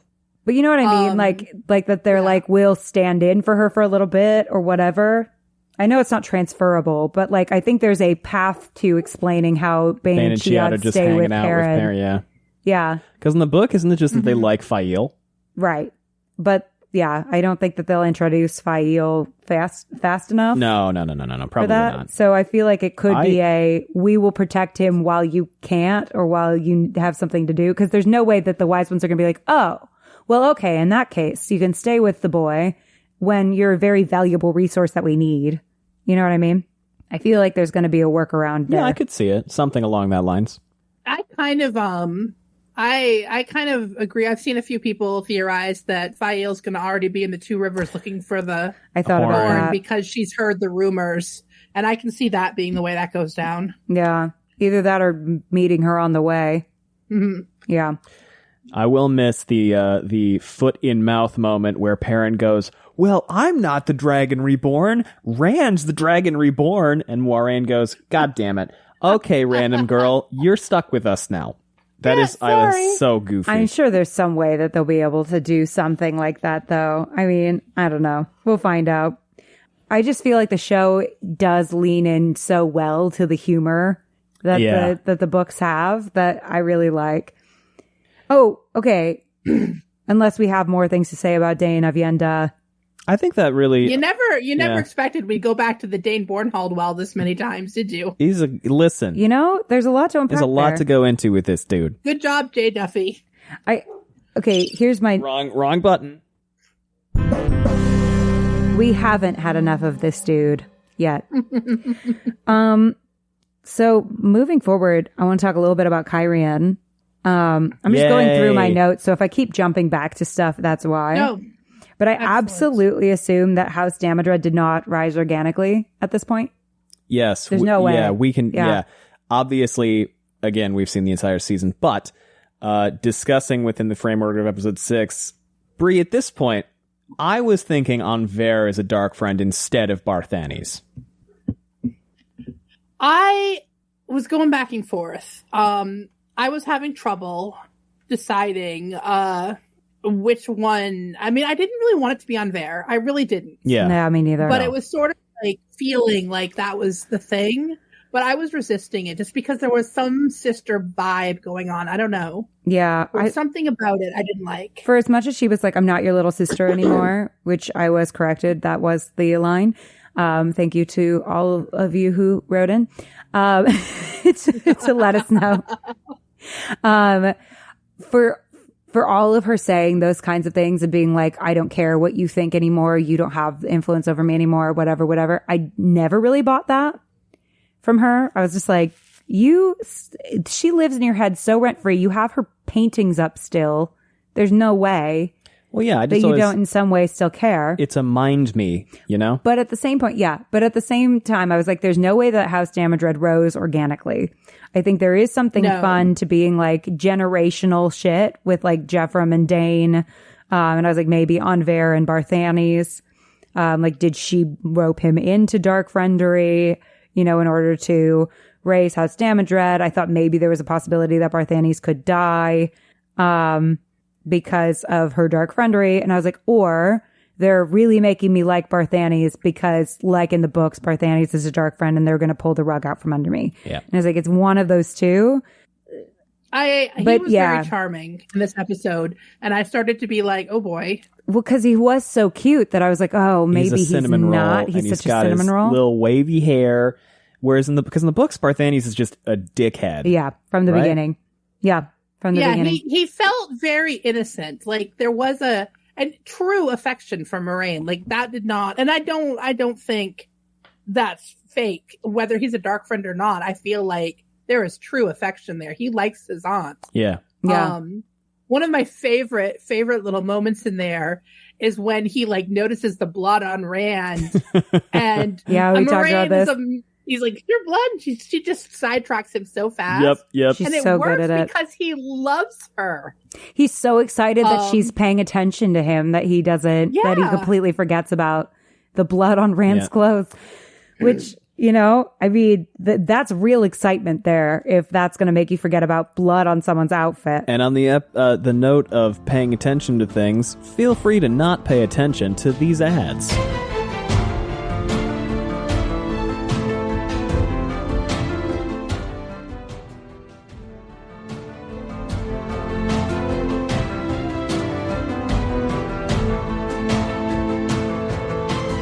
Welcome back. Yeah.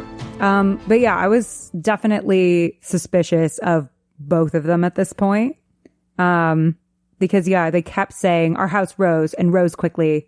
We did this in 20 years or whatever. And I was like, I don't know. Did you Cause know? I have a lot of faith Layman fucked up real bad. in Lindsay Duncan, but I don't know. Yeah. I almost said Jay Duffy again. Jay Duffy is living rent-free in my head. Yeah. Lindsay Duncan's so good. I just love her. I mean, she had to get old enough to use her son as royalty bait. So yeah. I feel like, But to rise a lot of stuff going on there. to rise so fast that the people of Kyrian would be like, yeah, let's put another Damodred on the throne in one generation felt inorganic. So I was like, somebody made a deal with somebody. There was definitely some stuff going on. I'm trying to think about if there was anything else About them. long term, like spoilery. Because I had a thought and I've completely lost it. So you go with your notes, and I will chime in if I remember. The dog is wagging his tail in his sleep if you hear funny bonking noises. It's him smacking my leg with his tail. That tail's So a weapon. precious. This is a jump forward, but do we want to talk about Elaine really quickly? That's my next note. Sure. My assumption is that Elaine leaving the tower and the fallout is what's going to lead Gawain, Galad, and Elida to be sent to the tower I buy that. to watch over her. If they Oh, that find out makes That about kind it. of sense. makes sense. Yeah. Because if I were Morghese and I found out that my daughter had gone missing and then they were like, no, never mind, we found her. I'd be like, You misplaced the dog hair. yeah, I'm going to send my best people When it's to go take care of this. It's funny, too, because the lie that Leandrin constructs for how they go missing won't hold up to any scrutiny. Because No. she says that they were taken south for Gawain's name day and they were accompanied by a platoon of Andorran soldiers. And 2 seconds of investigation from Morghese is going to go, no, they weren't. Well, that's what's gonna, I think, propel Leandrin to do I think she's doing the kindergarten Class, classroom. what we call it when all of exiting. the Black Aja leave the tower there. Yeah, they have like a whole kindergarten classroom of them leave. I think that's got to happen because then she's like, okay, I've got to bring out anybody that could be a problem. Because it's a totally untenable lie. But I also think it makes Gawain's total overprotectiveness over his sister make more sense if something has already happened. And it's not the first time, I feel like they're going to go there. I do. I think they're going to go darker. On what? On the Tracans. I feel like we just got this beautiful Damodred shit, man. Oh, we're going to... I think the Tracans, they're not going to shy away. Like, I don't know if they're going to stick with the backstory where, daddy tried to kill mommy, but if they do, or even if they don't, I don't think they're going to, Elaine has not come into this show like somebody who hasn't known serious threats against herself. So she keeps saying she's not allowed to have any friends. Like, this is a girl who's been on lockdown. Mm-hmm. Right. And why has she been on lockdown? I think this show is not just going to say, because I think they're going to say, Well, she's like, people have been trying to kidnap her whole life. right. Well, she's like, I spent my summers in the White Tower. And I'm like, wow, what a fun place to spend the summer. It looks like a blast. Very uplifting. Wow. Yeah, if they gave us the drama dreads, they're gonna give us the Trek Anns. The Trek ants. Yeah. The train wreck ants. Yeah. They're, but I feel like, I think we're definitely going to lean into the what the fuck of like, I promised to protect her from the cradle when I was like 2 years old. Yeah, I feel like we've got to I lean could into do with that. a little bit more interrogation of all that. Which, fuck, they're going to make me like Gawain. They're going to make you like Gawain. Sympathetic toward Gawain, yeah, because they're going to be like, oh, this crazy thing has already happened to your sister, but don't worry about it. Like, don't worry that you're not hearing from her. It's fine. Okay. Like, oh no. And then just this is my only life purpose. It's just make sure that she stays alive. It's the only reason mommy notices me. Listen, I give Gawain a lot of shit, but I also think, considering his upbringing, all the shit he's done to Knife of Dreams, it makes sense. Well, not to mention, he's like, I'm the less hot brother, and my sister is going to be queen, so I'm just kind of the extra. Yep. Fun. I definitely defend Gawain sometimes because I How feel dare like you?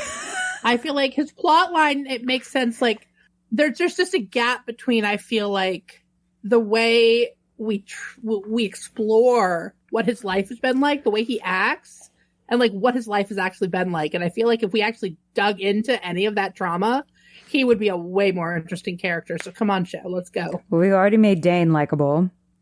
We've already done it. So we're going to make Gawain likable, and then all of their fuckery is going to make sense, but it's going to suck, but it's going to make sense. And that is always my like least favorite thing when I consume media, is like when I'm like, I've been there for the journey, so I get why you're doing this, but I don't agree. But I get it, but I don't agree because you're fucking with my protagonist. But I also am like, but if I were the protagonist in your shoes, I would do the same fucking thing. Like, it always makes me, ugh, but I love it. My final thought on the Elaine stuff is just that we got a mention of Gawain from Yasuka. Yes, we did. Yasuka.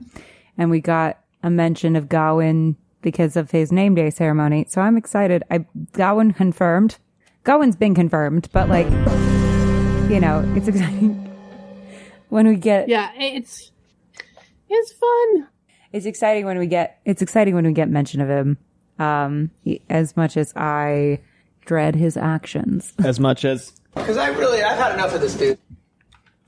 Oh, and then the revelation. First of all, Yasuka's the cutest thing. Yasuka and the other one whose name escapes me. I do not remember. I only remember Yasuka because I thought the name was funny. Because it's like Yasuka. Anyway, so the revelation about the Black Aja gives context to what's going on with Leandrin by reversing the order of information, which I thought was nice. Mm-hmm. Like, we know Leandrin's shady, all this stuff, but we reveal that the Black Aja exist and that there's such a thing as Black Aja before we get Leandrin basically informing us that she has sold herself to the dark. I wonder also if Varen's investigation brigade is going to be like the precursor to the Black Aja hunters. The Black Aja hunter, the Shayna, yes, Ciane, Siren. I think so. I think it makes sense that it started by the Browns too, because the Browns are like the ones who would kind of notice. Yeah, something was off. They're the nerds. They put things together. You know? They're the ones on the message boards being like, "Have you noticed that stuff is weird?" They're the message board girlies. You know, you need an eidetic memory if you're going to be catching these lies. Mm-hmm. Right? That was a cool scene. And we've been having these breadcrumbs with Leandrin, with like her lying to Matt and all of this stuff. We've been having breadcrumbs that something is not right with her for a while. But yeah, we get this whole revelation that there is such a thing as the Black Aja, both for them and for us as viewers. And so I'm excited to see how they explore that further. Did you catch that Leandrin did the thing that in the books, when the Black Aja hunters in book 9 or so, the Black Aja hunters think they've found a Black Aja because a certain person has given misleading information and they think it was a lie, or that they know they're covering for something. Leandrin's excuse and proof that she was where she said she was is the same thing, because she says in the books they track down one of the Saladar spies. And they say, you claim to have come from the north, but you had thistles on your dress that were only found southwest of here at this given time. Therefore, you were doing something you weren't supposed to do. Therefore, you're Black Aja. Come clean. And she's like, actually, I'm a spy from Saladar. And in this episode, Leandrin, when Varen comes to talk to her, immediately goes, would you like some white asparagus? I got it from the town I was visiting. It's only available there, and it's only available at this time of year. And Varen finishes the sentence with her, which was very like, what a convenient Varen's alibi. Like, I don't want your alibi asparagus, bitch. Wow. Yeah. Huh. How Something convenient. smells funny, and it's not just your pee. You sure you sure volunteered that asparagus without any prompting at all. Right? I mean, watching Kate Fleetwood act like a bad actress has been the most fun thing of my life. But yeah, so yeah, just all these little breadcrumb things of like, she is just off. Like there is something off about her. Oh, and her being like, oh, it just occurred to me just now that I heard that there were invaders who might have taken a group that sounds like Egwene, Elaine, and Nynaeve would have been taken in. What? What? Well, also, but also the other thing is she uses compulsion on Chirium in a similar way to her using compulsion on Amalisa in the books, which was fun. So they did have some like callbacks to things that happened in the books that just kind of changed the order around. But yeah, I think this is a precursor to the Black Aja Hunters, and I'm digging this group. Yeah. I love them. I hope that they continue to be like now that they've got these characters that we continue to have them bopping around in the background. Because they're like the cutest things in the world. Yeah, they're the cutest ever. I love them. I would like them to continuously be here. Cho Chang and the girl from Call the Midwives. That I recognize both of the actresses. I was like, that's Cho Chang and the woman from Call the Midwives.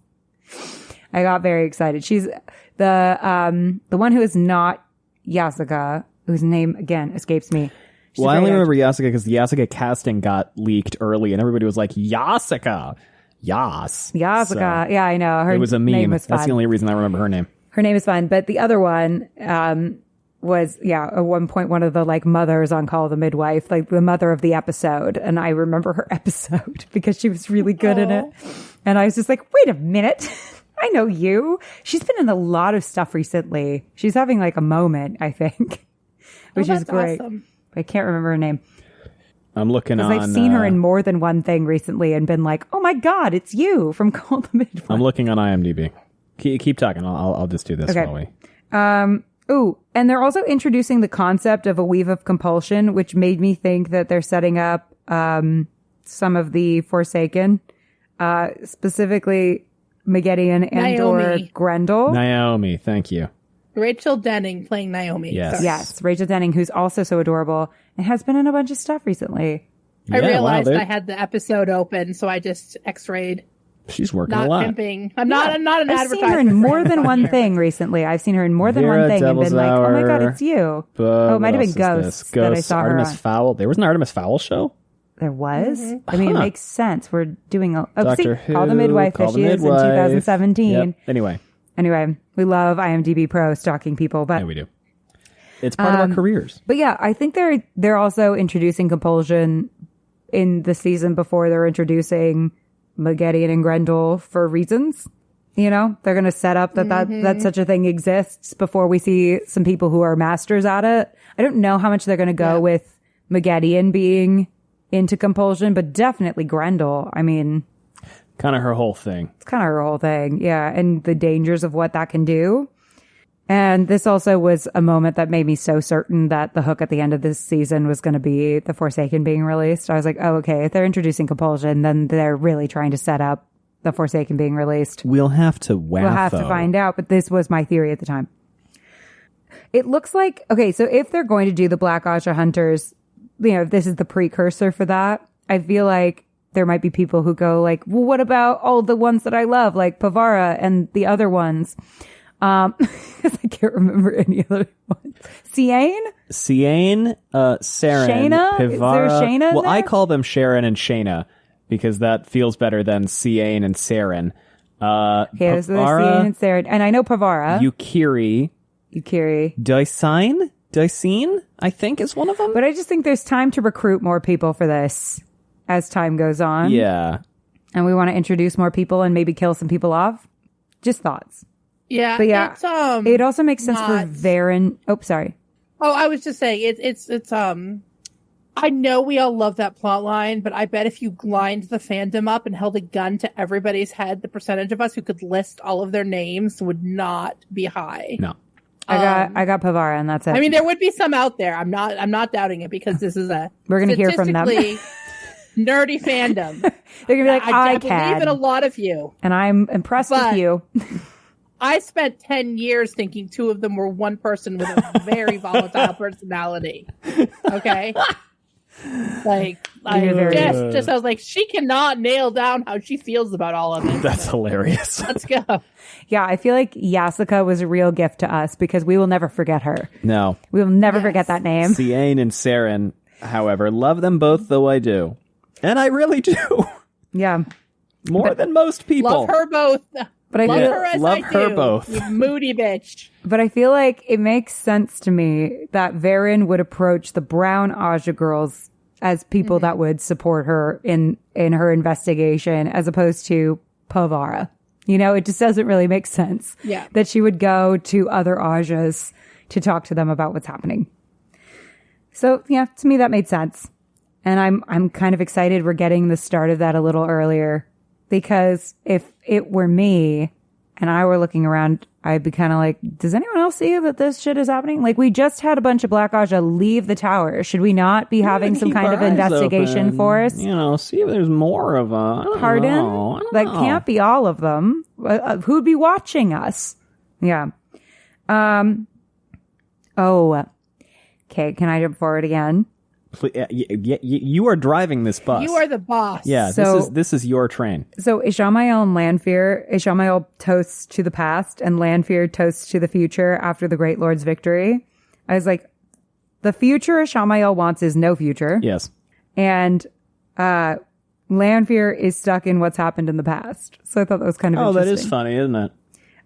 Also, Lanfear wants her ex back. Yeah. And also Lanfear protesting too much on the Great Lord's victory front, considering that what she proposes to Rand is let's take over. Let's blow him up. And blow up the Great Lord. Let's fight God. Let's fight God. I mean, well, Satan, I suppose. No, but she also says, let's fight God. Oh, yeah, she does do that. She's like, you know what? Fuck it. Let's fight the creator. Whatever. our girl has never lacked confidence. No, she has not. We discussed a little bit, Bree, how when you went on Dusty Wheel and Matt Hatch was lamenting the lack of Lanfear in episode 4, you said, "Oh, don't you worry." Don't. And then we fret. got this episode. Oh, and then Lanfear mentions compulsion. So we're definitely drawing attention to compulsion. Yeah. Right. In association with speaking about Grendel, too. Where, like, Maggedian's insane, Grendel's a vain idiot, and the boys couldn't execute a plan if they were under compulsion. Now, which boys do we think? Damon Dread. Okay. So I believe I've identified in the statues, definitely, Asmodean. no, why can't I remember? Yeah, Asmodean. Yeah, he's got a guitar, He's got a yeah. guitar.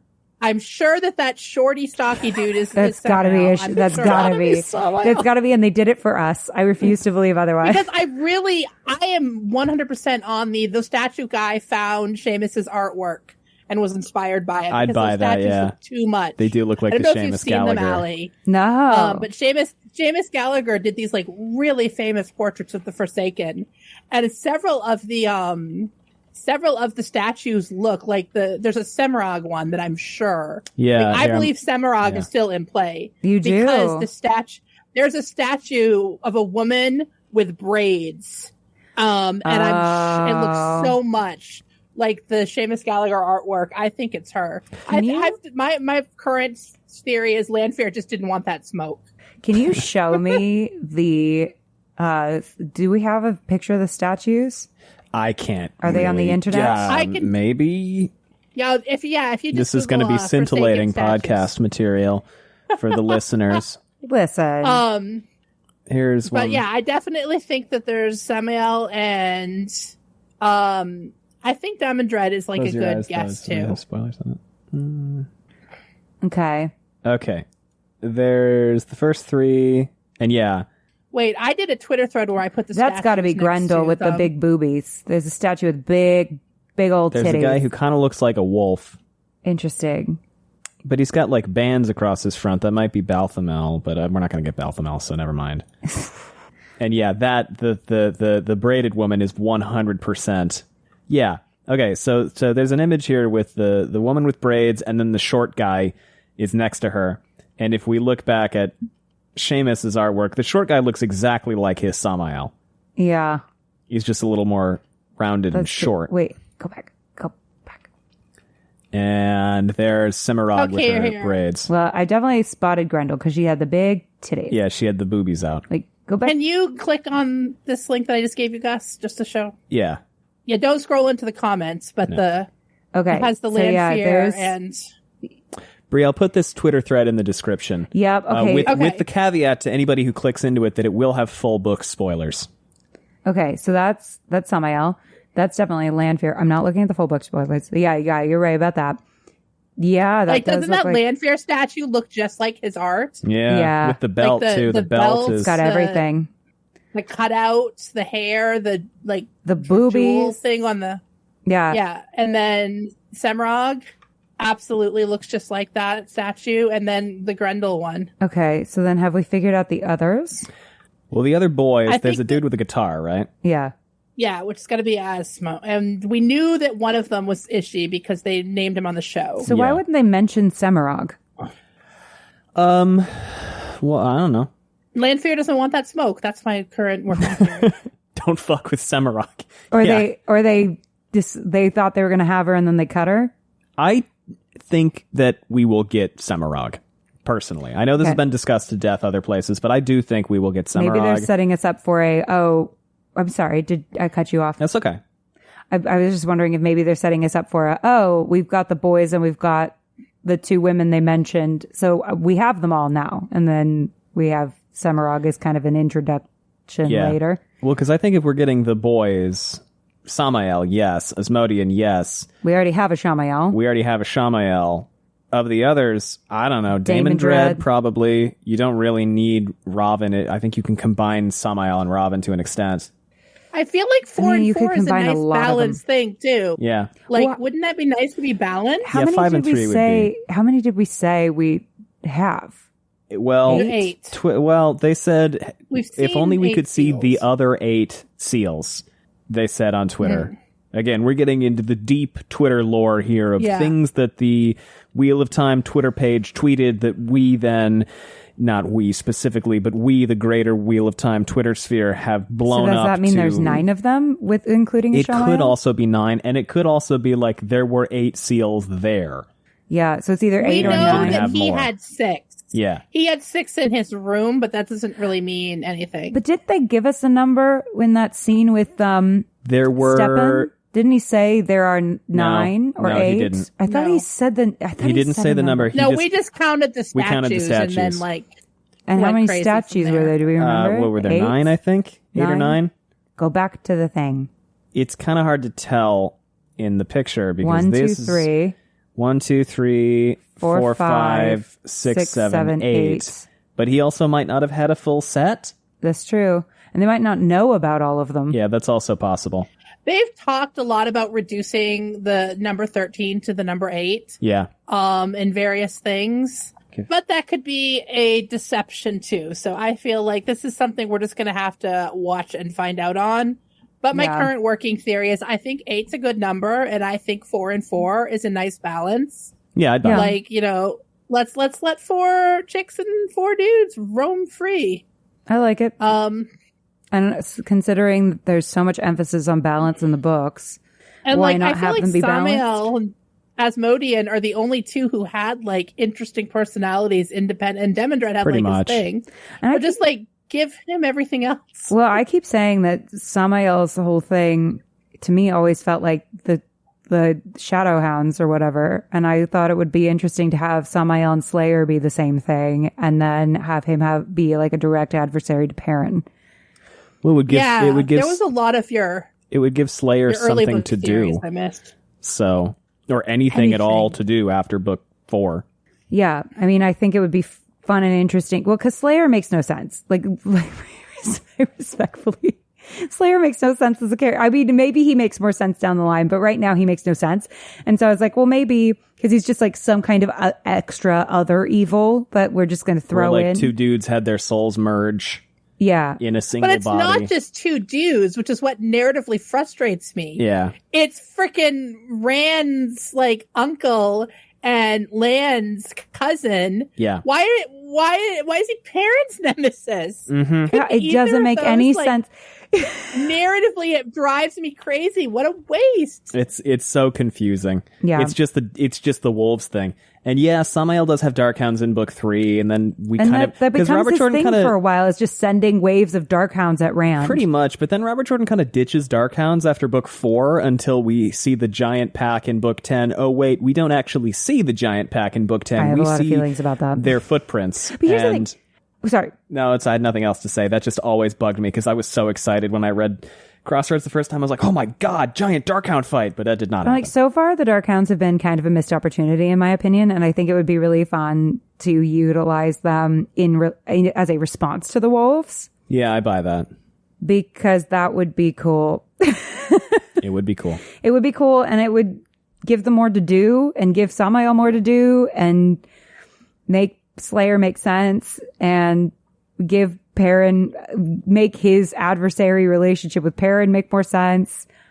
I feel like Asmodean and Matt might have a little bit of a connection. I feel like they're giving not necessarily one-to-ones, but it would be cool if my theory is right that they all were like friends or otherwise, hanging out with Luce Theron and betrayed him, all 8 of them. That it'd be cool if we had some parallels with Rand's friends because it gives the relationships way more weight and stakes.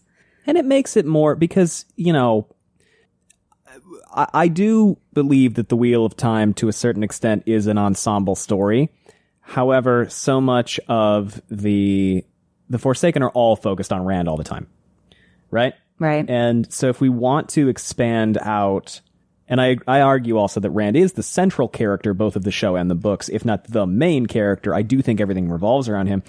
But I would be interested in seeing the Forsaken tie to the rest of the crew. Because Magedian and Nynaeve have their whole thing. And then that kind of drops off after she gets Korsuvred. And Agenor and Nynaeve had a rivalry for a while, and then that goes away because Agenor goes away. Yeah. I think it'd be cool if they had a little bit more of a direct adversarial relationship. Speaking of adversarial relationships, have a quick listen to these ads. Adversary.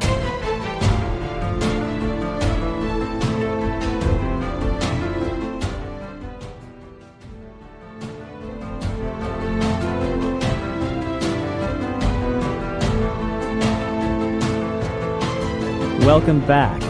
Okay, cool. Yeah, so that's just my opinion about the Forsaken. Bree, any other thoughts on all of that good stuff?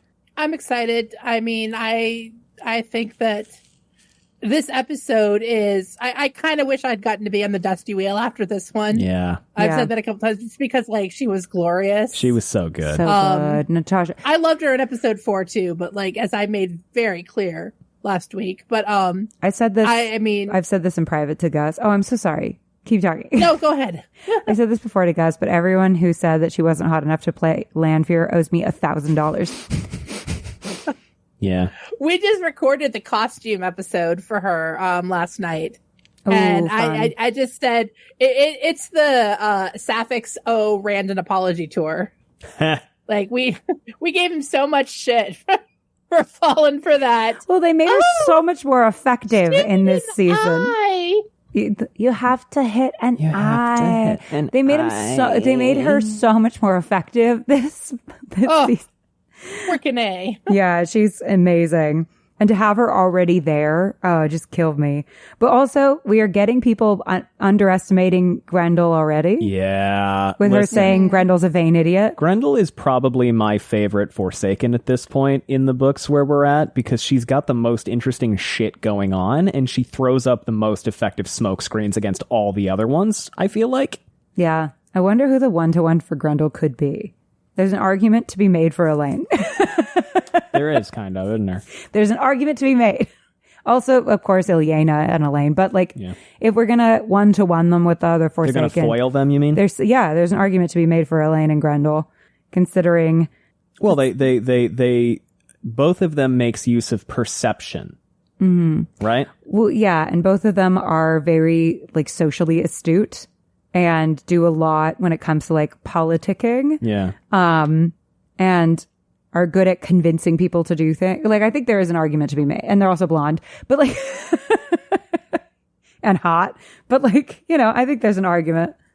There's a world. I'm math jiffing again, because I think there is something interesting there, and like the fact that in the books nobody really takes Grendel on politically, which is what she makes some of the most effective use of like political stuff, because she doesn't have to necessarily just go in there and like set her ass next to a monarch. She's manipulating things, you know, using nobles sort of from the shadows. Yeah, pitting people against each other. Elaine's the sort of person, since, you know, we get a lot of big talk in the book about how she teaches Rand to rule and she's the like brilliant. Let's show some of that. Let her be the one who finds where people are hidden, because there's weird political stuff that doesn't make sense. That doesn't make sense. Yeah, that she would Never heard of Lord Salmon, says Tom. Oh, well, not going to think about that one again. That's stuff that Elaine would notice, right? And I feel like also Elaine gets continuously underestimated, not just in the books, but by the fandom. I mean, I agree. People call her a vain idiot too. You know, I mean, that has been ways that I have heard her described. I do think she takes stupid pills for a little while, but then again, so does every woman in the Wheel of Time after a certain point. The men don't have to take them. They're always stupid. Everything just works out for them. They listen, the male Forsaken, I don't know how any of them ever accomplish anything. Oh, wait, they don't. I mean, I mean, the thing is, it's just, you know, Matt, it lives on stupid pills. He just fails upwards. Uh-huh. Yeah. But like, you know, Elaine gets all the shit. So it's like Hollywood. No, I'm just kidding. Yeah. Yeah. It's like Hollywood. I'm just kidding. Yeah, but also I feel like this whole scene with Ishamael and Lanfear kind of plays into my theory that the Forsaken were friends of Lews Therins or otherwise involved. You know, it just makes sense to me. Can we talk about the scene where Leandrin actually delivers the girls to Suroth? Yes. Because there's some big threats being thrown around between the two of them. Big yeah, ones. let's discuss. Yeah, Suroth being like, I'm gonna leash you. Yeah, which this is like almost word for word out of the book, by the way. And then Leandrin does in the books end up in her service, right? Wasn't that a she ends thing? up as a Dakoval. And she ends up poisoning Alwyn. Alwyn, yeah. She has Alwyn killed. Do we think that's going to happen like that? I think if anything happens with Alwyn and Leandrin and Suroth, it'll be on camera. On camera, yeah. Because like Leandrin just disappears, I feel like, after Megadian cuts her off, wraps her up, and then she just shows up again as one of Suroth's Dakoval. Considering Moraine's issue where she gets cut off by Ishamael, I'm curious about whether or not they're going to do it to Leandrin. Just because I don't think they are. I think there is I mean, there's either Leandrin's going to go the kindergarten route, and go like, okay, all the Black Aja and I are just going to like traipse out of the tower, right? And I'm going to announce myself, or she gets combined with Alviarin and props up Elida and does the tower coup, and this just accelerates the tower coup plotline because she's like, well, otherwise I'm going to get found out as a big fake. I think it's much more likely, and I've been saying this from the moment that people started to quake in fear that Elida might not be in the show. Which she will be in the show. I have been saying Leandrin is not being combined with Elida. Leandrin is being combined with Alviarin. Yeah, that's definitely... Because I think Leandrin... that's valid. I still am not 100% sure I'm on board with that. I'm not saying it is happening. I'm saying if she's being combined with anybody. It's way more likely that... I mean, Galena is my... Sure, I'd like Galena, yeah. That works too. Sure. I just think it'd be making odd. her the head of the Red Aja instead of having two evil Black Red Aja powerful people. That's a good point. Yeah, that's because Leandrin couldn't do the kindergarten class herself. Otherwise, she's certainly moving like she's the head of the Red Aja right now. Personally, I think. Yeah, I'd buy that. I kind of think she might go out in a blaze of glory. I also, yeah, Leandrin. Like Uno. Like, oh wait, no, yeah, Uno's already. Yeah, that's fine. We can talk about that. Yeah, like I feel like that sort of thing. Like, you know. The show is dedicated to giving these secondary characters who sort of peter off, send-offs worthy of them, I think. Like, that's what Uno said to me. Like, you know, we're not going to make you disappear for like 5 seasons, bro. Well, they can't do it. We're we're gonna send you out the way your character would want to go if that was, Yeah. Yeah. Well, and when you have an actress of Kate Fleetwood's, just reputation, I feel like they're not going to let that character, they can't They're let not that gonna character backburner peter her. out. They can't backburn her, that character. So either she gets combined with somebody else, or like you said, or gets that Blaze of Glory exit. What makes me think about that is like, it would be, it would be like horrifying, most nightmare fuel for her to end her public, run on the show made small and helpless. Like, but they have given us so much deep backstory about that. That's her nightmare. And so like, I can't decide if that's where they're heading us towards because, we now know that she was like all this terrible, terrible stuff. And so like, leaving her the way they do in the books where she's tied off and then like subjected to abuse. Cause like, didn't Megiddian like basically tell the people in the house that they could like do whatever they wanted to her? Yep, pretty much. Yeah. And then like she goes and becomes like Suroth's freaking half naked dancer girl. Like, Yeah. that is nightmare fuel. Yeah. For the let's protect all the little girls from Yeah. stuff From people like character that they have Suroth. built here. Yeah, from people like Suroth, right? Because it clearly bothers her when she sees that little blonde girl that looks like her in another life, right? It clearly bothers her. And it's not, nightmare fuel in a just desserts for a villain way either, I think. No. Because like that's a noble cause. Her initial intention, again, the road to hell is paved with good intentions. Her initial reason for going this way was good. So, undermining her. It's the sort of demoralizing for watchers. Yeah, like, that too. Yeah. Instead of Blaze of Glory, which, Well, yeah, here's the thing. With Suroth saying that she wants to call her Leandrin and Leandrin basically being like, bet, let's see it. Let's see you try. We're going to see that confrontation happen, right? We have to see that promise that they just gave us on screen between these two women get fulfilled. So either Leandrin kills Suroth or Suroth collars Leandrin or in some way enslaves Leandrin, but like that is going to be a confrontation that's coming, I think, now that they've said it. Yeah. So it's like if Leandrin does end up in Suroth's service, it is, I think, after a much more climactic, it's a journey we're going to see rather than be like, oh my God, Leandrin's here. When did she get here? Oh, look, remember her? How she did was that a happen? significant character for 4 books. somebody took Kate Fleetwood out of the cellar. She was on the Let's hope closet. not. She was on the shelf. Yeah, that's not going to happen. I don't think so. But Yeah. loved that. Hated, loved that. Yeah. No, yeah, just I'm also wondering if ambiguous when she let Nynaeve go. That was an interesting. Yes, I thought that was interesting. Yeah. the untied Nynaeve. Because it kind of shows that she's obviously very much a dark friend, but maybe she's not the best at being a dark friend, she's got a line. right?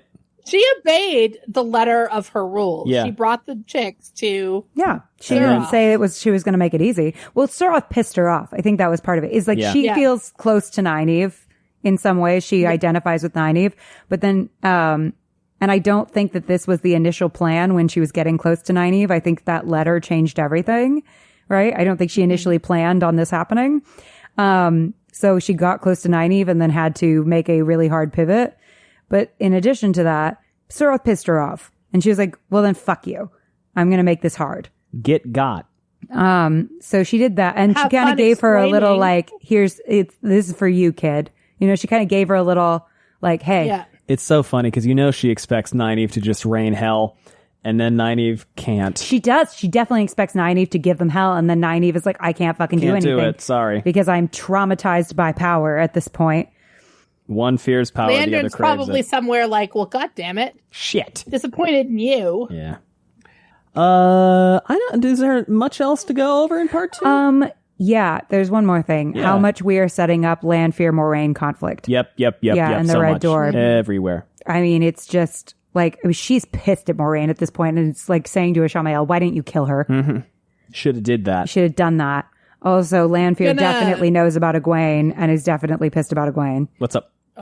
I'm gonna pimp Jenny's soon to be dropping Lanfear costume video on this because Pez spent so much time on how much the costumes are deliberately tying Moraine and Lanfear together. I can't wait. Really, really hardcore. I assume silhouettes and shapes. Full spoilers, right? Yes, it's full spoilers. Gonna be full spoilers. Okay. Yeah, and I think we've gotten into that a little bit too, but maybe not in the full like ramifications of what that could mean. I think we were focusing more on like Rand's search for a mentor and Lanfear looking like Moraine in terms of the way that she's dressing. But I didn't think about it in terms of like their long-term relationship. This is really interesting. The silhouette, especially, there's that when she turns around, like she throws the cloak over her shoulders. Yeah, I remember after everybody she gets thought up to be getting that wonderful dramatic thing. She's got like a version of Moraine's shoulder, like pauldrons or whatever they're called on. Yeah, if you look at her from the back, the silhouette of her Moraine. and season 1 Moraine are identical. I remember everybody when because that clip was in the trailer, I think, or there was a snippet of it. Everybody thought it was Moraine. Yeah. I'm excited by this. Yeah, it's going to be great. Yes. It's going to be great. Gonna be terrible. Two powerhouse actresses. Agonizing. That scene is going to be unreal. I did see some chatter online that was like, the show is going to die the minute that Moraine dies. No, it's not. Sean Bean was a very big deal cast in Game of Thrones. That's all I'm going to say about that. Sean Bean was the draw for Game of Thrones. Yeah, he was like the biggest well-known season actor. Yeah, and to like make everybody care about these other actors. And then, well, in the same way that was it Sapochnik was the showrunner, one of the co-shows for season 1 of House of the Dragon, because he had done Battle of the Bastards, and then he exited after. A lot of this is a very common thing. Is a show will have a big name to draw in their initial audience base, and then once they have it, they don't necessarily need it to draw anymore. Yeah, I mean, if the show is good, the show is good.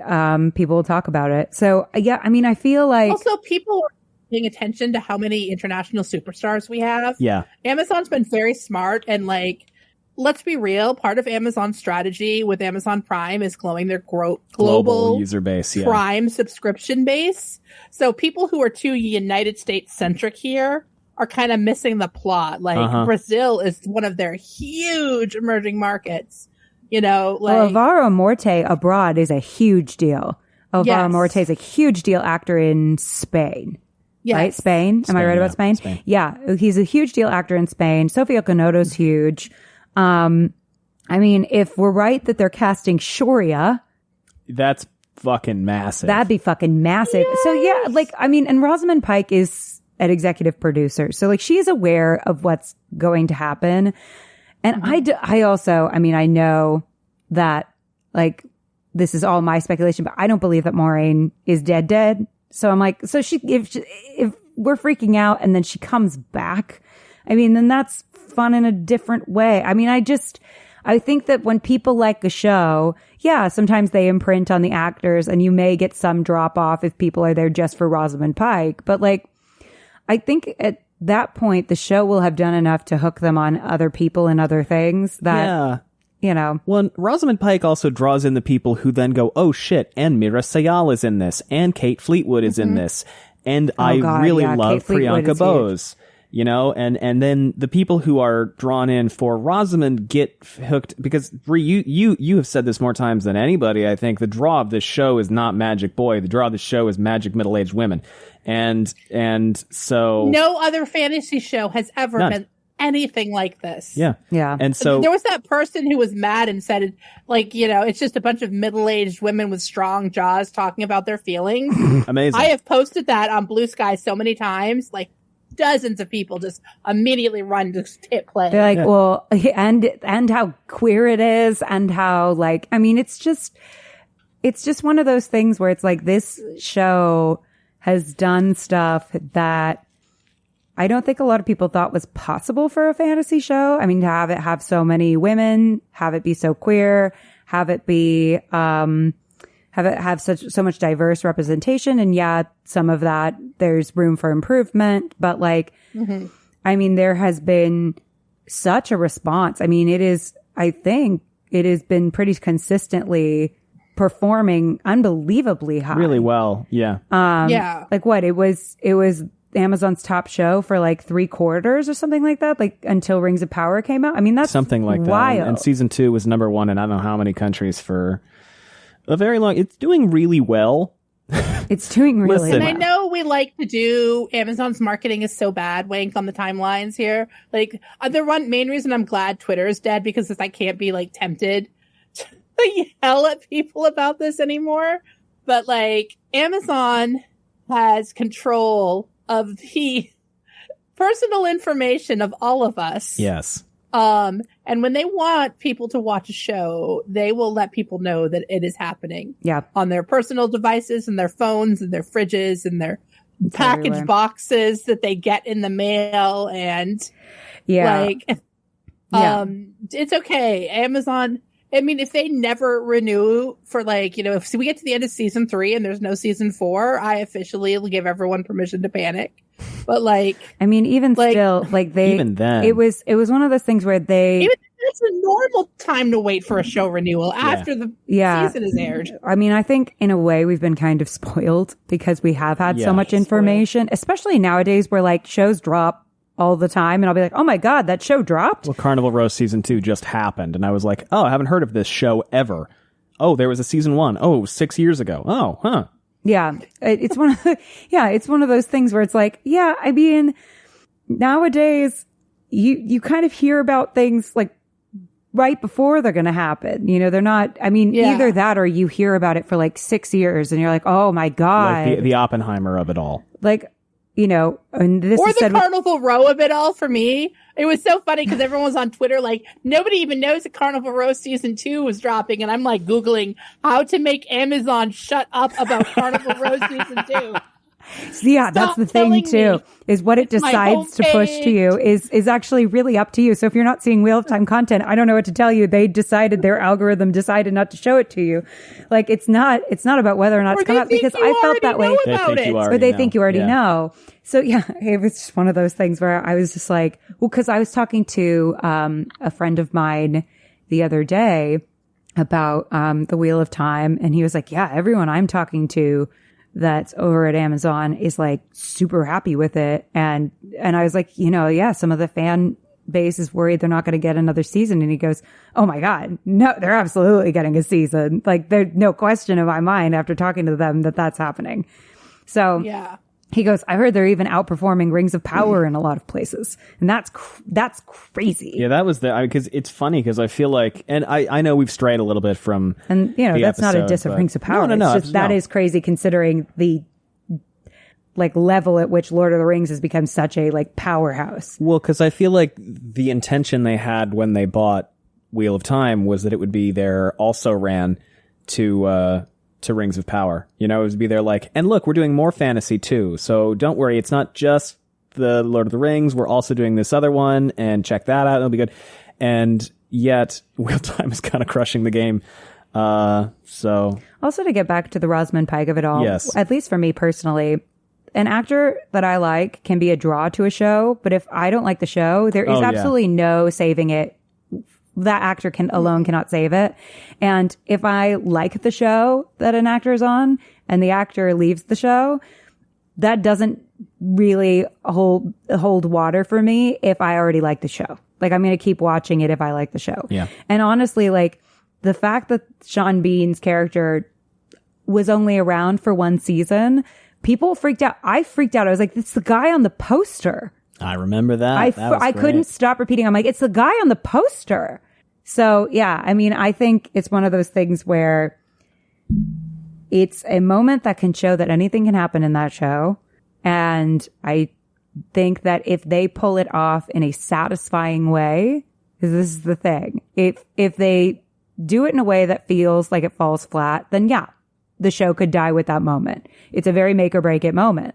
But if they do it in a way that's very satisfying, which at this point, given how much they're building up to it already, I feel like they are very aware that it's a moment they have to do well. And considering how great Rosamund Pike and Natasha are, I'm not concerned about whether or not those two, with the acting chops that they have, can pull that moment off. No, it's going to be horrible All in a good way. season has been building towards it too. Like Moraine, we can't talk about after this episode, though it continues to build. It does. But like she's shoving people away and she's acting crazy. horse girl. You know that's a horse girl right there. Horse girl stabbing horses in the neck because she's like, I will do fucking anything to keep this kid safe. Like, this is a girl. This is a woman, like, on a trajectory. Yeah, she's doing what she needs to do. That she will do anything. And that final anything is gonna hurt, man. It's gonna be rough. There's also like showcasing the like lead. That was actually wild to me that they showcased the like lead, one of the lead people that we're supposed to root for killing an animal on screen. I was like, they took a fucking risk with that. They took a fucking risk. Because Donna that's was here like, for that too. She was like, what the fuck? Yeah, because like horses are like horses, cats, and dogs are all kind of like baby to humans, you know, like domesticated. They're the domesticated group that we really feel feelings for, and yeah, that was a choice. Yeah, but I was kind of into it. I mean, I didn't like it because I don't like when animals die. But obviously, the horse is fine. Yeah. But yeah, I was kind of like, wow, they really took a risk on that one. So it feels like we've kind of reached the end of part 2. Yeah. I think so. Yes. I'm saddened because I like talking to Bree. I do too. And I get to keep doing it. Because this only took us about an hour and 40 minutes or I was stalling because I wanted to talk to Bree more. Well, I support that. I wanted Bree to tell me that my ideas were good. Your ideas are fabulous, darling. You get to talk to Bree every week when you do Hot Nuance. I know, but it's not enough. I love her. That's true. Allie, I think at this point we're going to ask you to fuck off, exit the studio. Yeah, I'm going. And if you have not finished the Wheel of Time books, you should also, not exit the studio, but exit the podcast player. Hit pause, leave, because we're going to do some full spoiler stuff. The way that I am going to freaking binge our own podcast to find out what you all talked about behind my back when I'm done with these books is like no one talked to me for several weeks because I will be catching up on everything I missed. Everything. So long, Allie. Love you. We're going to be ready for you. Love you both. You're beautiful, and I love you. An unidentified full series spoiler has been detected. If you have not read the entire Wheel of Time series, this is your signal to disengage. Welcome back, everybody. This is the part that has full book spoilers. So if you do not know the full book spoilers, you don't want to be here, go away. You gotta leave. Goodbye. Thank you. Thanks for coming. It's been good. Bree's still here. Bye-bye. Hi, Bree. How you doing? I stayed. I'm doing good. I only almost lost my eyebrows off my face twice during that. Oh my God. I almost fucked up. I almost said, well, I feel like if they do Moradin, they'll just have it be someone a little bit younger because I didn't because, the body swap of it all. Because we've talked before about how there's nothing wrong with a May-December romance, but if they do a May-December romance, that perhaps would not be the most well-received thing. So it would. I would have to say that, not that it's in December. It's like a May-August romance. As much as I love Ferris, those three ladies and him, it would be a thing. It'd be different. It would be a visual impact thing that maybe not ideal. Yeah. But hey, you know what I feel like we're going to spend most of our time talking about? Or who? Varen's detective agency? Oh my God, Varen. Holy shit, it was so hard. Oh, man. Whole time. I could see, I'm watching, for those who do not know, we video chat with Bree when we do these. And I was just watching Bree when Allie was talking about Varen and we were doing all the Varen stuff. And you were just as stoic as could be because holy crap. I don't understand. I don't understand what Allie's specific. Hi, Allie. I know you're listening in the future. Allie has this specific block about Varen, I feel like, where she just doesn't really want to acknowledge that Varen might be not even evil, because she's not evil, but she doesn't want to give Varen the plot that she's already given to Shirian. Yeah, she's clinging pretty hard. Which makes that so much funnier in this episode. Because we've got Leandrin and Sheriam and Varen running around. Yeah. And it's I was spending so much of it. Especially since she was watching me watch the first time I was watching it. And so I'm just sitting here going, oh God, which of them knows? Are they all still Black Aja? Is Sheriam still Black Aja in the show? Is she faking? Is she not faking? Is she really compulsed, or is she covering for Leandrin? No, I don't think so. Does Leandrin know about Sheriam? Does Sheriam know about Leandrin? I think Varen knows about both of them. Yeah. I would agree with that. That's where I came down. I think Varen was watching Leandrin the whole time, not like, just, this is your very stupid story, you very bad actor, but like, yeah, I know about you. Yeah. Yeah, cut and the I shit. also know about her. Mm-hmm. But do you two know about each other? Yeah. Because she coasted into Sheriam's office, and I feel like she already knew. She was already suspicious. You know, and it could just be that, like, novices shouldn't have been able to get out of the tower without Sheriam knowing, but, like, I do sort of feel like Varen knew that there were two different Black Aja people in play who might not know about each other. Yeah. And that she approached this whole thing very cleverly and mostly just sort of doing her Dottie thing, wandering around the tower, asking questions, letting them lie to her or not, as they would. She just had to be there. She just had to show up and ask leading questions. Yeah. And also, sorry, go amazing. ahead. No, it was amazing. Every bit of it.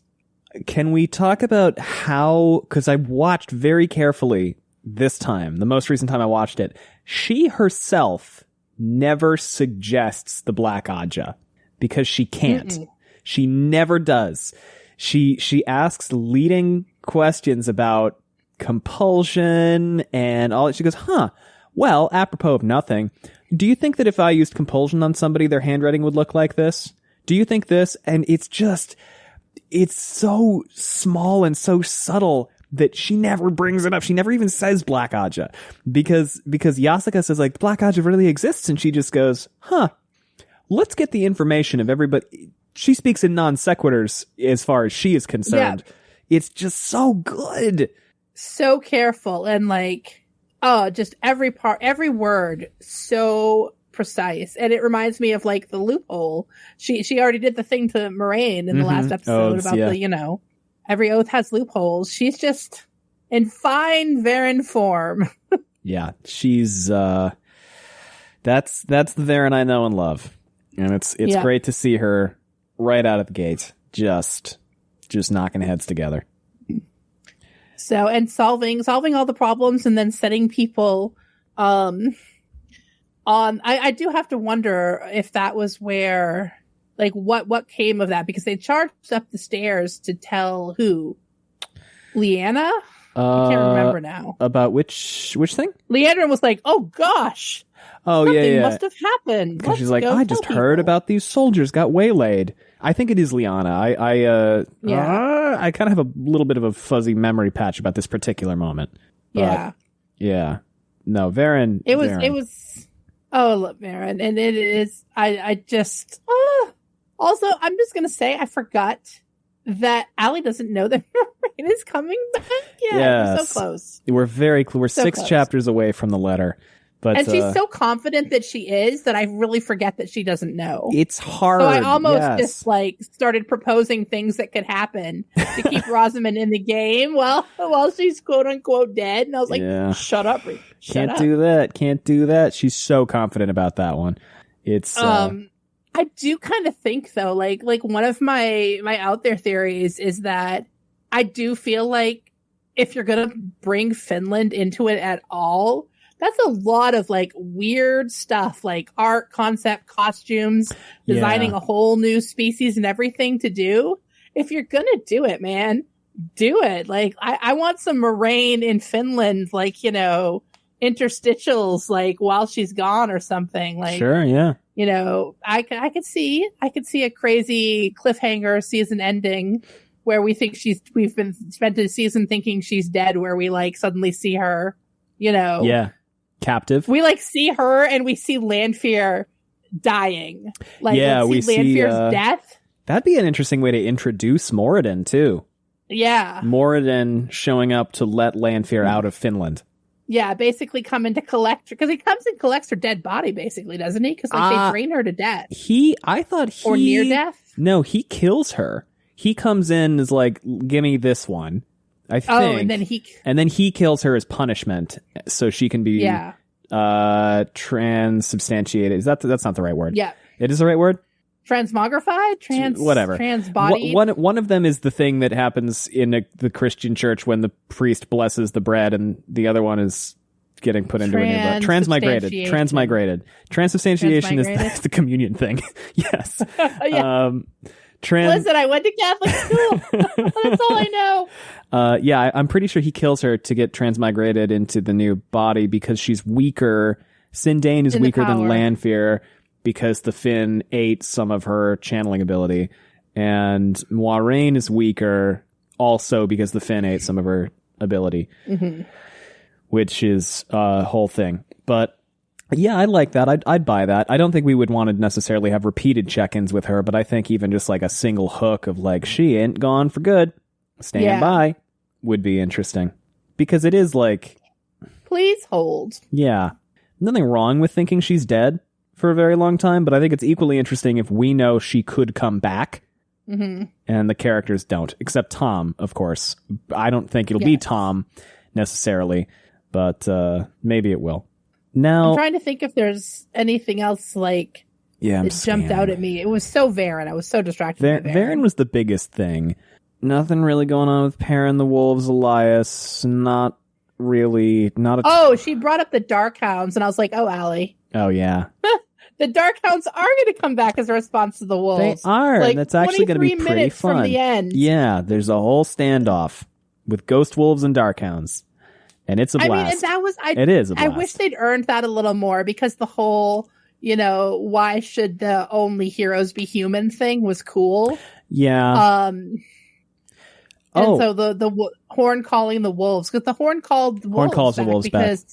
Didn't Hopper show up? I swear Hopper showed up. No, Hopper has died twice at that point. Oh, no, Hopper's permadead at that point. So it was just, but yeah, the wolves showed up, all the dead wolves, because they are all heroes, I guess. Something. Well, why not? Because all dogs are good dogs. All dogs go to heaven. All dogs are best boys. So, yeah. I want to talk about, she's talking about wolves being attached to things, Dragonmount, Veins of Gold. Oh. Veins of Gold keeps coming up, and I don't know if it's just because it's a scene that I think is really visually beautiful, or not, but it seems like they're really pushing hard towards Veins of Gold being a pretty major character climax moment for Rand, because it kind of is. I always forget that Perrin is there. Perrin's there, yeah, he's there in Tel'aran because Riyadh. It's it shows up in the next book because we're timeline. Yeah, shit gets wibbly wonky at that point. Yeah, which then again, him being there for Veins of Gold is foreshadowing for him being there for the last battle. Yeah, and it echoes back to Demise Wells too. Yeah. Because I'd always sorry, I'm cutting you off. Go ahead. No, that's okay. I just say a lot. I had always interpreted the two moments Perrin had to be there or else you will die to have been Demise Wells and Vogue. But I think it actually makes more sense if it's Demise Wells and at the end when he's at the last battle, because he doesn't actually do anything. I know he goes hold on, Rand, during Veins of Gold, but it's very metaphorical. Yeah, I think it's the last battle. Yeah. It's part of why as much as I hate the Lanfear thing, I'm not happy with Brandon Sanderson for retconning it, because I'm then literally what the fuck did Perrin do? Perrin does not, the whole last battle. He just I think we talked about this around. last week. But it still pisses me off a little bit. With all love to Brandon Sanderson, because I'm let Perrin have a win. He did his best. I think that there should be the whole thing that we talked about with Elias and the wolves. I like the idea of Perrin spending the show sort of swinging back and forth, not just between am I wolf or human, but also the morality of dragging the wolves into human combat, which will hurt them. Is it fair to ask the wolves to die for humans when they're not going to do it the other way around? No. That's women. The humans aren't willing to die for the wolves. I think that there's a thing there. We could lead up to the last battle where they come and they fight because everybody's fighting, but because this is something that we talked about in part 1 as well as part 2, is that the wolves are being set up to be very, and what we talked about in part 1 was Ishamael's whole thing about he's more wolf than man, I don't think it was intended as like, so therefore he's a beast, but it was like, so therefore he'll fuck off in the woods and run around and eat raw meat and not bother anybody. But I like that the wolves appear to actually be more of a faction now, and that they will have that choice, and there will be more of that element of discussion, I guess. Hopefully, maybe I could be wrong. Maybe it won't happen. No, I actually think, like, to what you said, I don't think Ishamael believes that the wolf is evil. No, I don't think so. Because he wouldn't have said to Perrin, the closer you are to the wolf, the closer you are to me. Yeah. If he needed Perrin to embrace the wolf. Right. He needs Perrin to fight the wolf. Mm-hmm. Oh, okay. Sure. And because he's not stupid. He doesn't think this boy wants to think he's evil. No. So what he did right there is set Perrin at war with himself and set Perrin to reject the allyship and the strength of being, like, internally whole and having the wolves with him. So that's what I think. I think very strongly Ishamael knows that the wolves aren't evil. Oh, yeah. I was thinking, because he says to Lanfear, Perrin will soon be more wolf than man as a victim. Yeah. So I think it's either like he embraces the wolves and turns his back on people, or he fights the wolves and he doesn't hit a happy medium either way. Yeah. Yeah. I mean, I think that if he goes, and that is also very in tune with the books, if he rejects them, he weakens himself. But if he embraces them totally, his fear is that gnome, right? Isn't that his name? Gnome. Yeah. The guy who is like fully... Go ahead. It takes him forever to learn that was the choice he made for his own happiness. It's like the fear, I'm going to go into the woods and be full wolf and I won't be able to control myself. And I don't, because the gnome thing is Sanderson as well. So I don't know, obviously it's canon because it's in the books. But I do wonder whether that was always the intention with gnome. Was that gnome leaned into that? Interesting. I like that it is what happened with gnome, was that gnome did this deliberately. But... Yeah. It's tough to say. Well, and that is very true. I mean, it resonates for me as a good arc. Oh, I love it. I think it's great. I like the way Sanderson finishes an arc. I mean, me too. Well, so, I like basically everything Sanderson does with Perrin except for the very end. With Lanfear, but yeah.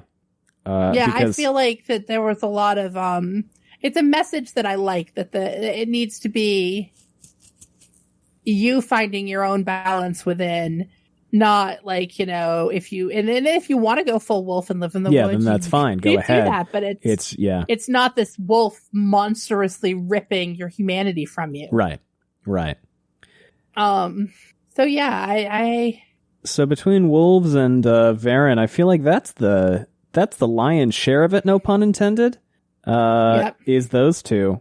This is another reason I wanted to have you come in and do part 2, is because I feel like we got to do an even richer discussion of so many more things in the hour and a half we had together before just now.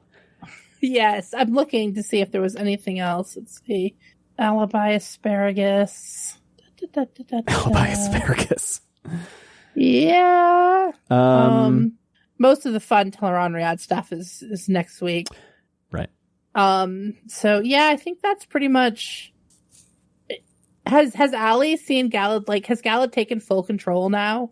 Galad has failed upward and accidentally been declared Lord Captain Commander. Okay. But he has not done anything since, because he actually, after Knife of Dreams, he disappears again until like Towers of Midnight, I think. He's mentioned a couple of times in Knife of Dreams as having taken command of the children and being in rebellion, but I don't think we actually see him again until the next book. I could be wrong.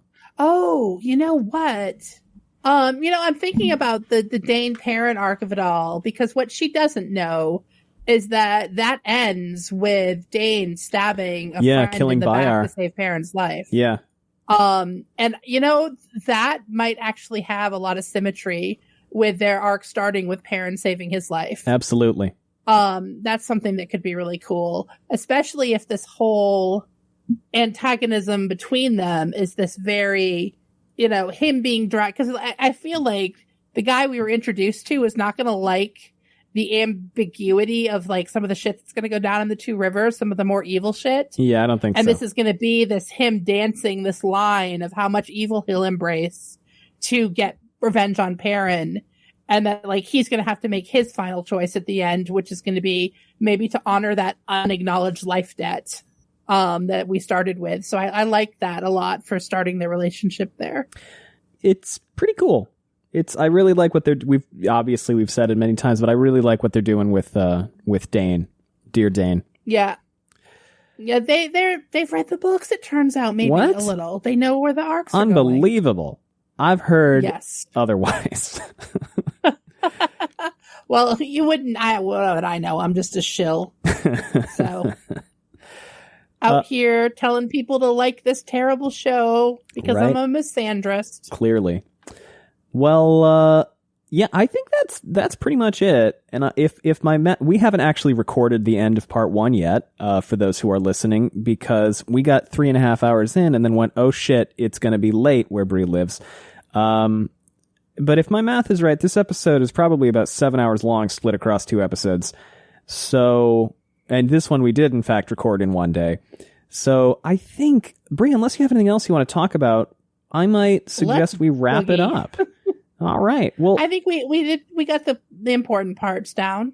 I would say so. And there's so much more to come this season. So. Yeah, the back half of this season. Listen, folks, if you are watching through and listening along with us, one, I cannot believe your restraint because I would have binged it. But two, holy shit, go watch the last 3 episodes. They're very strong. I love the front half of this season. I think the back half's even stronger. Yeah. So, yeah. Well, Bree, thanks for being here. Horny Dragon Book, Consort of Fire is doing pretty well from what I've heard, right? It does seem to be flying steady. Excellent. Lots of people are reading it and loving it. And I want to thank all of you guys. Like so many people from Wheel of Time have like supported it or told me that they bought it for friends and family. So I love you guys. I'm making heart faces, heart fingers. She is. I can see them. Yeah. You guys are the best. And I believe that the Beyond series, depending on when I get this up, if I get this up today or tomorrow, is currently on sale? It is. If you want the really dirty books on Amazon, go look up the Beyond series. They're on sale through the 24th. Yes, the 24th. And if you of go December. to any of my social medias, you will find a fabulous advertisement with Gus narrating some of our most thrilling 1 and 2 star reviews. It was very fun to record that. It was very good time. So, yeah. Brought to you by Wheel Takes. Yes, co-signed. All right. Well, Bree, thanks as always for being here. And thanks for being here on such short notice with juggling around Petey's surgery. You are very gracious to share your time with us so flexibly. Always. And we appreciate you very much. So with that, I will bid you good night. Take care. And to our listeners who are coming to the epilogue, if you just haven't had enough yet, we'll see you in a minute.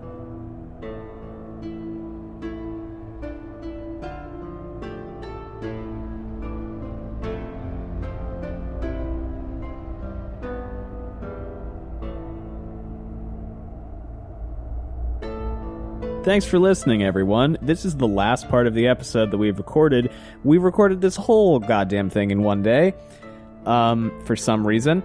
I'm tired. And it's been really fun. This episode, I knew it was a banger when I watched it again, and the first time and every other time, but wow, is it a good one. I have no regrets about talking so long about this.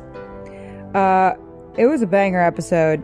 I have no regrets about talking this long about it, other than my self-consciousness about my inability to be brief. All right.